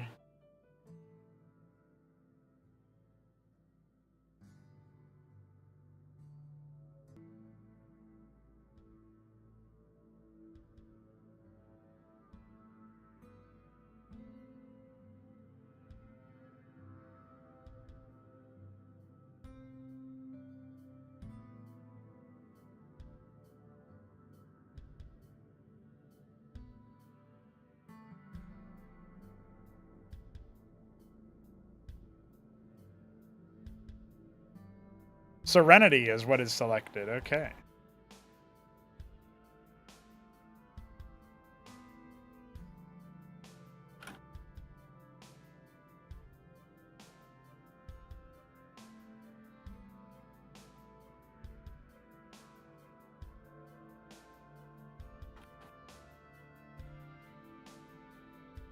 All right, lads, we're going into game 2. Wolfix is up by 1. It is a best of 3. Here we are. We'll get our Gamba going as well in just a moment, but Wolfix is in the top right as our blue Terran. In Serenity, of course, and in the bottom left, what the fuck? Wolfix's opponent, Godwheat, our maroon Terran. We'll see about that.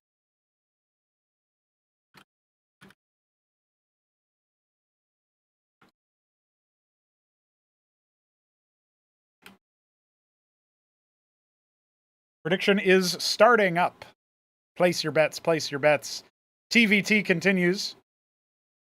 After this, unless Wolfix beats Hamster in the lower bracket, it's going to be TVZ.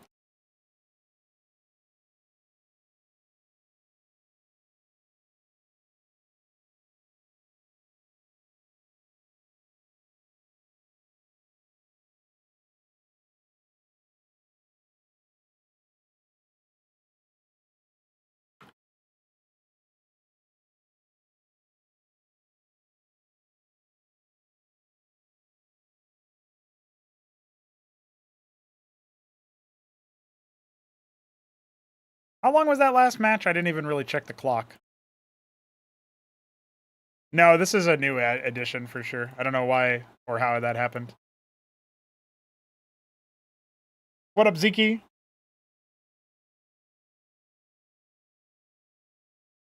We took a good fight, then not so good fight. Lacking phalanx for a while. What was wrong with Hamster? Asked Zeke. So Ayud prepared some cheese. I think your Zeke, if you're still in the chat, I think your build where you do the pool double Larvosk, the pool first into double Larvosk is really good versus that kind of thing because you get your first units out faster. Hamster was playing Larvosk open, which is a little bit on the greedier side if somebody is trying to specifically punish you. And Ayud just came in with a bunch of cheese prepared. So, let's see what happens there. I don't know if he's going to play that way versus you, Zeke. I think it might be a bit different, but we'll see. He's got a lot of styles, that's for sure. Starpad coming up here. Jujik asking about the busted doodad. Yeah, I already said that. Top Ramen saying about asking about the timing. It differed because it was two different like cheesy timing attacks. Or cheesy is probably the wrong word. It was just really effective, very sharp. He did game 1 was on Knife's Edge Dominator. He did forward Fulcrum, and then he did Starpad to drop the vultures after doing early harassment with the vultures. And so he picked a bunch of pool units and then dropped them into the main base after Hamster did the degen move to move the Kagrin up and invested all of his protection at the front gate. That's a hyper-specific thing, in my opinion, to that map, because that map is very, very droppable. So it's like a drop rush, basically.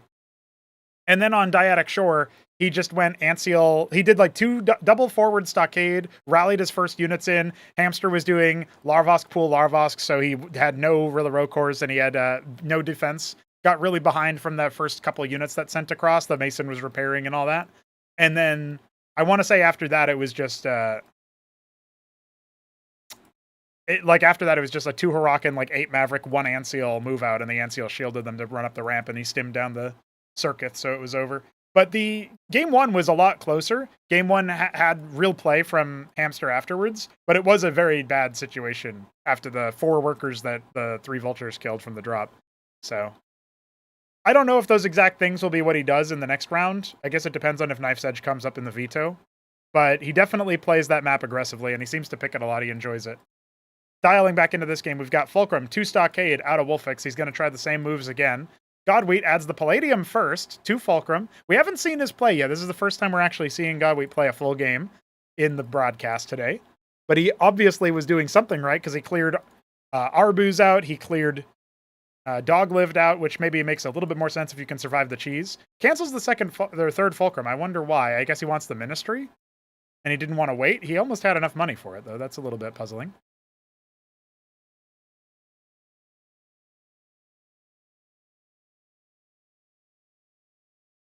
After this, we see the winner of this match go up against Hamster, so there's more TVZ where that came from.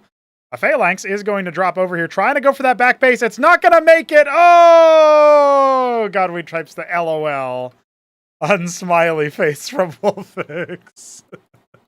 Yeah, in Cosmonarchy, you can see the corpse of the unit that died, assuming it dies over pathable terrain. Wild stuff.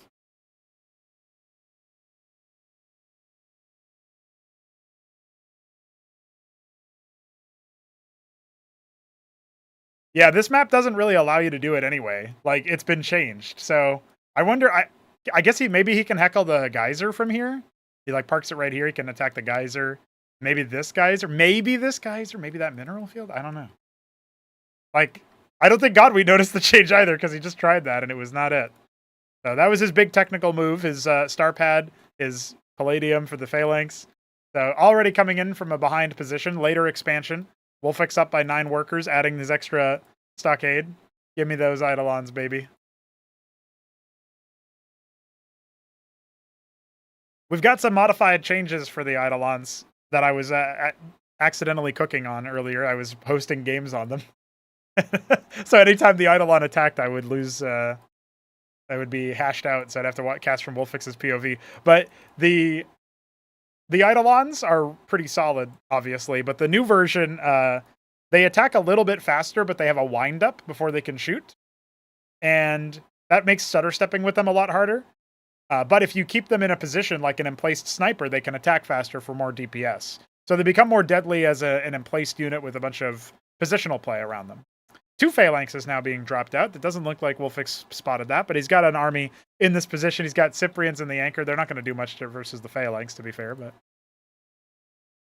still scouting around with this Vulture, the very edge of the mine.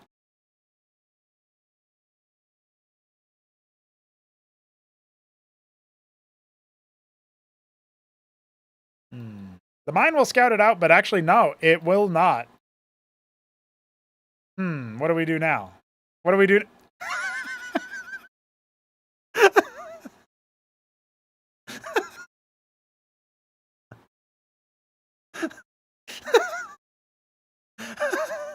I really respect that Godweed hasn't just GG'd. That's 3 Phalanxes and 2 Trojans. He doesn't have anymore.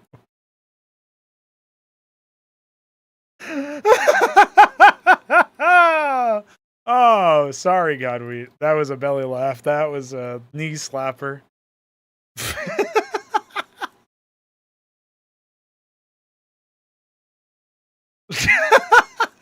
I can't. There's something about that. There's something about that that really got to me. Oh my god. All right. Well, the move out here, actually, if he has a couple extra Phalanx, funnily enough, it's actually a pretty good spot for Godweed versus this army, if he can get in the right spot.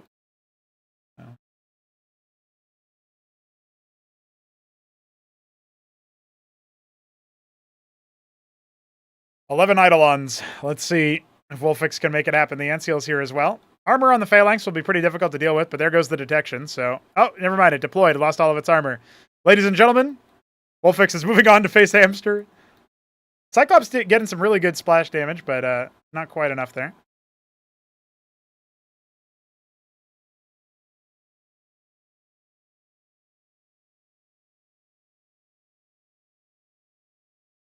One Eidolon from Godweed versus 11. 13, actually, from Wolfix. More units streaming in.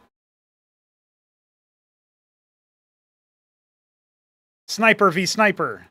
These snipers have healing.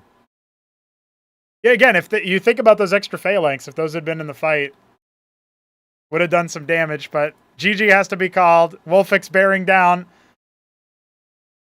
Wraps him up in a neat little bow.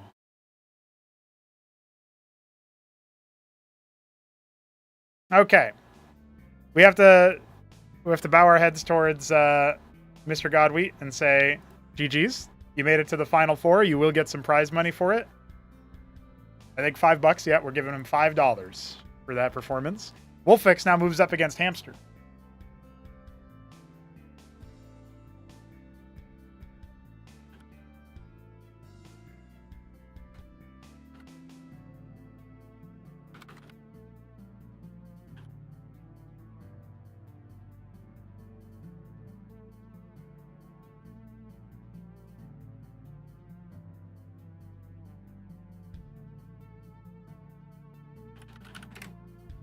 First time Wolfix is going up against someone with a higher seed than himself. I seeded him at number 3. Hamster at number 2, Ayud at number 1.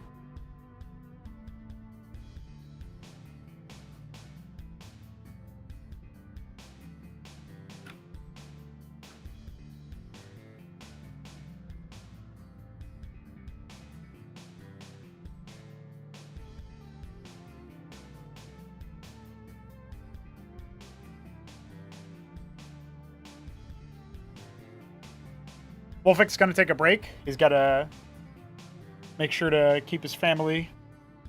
Family comes first. You know how it goes.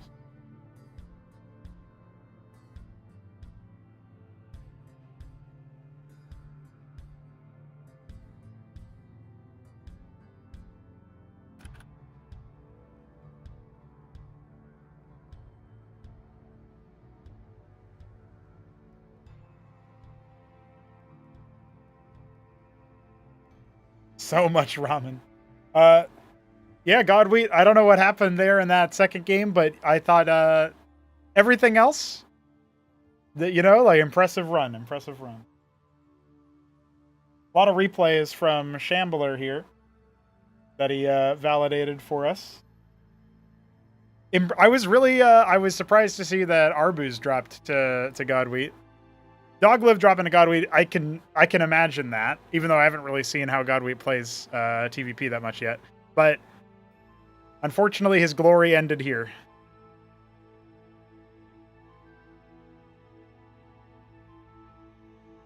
He bought the top ramen, so he already needs more Cosmo, yeah. Yeah, well, listen, $5 is $5. We'll see, maybe he's like, I don't know. What do you think you're going to use that money for, Godwheat? $5. That's like half of a soda can in Canada.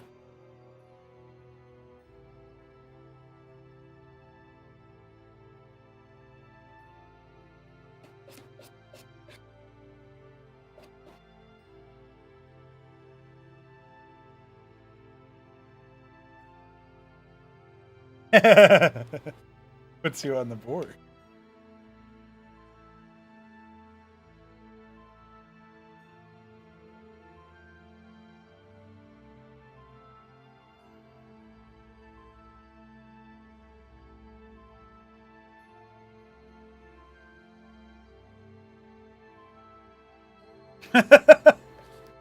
Yes.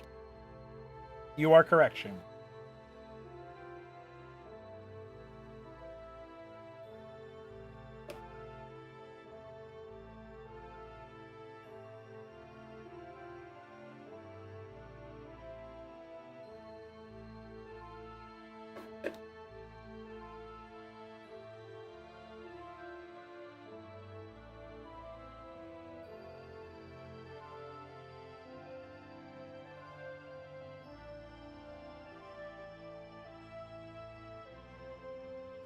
All right. So Hamster has to pick versus Wolfix. Part of me roots for the rematch so that Hamster v Ayud, right? Like, we can see some more Zerg. And part of me roots for the pro, pro play. Hello.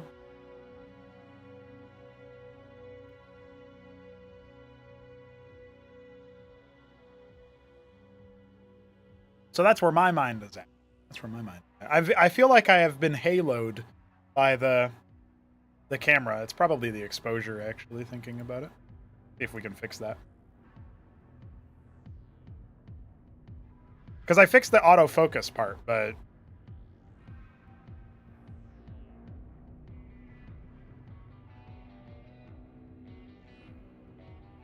Oh, those are pretty intense settings, guys. What do you think? I'm dark and moody. This is probably still an... Oh, no, never mind. That's what it was before. Now I'm dark and moody. Alright, well, we can't do that.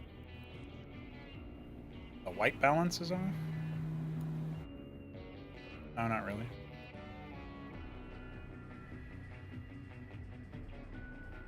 Oh, well. No setting will fix that one.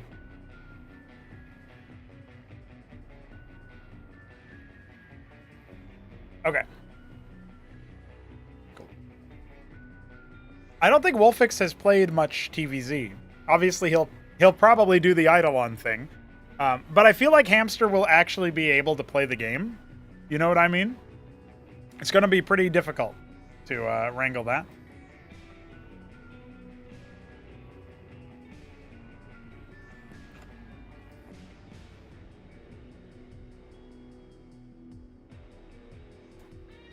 All right.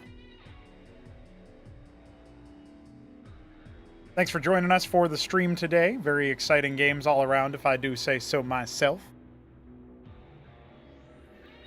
Our next weekly is actually 2 weeks from now, is what the plan is. However, we do have a show match coming up on the 6th of September.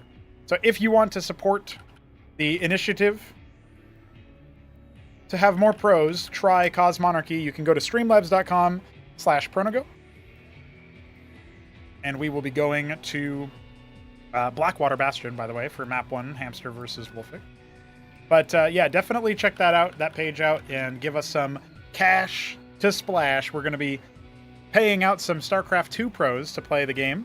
And that could be a whole nother kind of domino falling, if you know what I mean.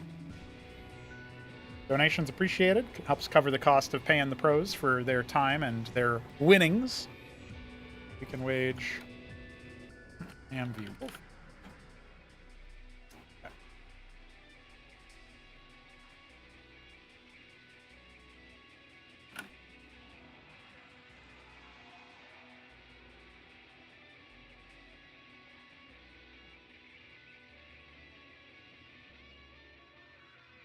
Thanks to our brave donors, we have already raised $40 towards the $170. I donate the $5 back to the prize pool. Hell yeah, brother! Thank you, sir. Thank you. It is kind of funny. If we end up like... Yeah, thank you. Thank you. Appreciate you. I'm thinking about it, right? If we did these bi-weekly cups, right? And it was $50 per bi-weekly cup. That was the plan. And we get the money, and we end up with, like,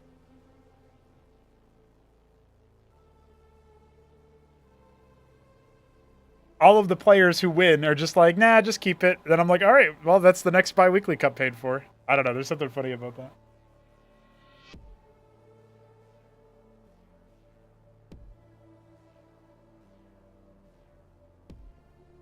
Six 631-6962. 898. Yeah, that's because of that's some gooberness, but I can fix that real quick. I wish Twitch wouldn't do that, or Streamlabs wouldn't do that, rather. Okay.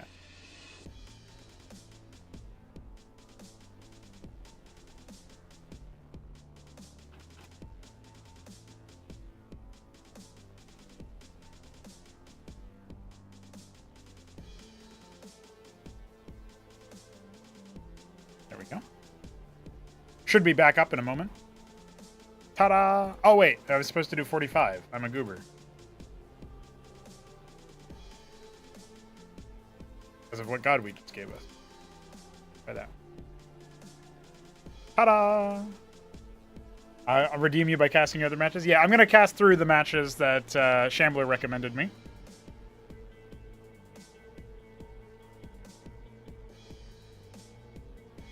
Confirmed Rhodesian. I have no idea how the currency wars are going, but hopefully everything's fine. Man, Streamlabs gives you the most useless alerts, like notifications.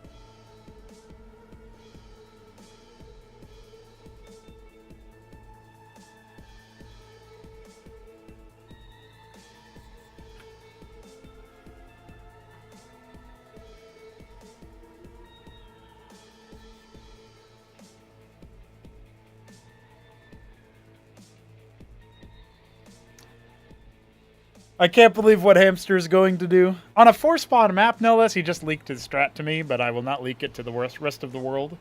You'll have to find out if he even does it. I'll talk about it if I see it happen.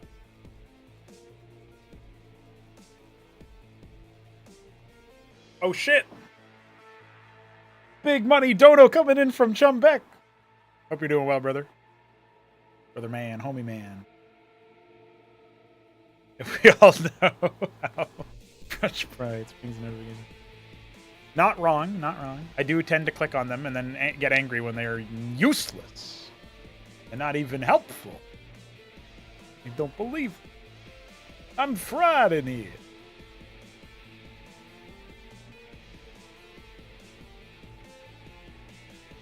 We have had some pretty good games. I appreciate the games that we've had. For real, for real. It's been a good time.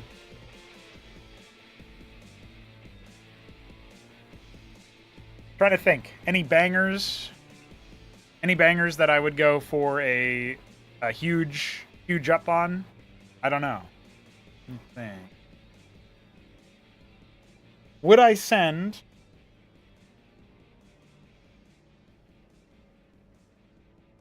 Would I send any of the games so far to be cast by the professionals? By the homies? I wonder about that one. Out of the ones that I have seen, Game 1 did, between Ayud Hamster did look pretty neat, but obviously it was perhaps needlessly extended. Trying to think. Newt Arbuz kind of had the same feel to it, but it was pretty hype. Wolfix v Doglived was pretty, like, over quick, you know? Even though it was a hype match. What else did we have? Wolfix Sausage was a pretty easy wrap. Wolfix Newt was a pretty easy wrap. I really did enjoy... I enjoyed, like, the opening matches here. The Dog-Lived Wolfix one was pretty interesting, and Newt Arbuz I did enjoy. Wolfix is coming in hot.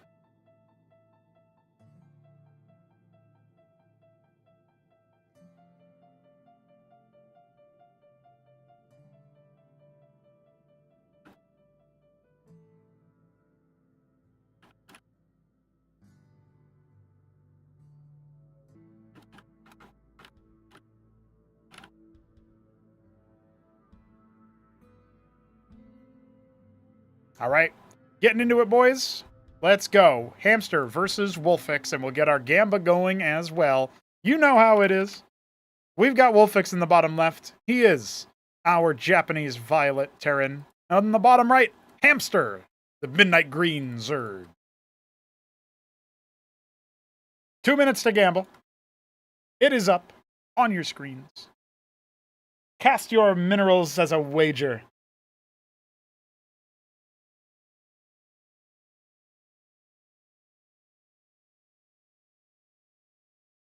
Hamster is harvesting Vespine. Getting his Larvosk in order, I'm sure. Wink. Wolfix in the bottom left just going to be going for the mech opener again, it looks like. Got his Vespine out. Ready for it. Just needs those minerals. Finding the... Oh, this is same spawns as Wolfix played on this map versus... Oh, yeah, so this isn't too bad. There's that Larvosk coming up. And there's the Fulcrum. Go ahead and set our camera hotkeys where they must need to be. The pros do that when they start the match. So too do the witnesses. The pro witness.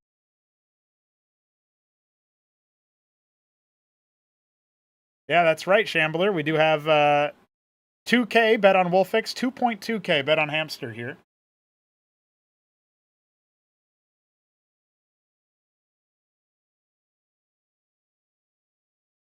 Larvosk finishes up. We have the pool coming for Hamster. So this Fulcrum expand into bio is what Wolfix has been doing a lot of. He likes the Vulture play, I suppose, in the early game, and he will scout his opponent first. Hamster not going pool first at all. Wants to do his Larvosk instead, which does make some sense. That's how he's used to playing anyway. Puts down the Kagrant. He didn't scout deep enough to see the pool, but I suppose he can assume that that's what's coming. And there's the expand. So the good thing about this timing, actually, is that for Wolfix's sake, the expand comes out pretty fast, right? Like, it's actually down before the first Vulture even finishes. And he still has enough for another Vulture. He has cut worker production a little bit, which, you know, could have been a little bit better there. Oh, somebody evened the betting odds just before the time clicked off there, so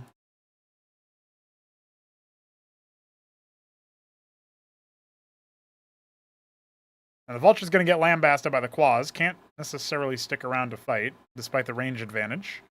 A little bit too tricky to micro it back and forth. Some workers, some Zeths. Hamster going to stay relatively even on worker count for now. Hydra's Den coming up. That's going to be the tech pivot, as the stockades do predictably come down for Wolfix. He hasn't played versus Zerg yet in the whole tournament, right? Because Grass Eater was the only other Zerg that was in here, and he got eliminated by Godwheat after being cast down by... Was it Sausage? Yeah, it was Sausage. That's a game that we should cast on the stream later. Not today, but later. I have somewhere to be after this is over. By the way, Ayud sitting in the upper bracket. I should ping him to remind him that he's got a match versus Ziki soon. And then winner of that will go up against the winner of Top Ramen versus Ultra in the qualification to Acropolis 4. Ayud already pre-qualified, mind you, but, you know, that could be pretty interesting. Because if that happens, then we have, I think we're going to have Ultra v Ramen, and like that, the winner of that match would have to go up against, I don't know, I'll have to figure out the bracket later. There's some interesting permutations that can happen, though. Let's focus on what we got in front of us, though. We do have 2 stockades. Wolfix trying to joust with the Vultures, but he does get stunned by his own mine there, and that Zeth, the fact that it was still alive meant that the mine popped on everything else. We got Zeth and Hydra coming. Hamster adding another push to his K-Gra. I don't know if that'll be a Larvosk or what. Still kind of cycling through. Now that the Hydras are out, Wolfix has to respect this. Behind it, he's got stockades. No add-on just yet. He's adding the anchor. It's a little dicey for him to hold versus all of this. His mines have been kind of littered throughout the main part of the map. These Vultures don't actually have any mines left over, and his Fulcrum is idle right now. It starts to queue up a Cyclops, but feels like there's a looming potential for Hamster to end up taking a surprising engagement here. His Hydra gets stunned up.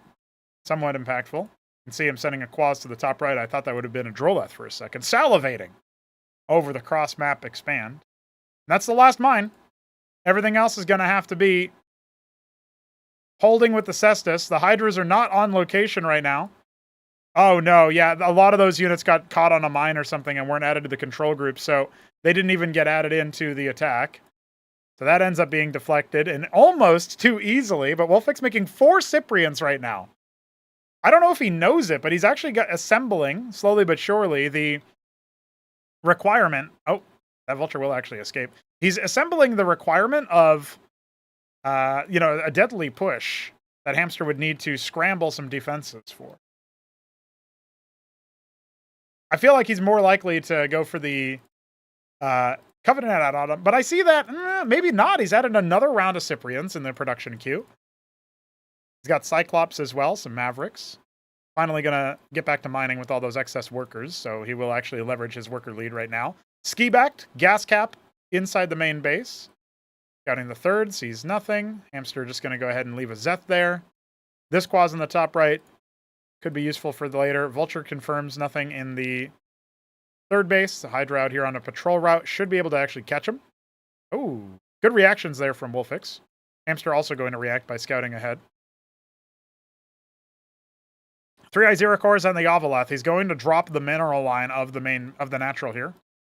It's the most logical place, unless he wants to go out on the map and pivot into the main base after. Now the add-ons come out. And the 5th stockade as well. Fulcrum has gone idle for now. Could maybe use it lifted and used for a roadblock of sorts. Yeah, Zero Cores have not actually hatched yet, so that Ovaleth is going to end up linking up with the main base. We've got Bactyls on the way as well. Exploratory Quas just to see what's going on. Scouts out the Cyprian count. Bactylisks are a great choice versus Cyprians, to be fair. We don't have any advanced units coming out just yet, but look at the stockade explosion. Going up to 9 stockade. This full HP Vulture will end up scouting out what's happening. Sees the very, very well saturated natural. Although there was no gas miners on the Eskagent. Scouting out the Bactyls. Does he remember those from his fight against Ziki, I'm sure. A lot of idle workers. Anti-drop play coming out here for Hamster, but Wolfix is not attempting that just yet. 10th stockade. Wow. Okay, 11th stockade as well. Holy moly. Really going up to a bio explosion, seeing how much money he can crank out on 2 bases. So this is going to be a lot of bio, but if there's enough Bactals and 5 more are being made, 2 have already been made, we could still see a really aggressive push.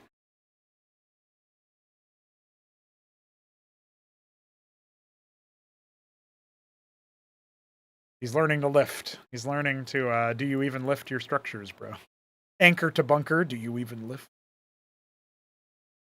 Hatch on location. There needs to be a couple units sent up there to clean up that vulture, but the hatch itself is not in jeopardy. Hamster gonna see about pushing a little bit further forward here, inching closer with his Bactals. Making a lot of workers. He's gonna try to start saturating that 3rd base pretty soon, I'm sure. Adding the anti-drop, the Zorkish Shroud about halfway complete, so our Zerg player is scaling up. The 3 Izzies are gonna go ahead and unload here, and they will announce their presence. Hamster is, oh, one of the anchors is floating away from the main gate. Okay, but hold on. The Bactals are way too far forward. He is going to need something else to deal with this.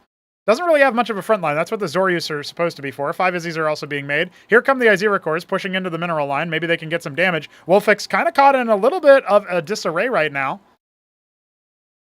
Only a few Eidolons with this army right now. Only got 4. And yeah, Hamster's going to try to dive from this position. He knows his Bactal count is very, very respectable at 10.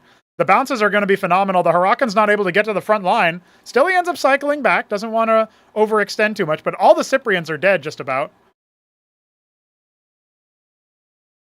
As those Bactals die, they turn back into Hydras. They'll help deal with the front line. The Iziracors did a tremendous amount of damage. Ridiculous amounts of dead Masons. 10 worker lead now for the Zerg, with the 3rd base starting to mine. He can cycle back after wiping the army, but remember, we do still have 11 stockades. If the money is still good enough for Wolfix, he will be in a good enough spot to make something happen. Oh boy. 5 Izzies and 2 Zeths are going to go ahead and unload here. There are Cyprians in position. Oh, the Mason on location narrowly avoids death. Just in time for these ones. Oh, the 3 Izzy drop. Oh, that's the one that died first. That's very, very rough. The Shaman will end up going down here, so that's okay to trade. He's hunting around for where those Eidolons are, and now he's going to get on top of the rally point. Got to peel off those Eidolons. Oh, the rally is so good here for Hamster. He's eating them all up. Really throwing in a lot of chaos. Looks like the Zets and the Iziracors even cleared that anchor. And now the Cestus is in jeopardy. Just diving past. This is a killer instinct move I've seen Zeke do a lot. Hamster maybe not so much, but he's still going to clear out those ant seals. Bactals are kind of getting pounced on by the stimmed Mavs. That's a bit of a problem. But still, he's got narrowly enough. He needs to dive a little bit further forward to actually reveal those Eidolons so his Bactal will bounce. I guess he doesn't even really need that. Another stack of Mavs coming out. This amount of Hydras is still very, very good. Despite the stim Maverick count. He's making 10 more. But there's rallying units coming in for the Zerg, and I think Hamster's just about cracked them open, forcing the pull away. Now diving on the Masons. He knows that he's got them just about pinned to the wall.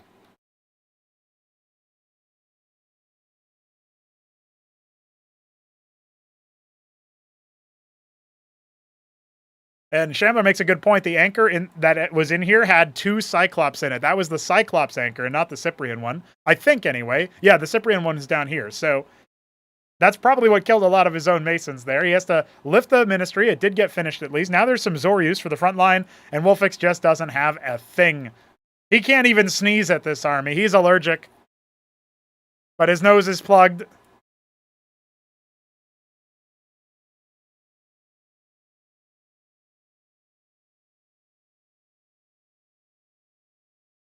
It looks like Hamster will avenge Godwheat.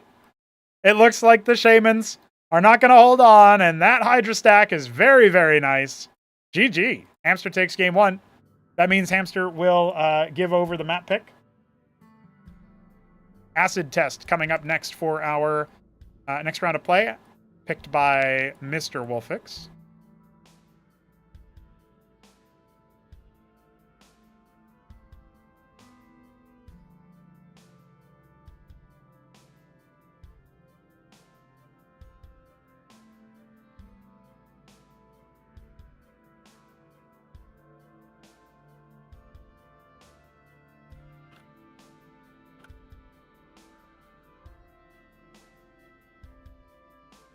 It'll be interesting to see what we end up doing here, because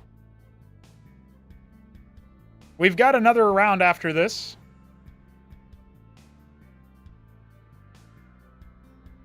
Zerg here.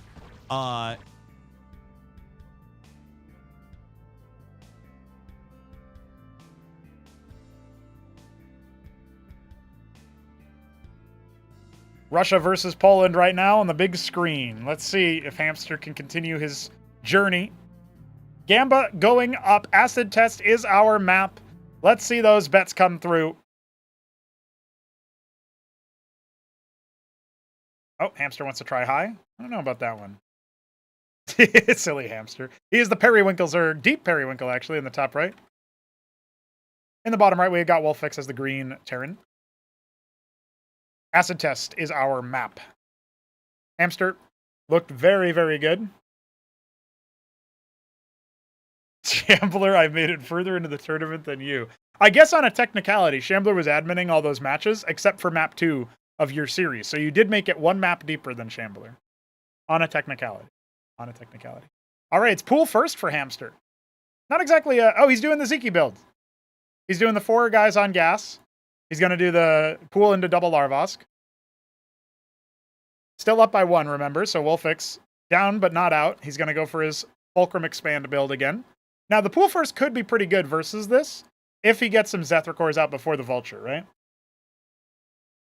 The BO9. I love the BO9 bet. Like, there's something about it being so many maps that is really good.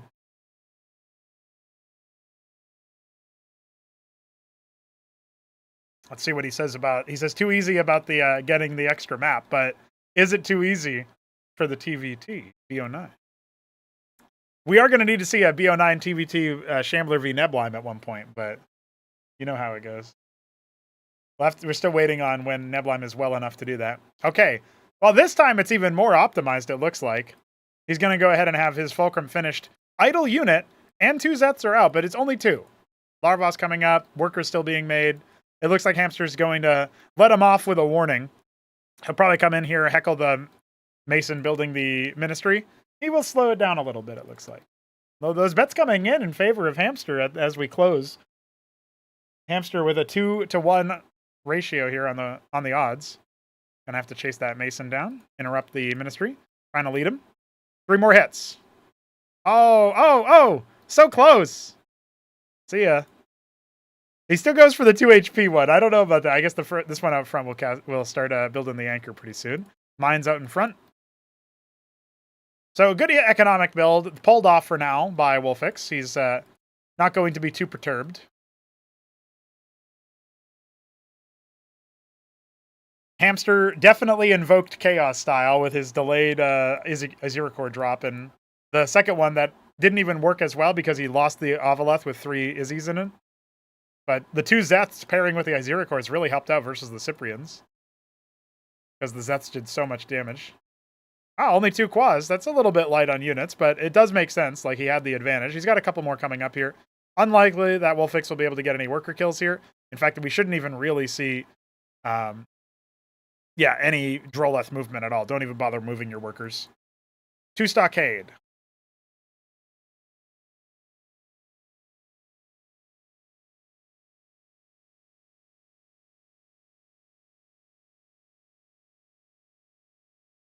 Okay, so there's 8 Quas. I can smell the Stockade transition, of course, as Wolfix does like that, but I don't know if it's going to work out for him, right? Does he have a fail-safe plan? Does he have something he wants to do differently than the last game? Has he really been able to think about it too much? I'm not sure. Hamster is he's the 3rd best Cosmonarch according to the last Acropolis, right? So no shame in a newcomer losing to him. Knowledge goes a long way, even when you don't have pro mechanics. Zorka's Shroud coming as the transition point after the Vornath. Does he want to make some Vorvs, or is that just going to be a leapfrog into something else? Let's see. He might decide to pocket across. Yeah, he's going to morph it right in front of his face. That's pretty cheeky. Got 3 of them coming. 2 of them about to finish. Pretty reasonable mine hits here. Does Hamster still want to do this? Cyprians are on the way. We got to cycle back. This army feels a lot less deadly. Oh, he's going to apply that ensnare onto the Vulture. Almost gets him. Has to respect the Anchor Cestus combo. The Masons were pulled as well. Going for those repairs. A lot more Zeth Quas coming. Remember, the Shroud was being made. Did it get canceled? Maybe I was not seeing the Shroud and instead I was seeing the Vornath. Okay. Quas Vorv drop. Interesting. Okay. All right. Second Ovalith. This one's got 3 units in it already. Oh. Hey, what's going on here? What are you doing over here? Vulture scouting the hatch.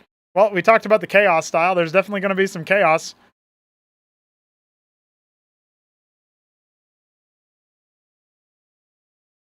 Cyprians are getting torn up by the Zeths. There's a Goliath up front. Good stun onto those Cyprians. Hold on. Hamster doesn't want to pounce on it, though. He's got the units in the main base to worry about.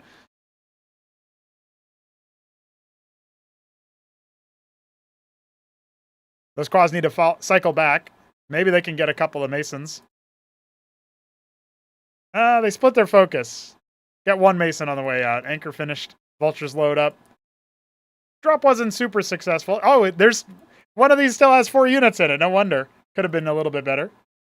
He's actually going to double down with the Quas. Okay, he's got just enough units that he doesn't have any ground army giving his position away. But the Mason is still here to scout.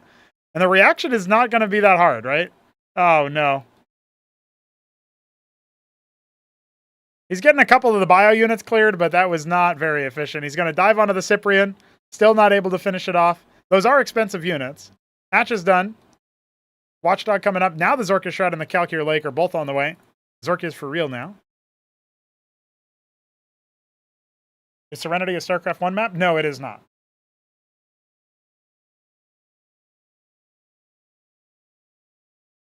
It did get, like, originally there was that Phalanx drop area in the corner, but now it barely reaches any of the resources. It was updated to not really be as effective of a strategy. So, I don't know how he knew with the Watchdog and stuff, but you'd have to ask him if it was intentional. It definitely was. It was very brutal. I pour one out for you, homie. Okay, Zerg army coming back home. I guess he probably wants some Lyrilisks and some Lakes. Try to lay siege to the base. But mineral count very low right now for Hamster. Doesn't have the greatest of banks. Yes, he did just know, didn't he?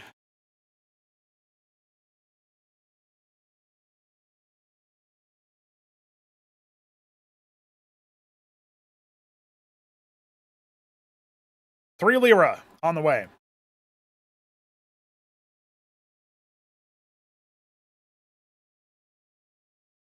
Loser of this match goes home with $10. Winner earns a minimum of, what would that be, $15? I think that's what it is. 20, 15, 30, 5. Yeah. Each time you win, you get $5 more. I am day drinking. There's a lot of Stockade coming. Again, very similar to that Blackwater game. We are going up to 10 Stockade. Might be some more coming up pretty soon. Third base coming up after that Vulture gets cleared. Pretty heads-up play there from Hamster. He's starting to add some Zorus to the mix. No Lake is just yet, but I'm sure we'll see it eventually. He's really just making Lyra right now. Lyra Lakes, or Lyra Zorus, rather. A lot of Zeths to drain the bank. He also probably wants more Vorvs, if I had to guess. We will see the Vestry. We will see the Covenant. So the Shamans will be a thing, right? He's already got 2 of them. Got some Goliaths for anti-air, I notice. He's staying mostly in the main base. He's got the mines here for... This is a really hard place to actually lay siege to, right? That's kind of why I think on a Turtley Terran style here, it does lose because you're just going to take every base on the map, right? But there is something about the... There's something about the positioning of this map that makes it really hard to actually lay into the natural choke area. Looks like Wolfix wants to try to expand towards 6 o'clock now that his 7 o'clock, I guess, so that his bottom right was taken out. 4 o'clock no longer his territory after the Zeths ransack him. 10 Lake is on the way. 8 of them will hatch first, I think. But a lot of Mavs. I'm a bit worried about all the AoE I see on Hamster's composition, but if Wolfix hits fast enough and gets in a setup position, it might not matter. The Zeth run by, primed. Could maybe try to attack 7 o'clock before it really gets up and running. Now the Bio Army just kind of sharking around for now.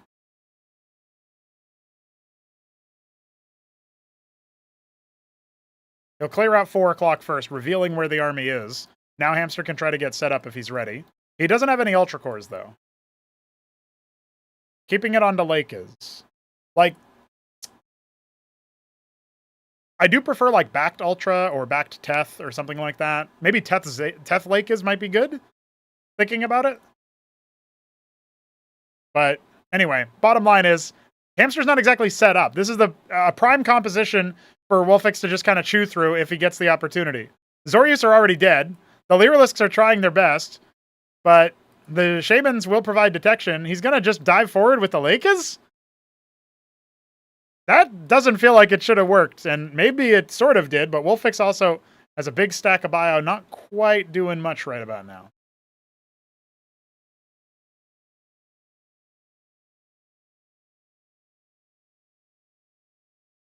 Ooh. That's another dead Zorius.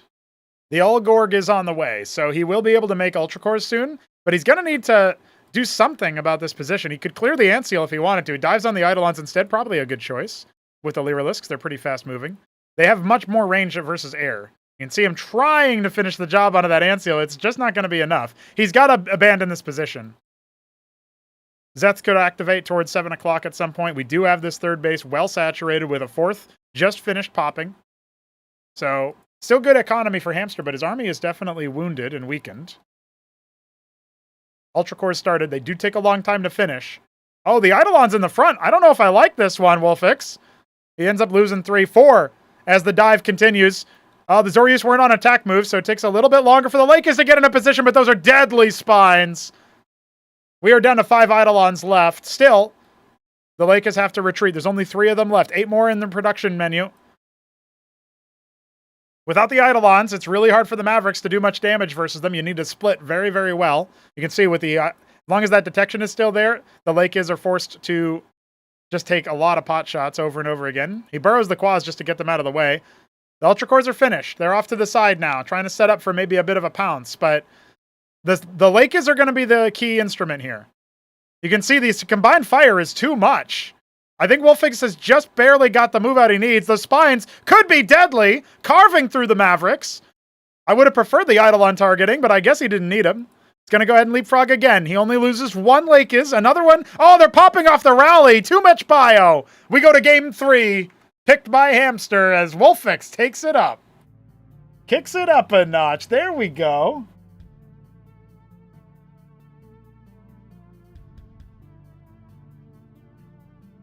All right, man's got some moves. Yeah, I think, like, Hamster had that in the palm of his hand, and at the end of the day, him going the Lakers and very limited Ultra meant that his damage was so conditional. He never made another Avaleth for detection. He couldn't manage the anti-air, so he had no Hydras or Bactylisks to kill the Antseal. It's rough out here for the bugs. Yeah. Yeah, I think, like, there's ways to make the Lakers style work, but it does end up looking different.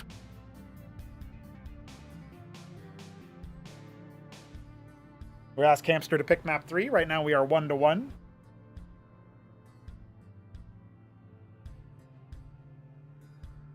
It'll be Near Impact up next. Okay.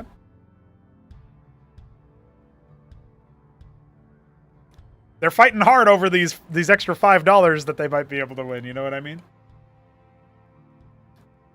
Impressive stuff from Wolfix.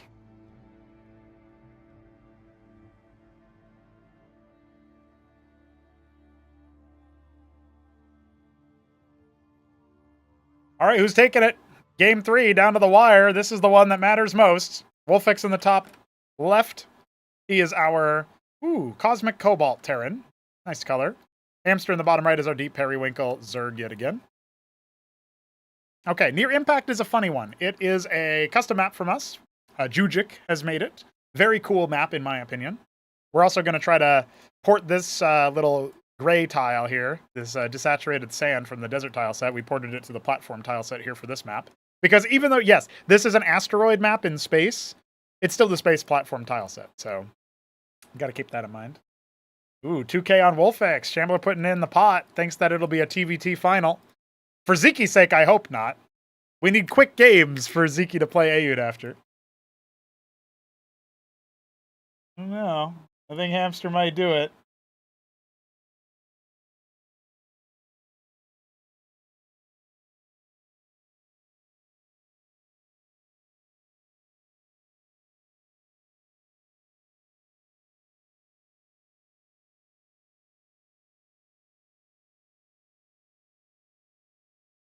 Got to ping Ayud about that because obviously he's got a best of 5 to play after this TVZ.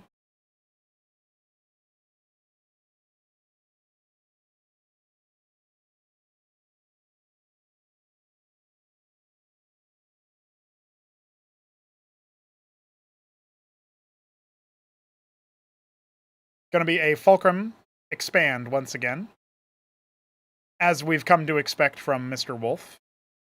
And this time the pool into Larvosk has 4 Zeths coming out.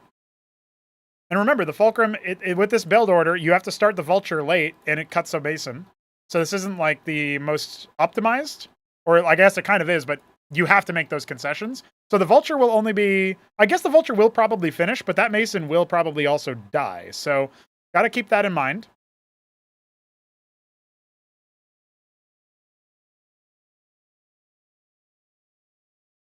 Let's see what happens here. He's trying to go after that Mason. Forces the pause. Now try to cycle onto the Vulture, forcing some micro. Just causing a little bit of trouble here as he runs in. Sees what he can get. One of those Zeths still in one-shot mode. Really hard to kill the Terran workers, I tell you that much. But still, he almost got him. I think if he had clicked the one and just kept on it, he would have actually gotten the worker kill, funnily enough. You missed the Gamba. I can't believe it, Godwheat. How could you do that?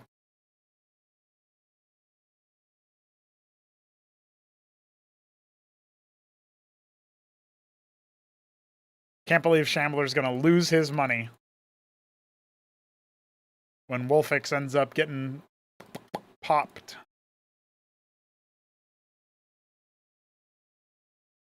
Maybe Ayud will just rush down whoever wins this, and it'll be over stat. Oh, getting a little bit of damage I am here. a hero! Oh, nice little fadeaway shot. Trying to bait out the burrow. Oh, the Zets, though, they come out. That's a pretty big win. Just a little bit of dancing over here as the Stockades come up back at home. Hydrath on the way. Going back to what worked on Blackwater, Hamster's going to try for that earlier move out. There's the mine. Zeth will die. Vulture is very close to death. 2 more shots from the quads and he's gone. So, gotta respect that.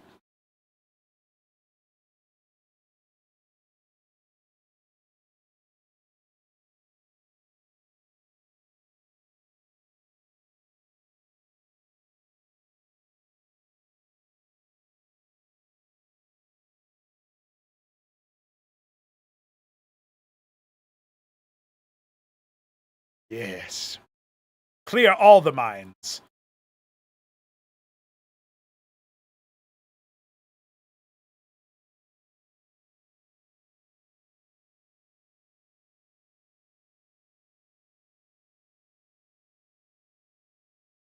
Expansion coming a bit late for Hamster, but he's had to kind of do that before. This is actually a little bit more pressure came out from Wolfix this time around when going up against all of what Hamster had to offer than on Blackwater. And this time around, we do have the Goliath out. I think one of the optimizations Wolfix made is he just didn't bother scouting with the Mason. He scouted with his first combat unit instead. That can be risky, but I mean, to an extent, he doesn't know the game yet, so even if he scouted something that was a tell, would it really matter? I'm kind of impressed Hamster didn't go for the Iziracore all-in. Because he did tell me, now I can reveal this now, because there's no chance that he can do it anymore. This is the last game versus Wolfix. But he told me, he said, Pronogo, prepare to be hydrizzed. He's talking about like the hydrizzy. The whole bit we had on stream a while ago where I was like, I can't call it the hydrizzy den. That's not allowed. Like it's like when somebody calls clothing drippy. I just vomit a little bit, you know? So Hydrizzy is not what it could be called. But he wanted to reference that one, and I thought that meant he was going to go the Iziricor rush. We make 4 Iziricors on one base as your opening. No Larvosk. Just Den first. All right, I'm banning you, Shambly.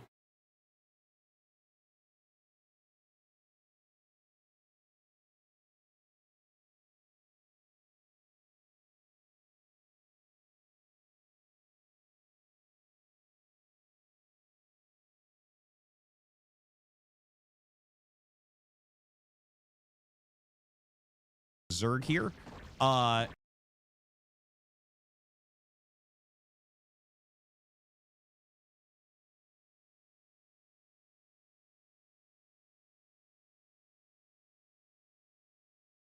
Third base coming. I like this third base timing a lot I am more. a hero. I definitely like that third base timing.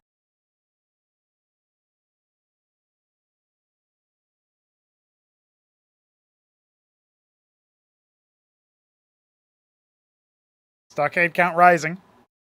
I think one of the things that we ended up seeing in that last game is that the Eidolons had less impact. It was more about the Mavericks being alive for so long. And we didn't see the same value before because of the Bactals, right? In Blackwater Bastion, there was no chaff that stayed alive. Zerg here. So, hey, thanks for the Prime sub. Appreciate you. Toasted Bagels. Sent in his $5 winnings to the prize pool and just gave us a Prime sub. Do appreciate it, sir. Pretty soon I get paid out by Twitch. I think it's like $80 or something. That's not bad. I'll take it. It's like a fancy dinner for the lady and I later. Okay, 12 Stockade on 2 bays. This is his limit. That he thinks anyway. See if we can keep it going. It's funny because even though he's brand new to the game, this is something no pro has actually bothered, or no player in our scene has really bothered to do. Is make ridiculous numbers of tier 1 production structures. Just an outrageous number. I know like Hit 'em Up has done like 30 gateways or whatever, but not in like a tournament setting, right? And so the fact that he's just doing that is pretty cool. Now it is very committed to tier 1. You know, like you can still make Harakans or whatever, you know? Certain units will still be useful in later games, but later stages of the game. Oh, 4th base is going to be denied for now, but Wolfix probably thinks that's the 3rd. Bactals have not moved in. We've got the Iziricor drop ready. Vulture is scouting for it, and the reaction time can be pretty swift. We've got Cyprian and 2 Mavericks. We got units coming out over this side as well, trying to circumnavigate the maze. Good reaction time on the mini-map there from Wolfix. He scouts out what's happening. The Hydras will clear the Vulture. 4th base has started, and it looks like Hamster is easing into a Tethfith Swamp timing, so he will be able to make some Tetzoricors. We will expect to see those. But at the same time, the explosion of Eidolons is already happening. We don't have those early trades that we had on Blackwater. So this will be a good demonstration of whether or not the Eidolon will topple to the Iziricor Tetzoricor combo, or if we will end up having a little bit too much firepower there, right? A Burrow Trap could be sick. Bactals need some frontline. Hydras probably also need a little bit of frontline. But we don't have any Harakans here for Wolfix, so it is just going to be like straight bio against the Bactals. And then the Chads are going to start coming in as well. This is an early engage from Hamster. I don't necessarily like it so much. The Iziricors are trying their best to shield while the Tetzoricors run up and start decloaking all of those Eidolons. You can see the focus fire coming through. He's trying to right-click those big, tall, hankering guys, but now all his chaff is gone. So I guess the test is passed for now because you still end up clearing all of these poor suckers. Shaman will go down. Mavericks being rallied in. The last of the Tetzoricors is starting to drop here. But this looks like a really good start. Hamster is going to double back. He doesn't want to try to fight. I wonder if he could have done some critical damage to the Eidolon stack there. Instead, he's just going to leave a couple more shots. Now the Iziricor drop comes in, but it was still preempted by Wolfix's Watchdog, Goliath, and a few of his bio units, saturating the 3rd base. Very late on that, actually, Hamster is. But he did end up making a ton of, units afterwards, you know what I mean, or beforehand. All good there. 4th base not actually providing too much just yet. He wants to make a bunch of Zeths and see if he can try to run them in after the next military engagement. Knows this has to be a 2-stage solution right now. 1st stage is complete. Drove off the initial front of units. Eidolon count, it wasn't really heavily impacted. We are at 21. But Wolfix is starting to depend a little bit more, it looks like, on some other units here and there. Looks like the Zeths are earmarked for this 9 o'clock base eventually. They're off to the side. They can't step to the army, but, you know, the run-bys are pretty good. He's actually going to confirm that this Mason is, in fact, building the ministry. So that will, because it's on location, that will need to be dealt with. 2 more hits on that, and he's dead. Now, trying to come in and see where the main army is. This will end up revealing it. Shamans are going to deploy. No detection. Remember, the only Ovolith that was made was for that drop early.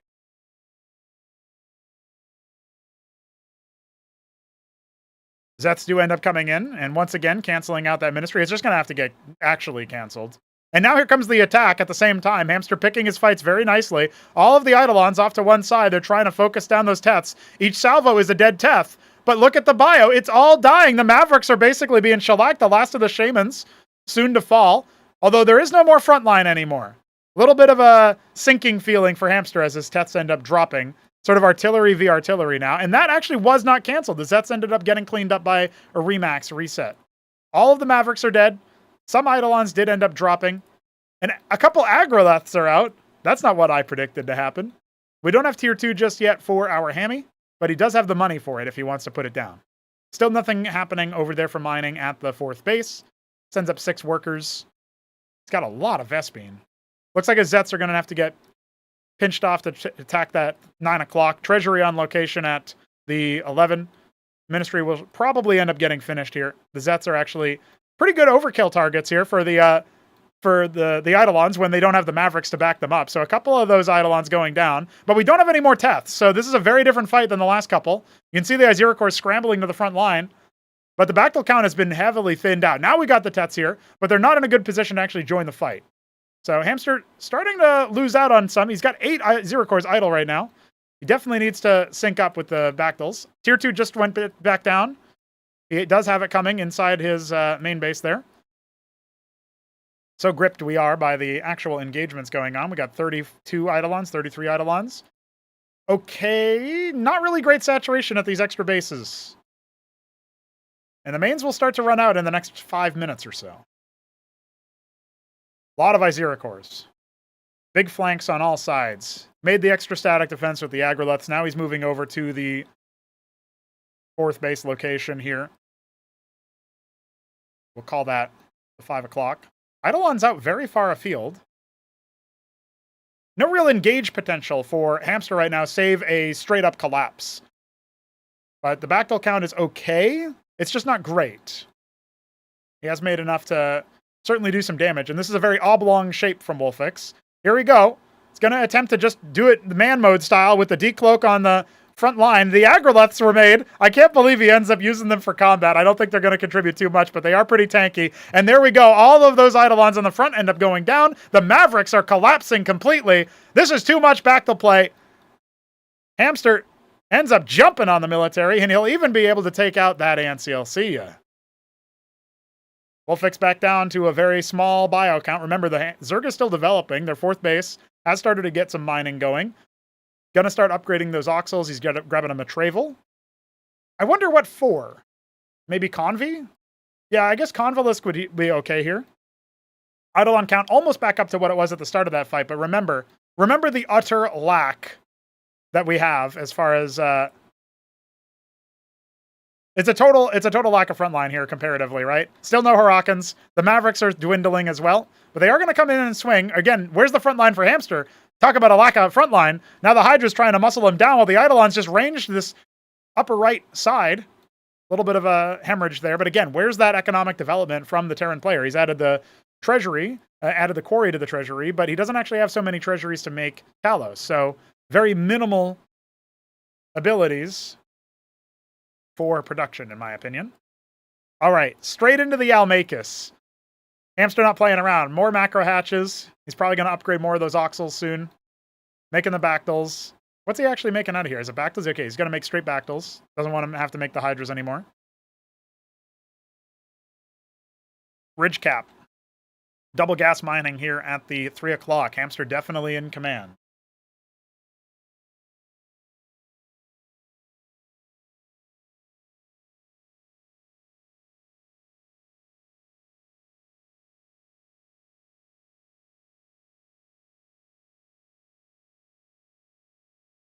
Convalesce's on the way. Does he go for the Tetkara here?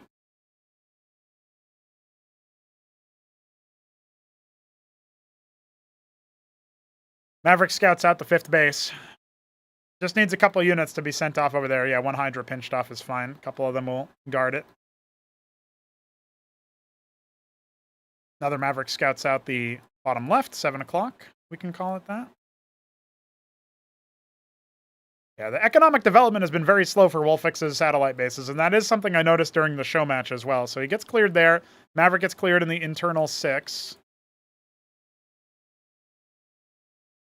Palladium on the way. How many fulcrums does he have? 2?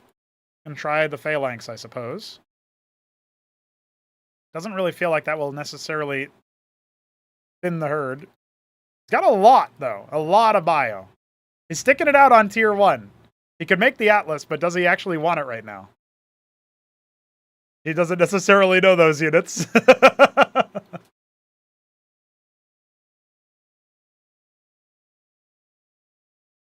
All right. 2 is Thraithaleth, so 11 more Bactylisks on the way.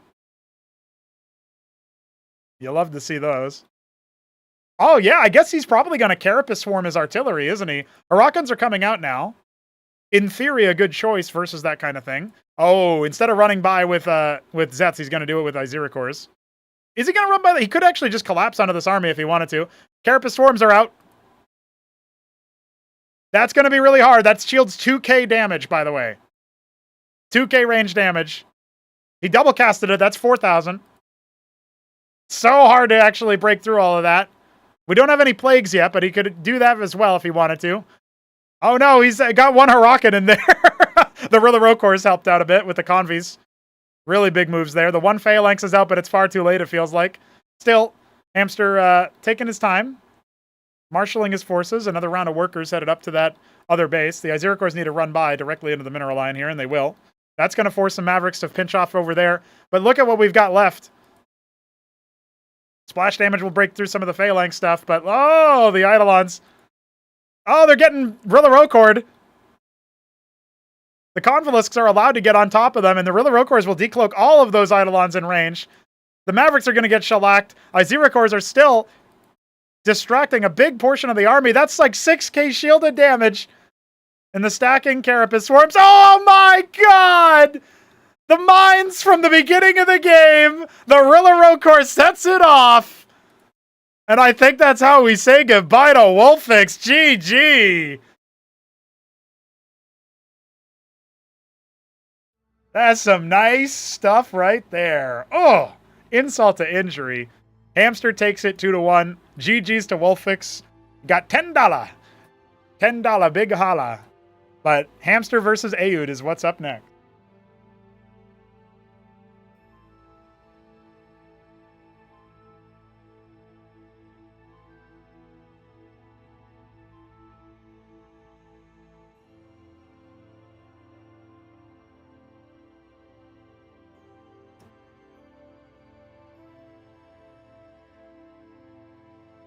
Zergo P, please.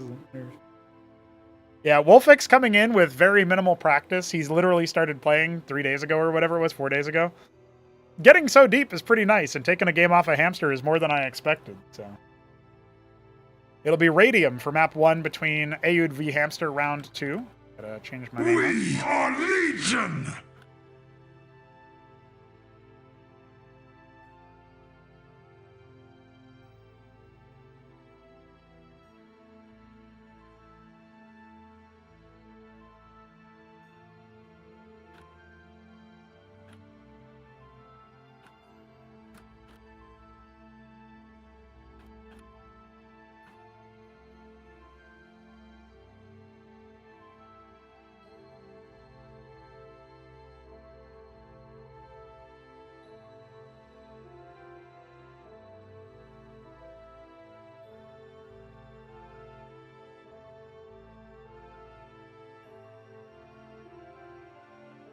All right, lobby is up for Aoud v Hamster game 1.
All right, lads. Game 1 picked by Ayud. Map 1, Radium. Let's see how it works out. Last time around, these two players had to change up their stuff a little bit. Ooh. Thank you, $3 towards the prize pool for 3 Crow. Archons. I'm glad he subbed out the H. He subbed out the H because it would have been Archons or whatever. Ayud in the top right has the Mango Terran. Hamster in the bottom left has the Deep Periwinkle Zerg. We are on Radium. Hamster fresh off victory versus Wolfix 2-1. You know, just like that, guys, we are at $48 out of $170 towards our goal for funding the show match this weekend. Technically, I guess, whatever.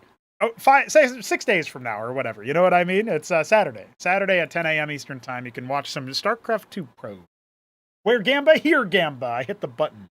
Ayud v Hamster. Bet now. Pool first for Hamster. Fulcrum opening for Ayud. We'll see what he wants to do with that. He brought some tricked out, teched out builds versus Hamster. Tried to end the games very early on. Game 1 didn't work on Knife's Edge. Game 2 did work on Dyadic Shore. We'll see if it's any different this time around as our Terran player here. Our former champion, Acropolis 2 champion over Nebline. Had to beat Hamster to get there. Had to beat Hit 'em Up to get there. And couldn't beat Hit 'em Up the second time around. Not in Acropolis 3. Couldn't beat him in the upper bracket. Couldn't beat him in the grand final after mowing through Crank and Hamster in the 4th place and 3rd place matches. Ooh, lots of bets on to Ayud. Lots of minerals. Bet for Ayud. This is the last match. Decides the overall winner of this weekend event, this bi-weekly event. Mason Scout for Ayud. Got a reasonable bank. Is he going to Fulcrum expand too? I wonder what he's up to. Not much in the way of Vespines, so. Could be Anchor. Lift the Vultures up if he really wants. It's weird because his Mason is going the right way. Okay. I'm so hyper aware of any tricky builds that he might be doing. Queues up the second Vulture. Sees the Quaz. Pool first is here to defend Hamster from the menace that has been Ayud's builds. Gets a full scout on what's going on. The first Vulture will leave. It is a Fulcrum expand. Okay. Ayud just doing it a little bit later than what had been done with Wolfix. Okay, it seems to have normalized at the end of it all. 3 people voting for Hamster to take it. Submissions are closed. We are looking at a 60-40 split by the amount of wagered. Maybe that's accurate. Ayud did 2-0 him in the upper bracket, but you know how it goes.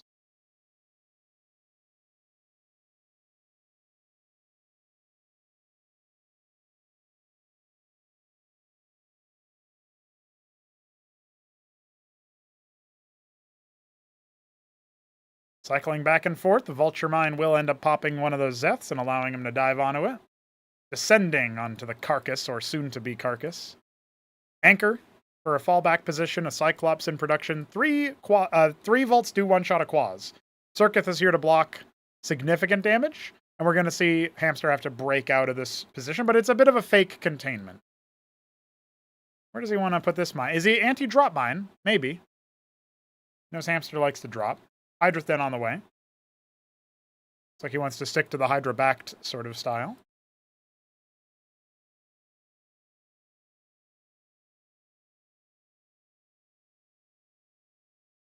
Was really cool to get pro participation in at the last second in this tourney. In this bi-weekly, in this little mini cup. Soon enough, these sorts of things will be infested with the pros, I swear. I promise you that.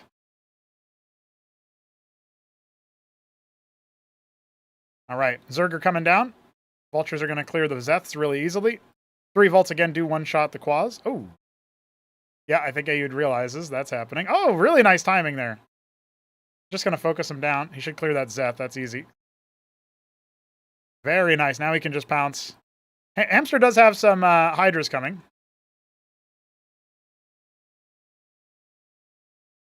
Reminds me of when the Mutas dive on Bio in ZVT. They just kind of sit there after a certain point. Now he's going to chance the ramp. Oh!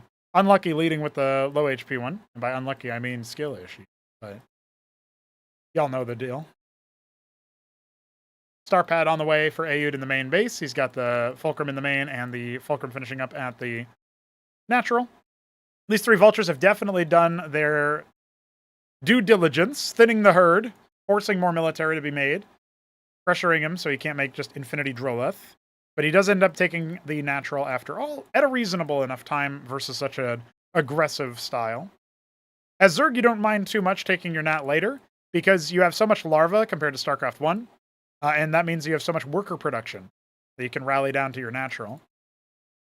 I saw people were saying, like, I think it was Doglived was jokingly suggesting that they should only be able to make military out of a Larvosk, no Droleth. And that actually has been suggested before, but fundamentally it would break this kind of situation. They'd have to be able to defend themselves better against that.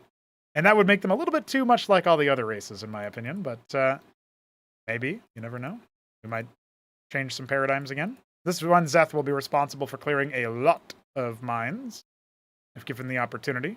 Looks like this one Vulture wants to maybe avoid that. Oh no, he's actually going to go home. Routing around, looking for where that Zeth is. Lost the vision of it. That one doesn't live for too long. Clears that one out as well. Still being active. That's good. Good play from Ayud. Has a Phalanx on the way now.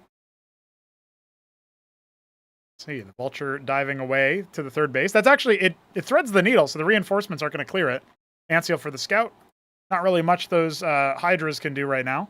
Did we see the ski back? No, not yet. So Hamster is probably setting up for that kind of move. Great reaction time from Ayud. Does reveal the Starpad tech, but that's okay. You kind of predict that the Terran is going to do that eventually. No fast 3rd base available just yet for Hamster, but he could certainly give it a go. That's what those Vultures are there for. Sort of a swath of small, like a scattering of units. But again, they're not really going to be able to do much here, particularly with the Phalanxes out. But even before that, the mines are in good locations. We got a Cyclops or 2 in the anchor. We got 2 more out here. Anseal just flying over, seeing what's up. When you don't see any tech nodes like this, you probably do assume that the Zerg is going to be gearing up for some kind of fast expo. And the Droleth will be spotted here by the Vulture. So Hamster will not be able to do much about that. He's just going to straight up lose it. Pouncing on it is Ayud, making sure the burrow didn't get him off the hook. 3 Phalanx sieged up here, yeah. Very imposing.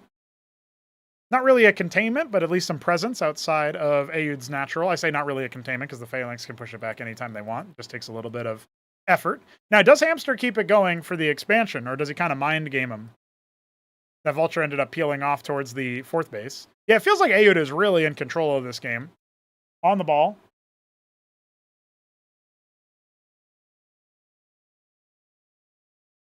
A little bit of an attempted drop. There are some units here to catch it. He probably wants to deploy that Madrigal. He'll end up losing a couple of Masons here.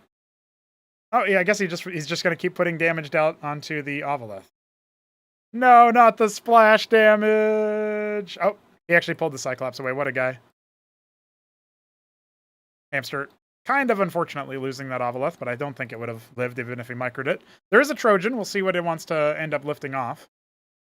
I want to see the double Madrigal drop come back. I know that it's not nearly as good as it very, very long time ago used to be when they didn't have a stagger between each shot, but anchor lifted off. There's actually nothing in there. Loads up the Phalanx. It's not sieged. He's going to have to cycle that Trojan away. Anchor ends up scouting out what's happening. That was probably going to be part of the push, had it been able to live. So good on Hamster to clear it. Now he's going to have to deal with the splitting versus all the Phalanx. The staggered moves there from Ayud. Well, doesn't want to lose that full mine Vulture, but he might. More units screaming across the map. They're all just Zethra-cores. Still could be good for a surround. 3rd base is up. Starting to send some workers that direction. 6 more Hydras in production. 7 Droleth as well. Zerk is Shroud halfway complete, so we are going to see some more tech later. Some Cyclops splash damage here is available. The Vulture's still trying to be a Vanguard. Madrigal as well, deploying itself. Only gets one salvo off. All those Vultures going down without the mines. Wasn't really able to set up here. So a reasonably efficient trade for Hamster, as he does end up clearing a lot of units, particularly the Madrigal in terms of expenses. But does he have enough behind this? He made a bunch of Hydras. He'll clear a couple more Vultures on the way out. He could even pick the Antseal if he really wanted to, but doesn't look like it's going to happen. One Hydra for 2 Vultures is totally fine, especially considering no mines were laid. Trying to dog the Hydras, though. Oh, yeah. That's actually going to work out nicely. And he has the Phalanx. He's going to go ahead and deploy it. You can still pick this up even when it's deployed, so this will still be fine. Just needs to cycle it away. You can keep it for a rainy day. Ends up killing 2 Droleth with it. Trying to do a timing push towards this third base. And look, all of the units end up pivoting onto that Phalanx. Meanwhile, Aeud pushing in. This is going to be quite deadly. We've got the Madrigal out to deploy versus the smaller units. And Hamster has to split beautifully here, and he's not doing so. Very, very dangerous push here. He is going to end up taking the third base. There's no way to save it now. Hamster wants to change my mind.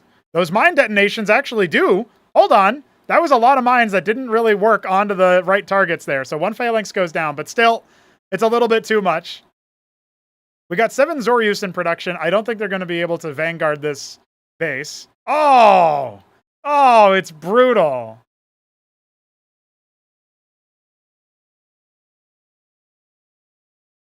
Well, the hatch is actually still alive, but will the Zorius get there in time? Oh, some of them do end up popping at the right place. All right, not too bad. Reinforcements coming in. It's only 2 more Phalanx and a Cyclops, so...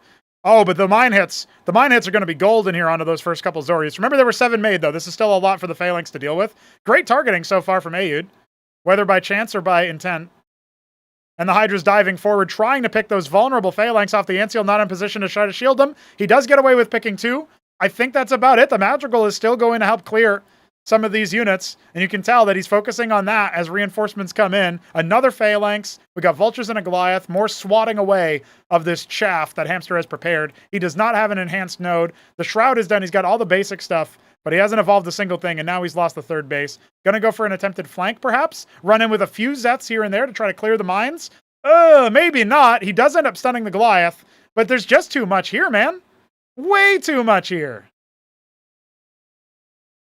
That Madrigal paying for itself in a big way, dude. Still should end up getting another kill or 2. You can tell he's tried to flank up there with those Hydras. I think that's game, guys. Losing this third base is too much. GG. Bled dry. Hamster picks map 2, so maybe there's still a chance.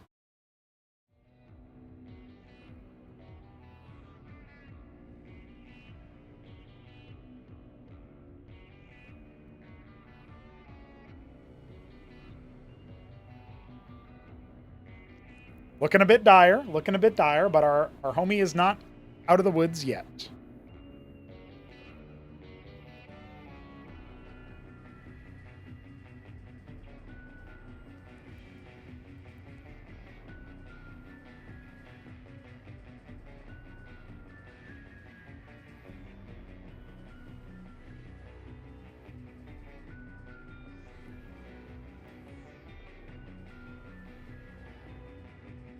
Give me your minerals. Give them to ramen. Give them to ramen. Zerg underpowered, please buff. It's gonna be Patadea. Okay, he wants the slow map, I guess. This is a map with a very long rush distance, but maybe that's a mind game. Let's find out. Let's find out.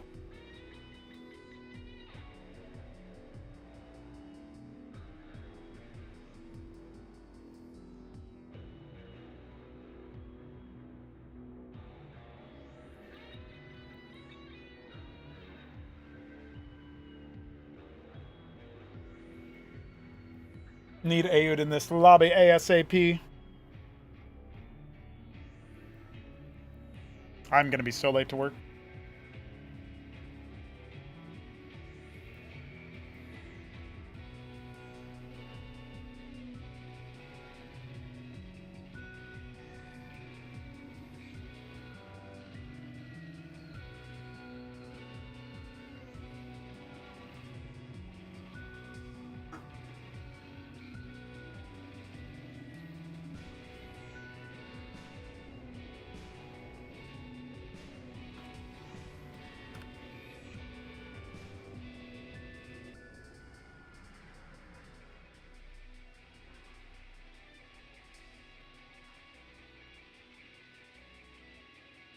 Here we go. Ayud 64 in the top left is our Mango Terran, and in the bottom right, Hamster fighting for his dear life, Turquoise Zerg. Potadia is his map selection. And we're going to find out very quickly if he's planning something more cheesy or something more standard. Ayud leads the series 1-0, one map away from winning the inaugural. Let's start that gamba up. Doglived is in the chat. Welcome back. Yeah, this is potentially our final map here. If not, it's our penultimate map. Hamster will be probably doing a pool first here, judging by what we're seeing. He could try hatch, but no, it's going to be pool. And this doesn't necessarily mean anything in particular. We'll probably see him harvest Vespine next. Potadia, not a map that you can get away with the Ziki stuff on as much, in my opinion, because this ridge is very inefficient compared to most ridges. Well, maybe very is a strong word, but it's not very efficient anyway, comparatively. So you're not going to get that same timing for the Vespine that you normally would. This does, of course, affect our Terran player Ayud, but will it affect him as much? It really depends on what Hamster is going for. You would need the third worker there to be as efficient as possible.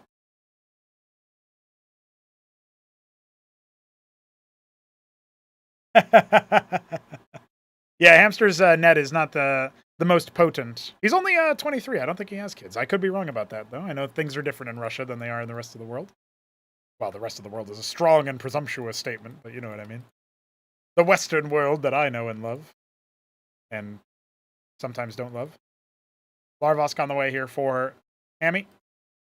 Still getting things at a reasonable time, he feels. Mason going to come out. Where's that Mason heading? Okay, he is still going to go for the scout. This is actually a less efficient scout path than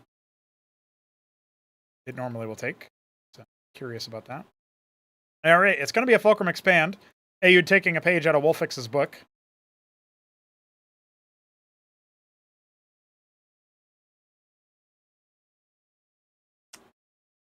Some brave soul did end up betting on Hamster just now. Before that, it was 100% everybody all in on the Ayud victory.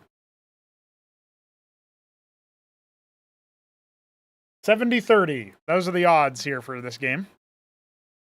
Will Ayud even drop a map? Hamster could be the one to bludgeon him. Still no expo. Keeping steady. Ayud smells something in the water here. Okay, the anchor float is happening. He has to hunt down this Zeth. He does end up figuring out where it is. So that's good.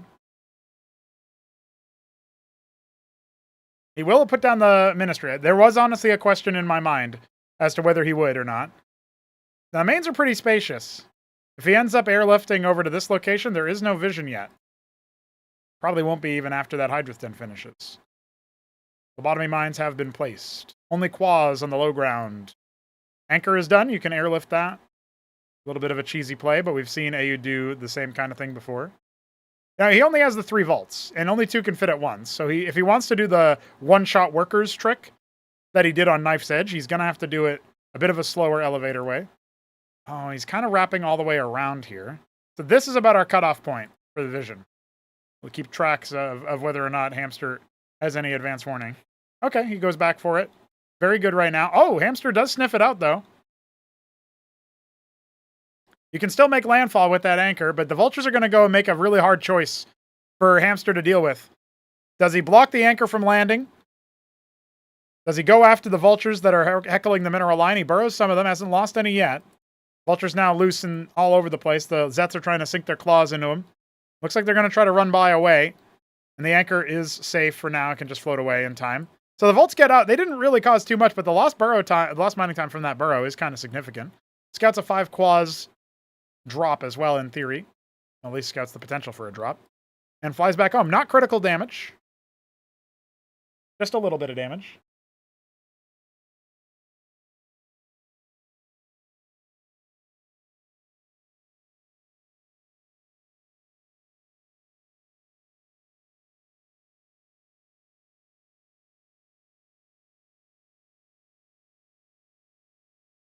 We've got the sieve coming up for Ayud in the main base. Reasonable rate of growth for his economy. A little bit later than it could have been because obviously he did make the executive decision to go for the anchor.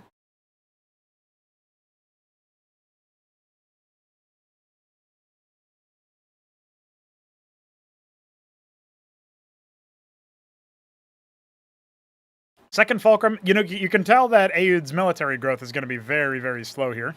He doesn't have anything guarding against this drop, but he does have vision of it. So how soon does he end up pulling the vaults away?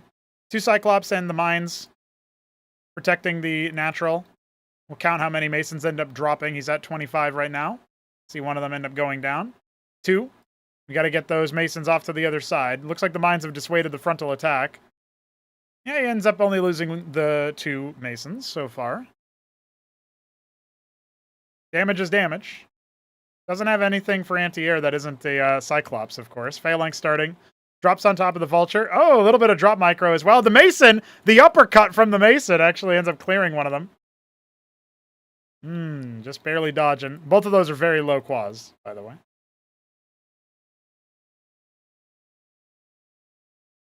Yeah, you can load into the anchor while it's in the air, but you cannot do much else.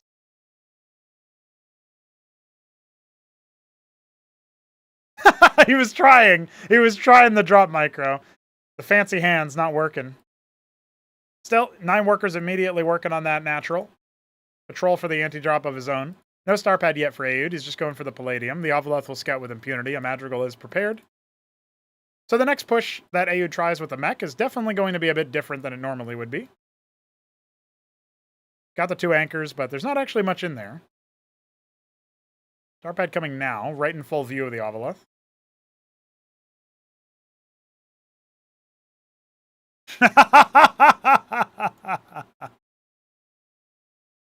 He was trying to paintbrush damage. That's really funny. Hey, third base. Okay. We'll see how that goes.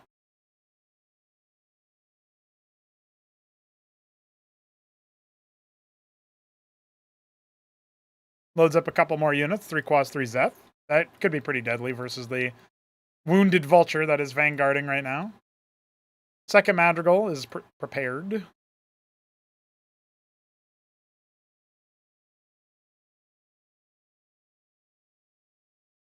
Zorki's Shroud has started. Somewhere Nebulheim sneezes.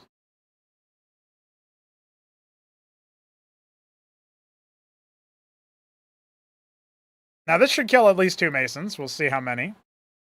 Hamster obviously has the worker lead already, so this isn't too significant. Only 1 Mason going down so far. Does end up focusing down another, and he should clear the Vulture as well, for that matter. Should deploy this Madrigal. Deal with the units that are actually in your base, buddy. Now he's going to lose a 3rd Mason to it.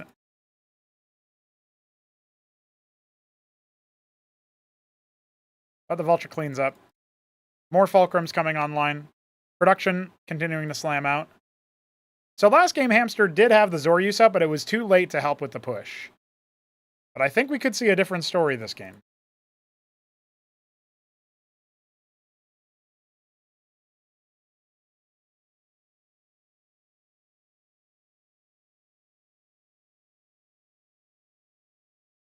Two Zoryus immediately starting as the Shroud finishes popping, gestating. We have the gas cap in the natural. The anchors are airlifted out.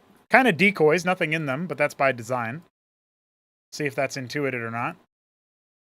Clear the initial Zeths. We've got a pack of 10 Hydras. More coming. Yeah, it looks like we're at about 13 Hydra. That's respectable. You can dive onto that anchor off to the left-hand side, but it does give Aeud an idea of where things are. I love that he moves it back as if there is something worth protecting in there. I'll clear the first Hydra without too many issues. Packs up immediately afterwards. This anchor is earmarked for the 3rd base. I don't think this mine sees the Kagra. It doesn't have great vision range in general. And there's the gas ridge capped up in the main base as well. Treasury pretty close to on location, but not quite. We'll airlift over to that 3rd at some point. And you can see this anchor just kind of watching. Waiting and watching. He's going to cycle it away.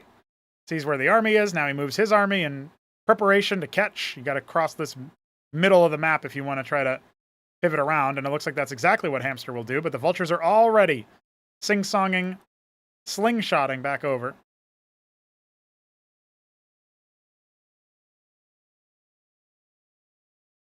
Oh, gotta watch out for that Madrigal. Can be burst down quite easily. Still, a couple of missiles go the way of the Hydras. Yeah, mech style versus Zerg is actually working out so far for Aeud. His composition is looking pretty hot. Now, his Madrigal did drop, both of them, in fact.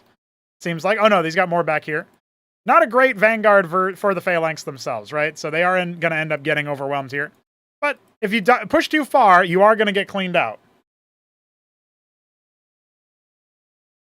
Now that Zoryu's staying alive, helping the Armor Wren, slowing things down a little bit. Only the Madrigal's left over. Hold on. Yeah, all of a sudden, the army does end up being diminished, down to only 8 military units. One of them, the Anseal, does end up coming in. Some good mine connections to defend. Clutch mine positions, in fact. Even cycling the Anseal away so it stays alive. And stays away from the death that is expected. One more Phalanx shot that will help the Madrigal deal with a couple of the Hydras, but we still got more where that came from for the Zerg. Way more, in fact, rallying. It's a lot of Zethra-cores right now. But where is the crowd control? Phalanx, a Cyclops, we got plenty of mines here. Maybe he's going to be insulated. Losing a Phalanx for free feels real bad, and losing the Anchor as well means no more information about when the next attack is coming. We know, though, it's coming quickly. Finally, adding a couple more Droleth to that third base. Not even fully saturated, but honestly, he doesn't really need it. He can run the Zets forward to try to clear some of these mines. That's a lot of the Zets actually going down, so that's a little bit unfortunate. Is he going to actually pull the trigger? No, he decides against it. But there's no Madrigals here, so that could have been a good fight if he had decided to commit. But he doesn't actually have that much damage, it's worth pointing out. That's what the Hydras are for. He's sending them out across. We look good for a third game here, boys. Unless Ayud can clutch up somehow, adding 3 more Fulcrums. Sieged Phalanx is going to try to drop it here, most likely, to hit that third base. Should be relatively aware that that is a possibility.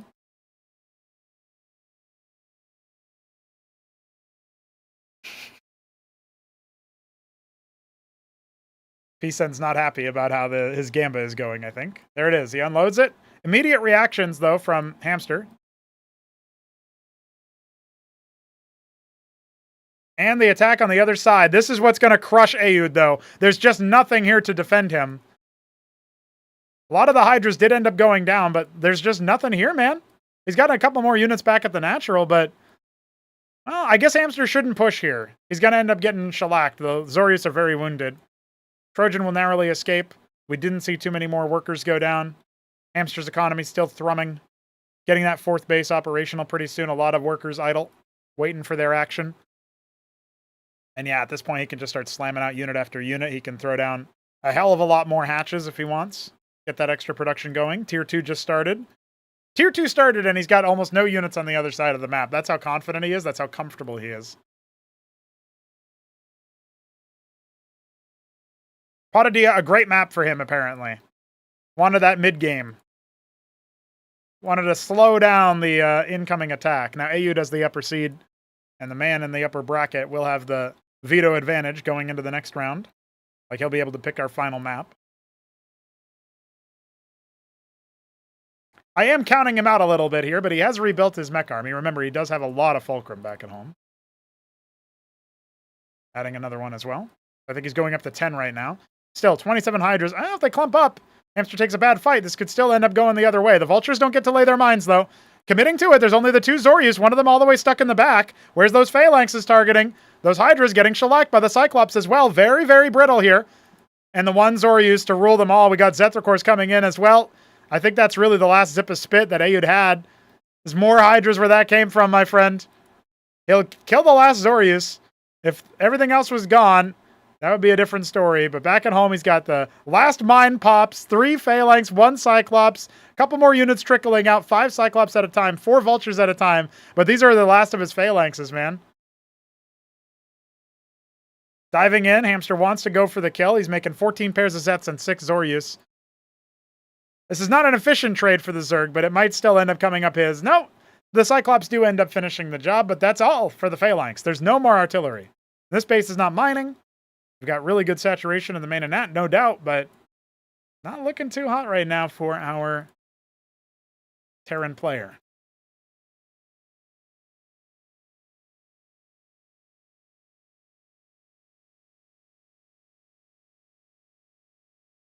How do you take a third base in this position, my friend? Zeth Zoryus, couple Hydras, yeah, coming in, and he's going for the Tosvril Haunt, boys. He's going for the Sovraleth, if I had to guess.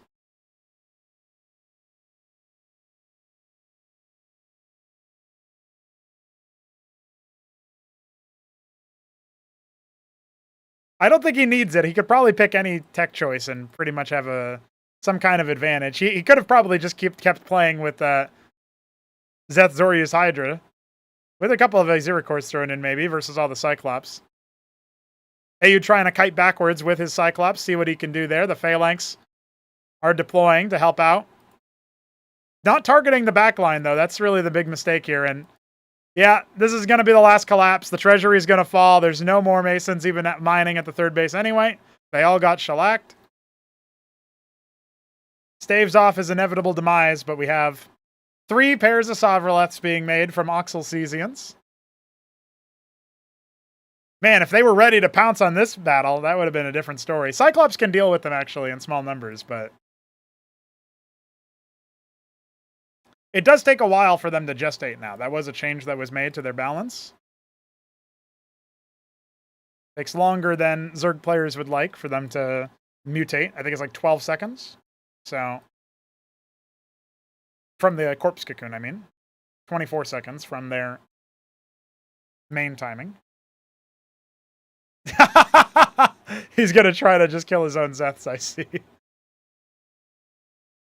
Again, Hamster could do pretty much anything here, but yeah, it's going to take a little bit here. Looks like the production bar is a little bit off, but that's okay.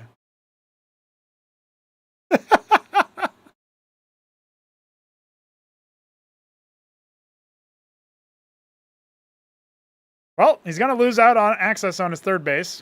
5th is up but not mining. 4th is thrumming. Well, actually, I guess it'll benefit from that transfer.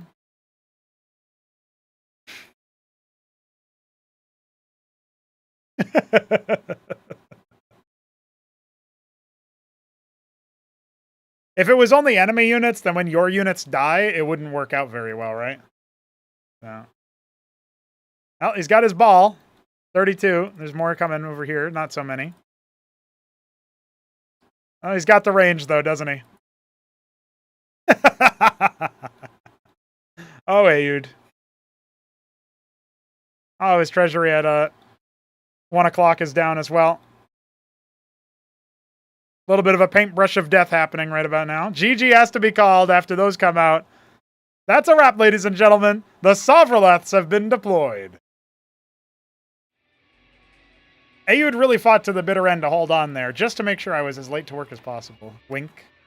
No, not really. But Ayud will pick our next map.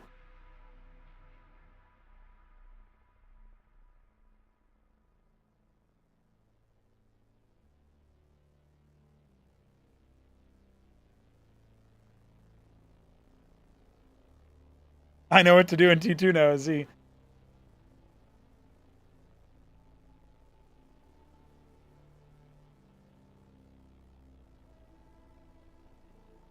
Well, would the Saveg make 2? That's my question, Sham. Frosted Forest coming up for our final map here.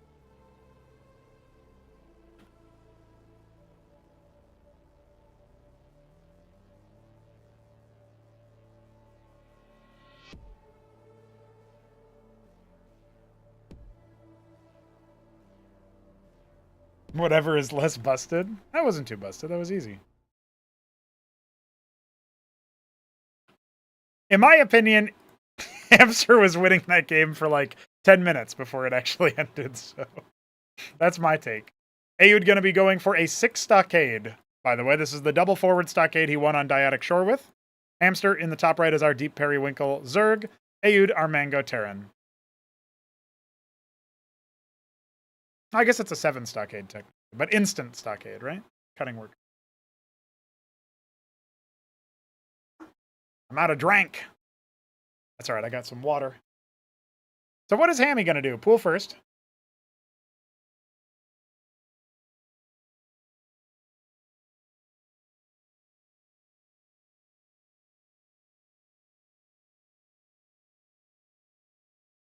Well, your proposed change, Hamster, would also make it more taxing to consume battlefield corpses in the quote-unquote intended or honorable manner.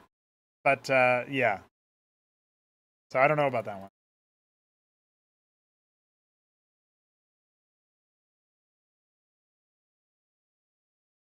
We could make it instead that, like, instead of the corpse eating being a fly-over thing, it could be instead units within a small radius of the Sovroleth, when they die from an enemy, is when it happens. So, we could try that. Hey, you'd better win this one. Well, he's got pretty strong odds with a instant stockade. See what he wants to do behind it. He has 100 of each resource, so probably a star pad if I had to guess. Yeah, there it is. So he's going to do the bio front. We've got one pair of Zeths being made. Mason, Harakan, Maverick stim. Second Maverick will also stim. This is pretty spooky as an attack force in the early stages of the game. People say Hamster has the best odds to win, according to the votes. 65-35 in favor of Hamster all of a sudden. Y'all don't remember how AU did it in that first game. I guess it could actually be a Wraith here instead of a Trojan, but we're going to have to find out. Back at home, he doesn't have too many units to drop, right? Oh, it could be the Anseal. I guess that's the more logical option here. Trying to go after the Maverick. He knows that's the DPS. The Huracan is loose. Going after the Quas. 3 more pairs just get started. Well, one of them's about to finish, actually. Oh, he still clears everything. Repairing the Mav. Going after those units. Oh, he looks away for just a second, though, and he loses just about everything. Hi. See ya. All right. Much less power right now for Aoud. Does Hamster go for the killing move? Ovaleth. He wants to drop him again. Part of me screams Zeth drop right now. I know he's probably going to go Quas. That's what kills workers. But there's going to be nothing at home. The Zeths could actually just start shutting down mining and maybe tearing down the star pad and stuff. Making Aoud very far behind. But it will be the Quas drop almost assuredly. Oh, that's cute. That's clever.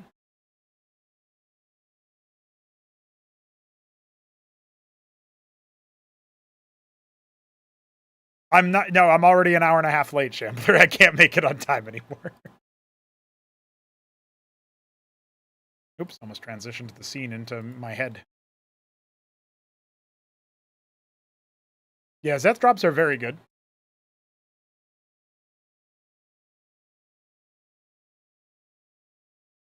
Second Anseal on the way, or third Anseal on the way. Looks like he's going to be maxing out on Providence right about now. That's the passive for the Anseal that creates the bubble. At that point, you don't really care too much about the circuit, do you? One stockade. Second one is done, but wasn't really contributing until just recently. A lot of this is off of the one stockade. Now we have multiple extra circuits coming. Not really much in the way of units. He is making more Zeths, but I do worry about Hamster's positioning here. Because if you don't have something that can actually drain the energy of the Anseal, maybe 3 circuits is enough. We'll have to find out together. What does Aoud think? Does he even want to try this? All right, here goes the Huracan. If you tag the Circuit with the Huracan, a little bit of an escort mission can work out. All right, third Anseal has arrived. There he goes. He's going to stim after it. Blocking most of the damage from the Mavs right now. Has to cycle back. He hasn't lost any yet, but there's the move there. Tries to dive onto the Huracan to save that. Which one does he save? Which units does he choose? All the Anseals are lost their energy, but they've still wiped all of the ground army. Hamster has nothing left in the tank right now. 4 pairs of Zeths and a Hydrathin that's halfway done. Once that energy finishes and the next few units go, it's go time. Ministry expand. Go after that wounded Circuit. Stims up. Tries to consolidate. Can't target very well with this kind of situation going. He stims forward. Oh, the tactical lag helping out as well. But look, these are stimmed Mavs. You can't step to stimmed Mavs with Zethra Hamster. His den's about to finish. He will end up losing every single structure. The Anseals are still clocking with their shields. I think it's a little bit too close. He's going to have to start those Izira cores ASAP now that his Hydrath is done. He goes for Hydras. That's not the right unit. That is not the right unit. GG. Drops the pause. And then... It's okay, says Ayud. And GG, that'll be it. Ayud defies the odds. Ladies and gentlemen, that ends our weekend wage. Very nice.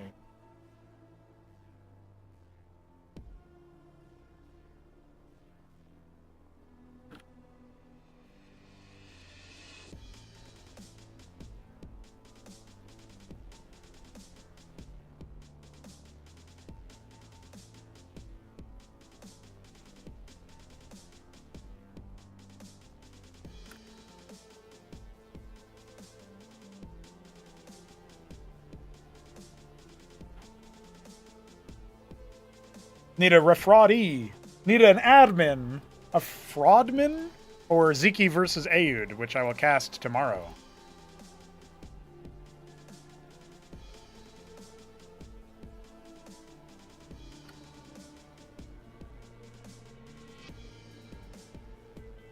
Riantiel is pretty good. GG's, lads. All right, guys, I got to go to work, as you may have heard. I'll see you later.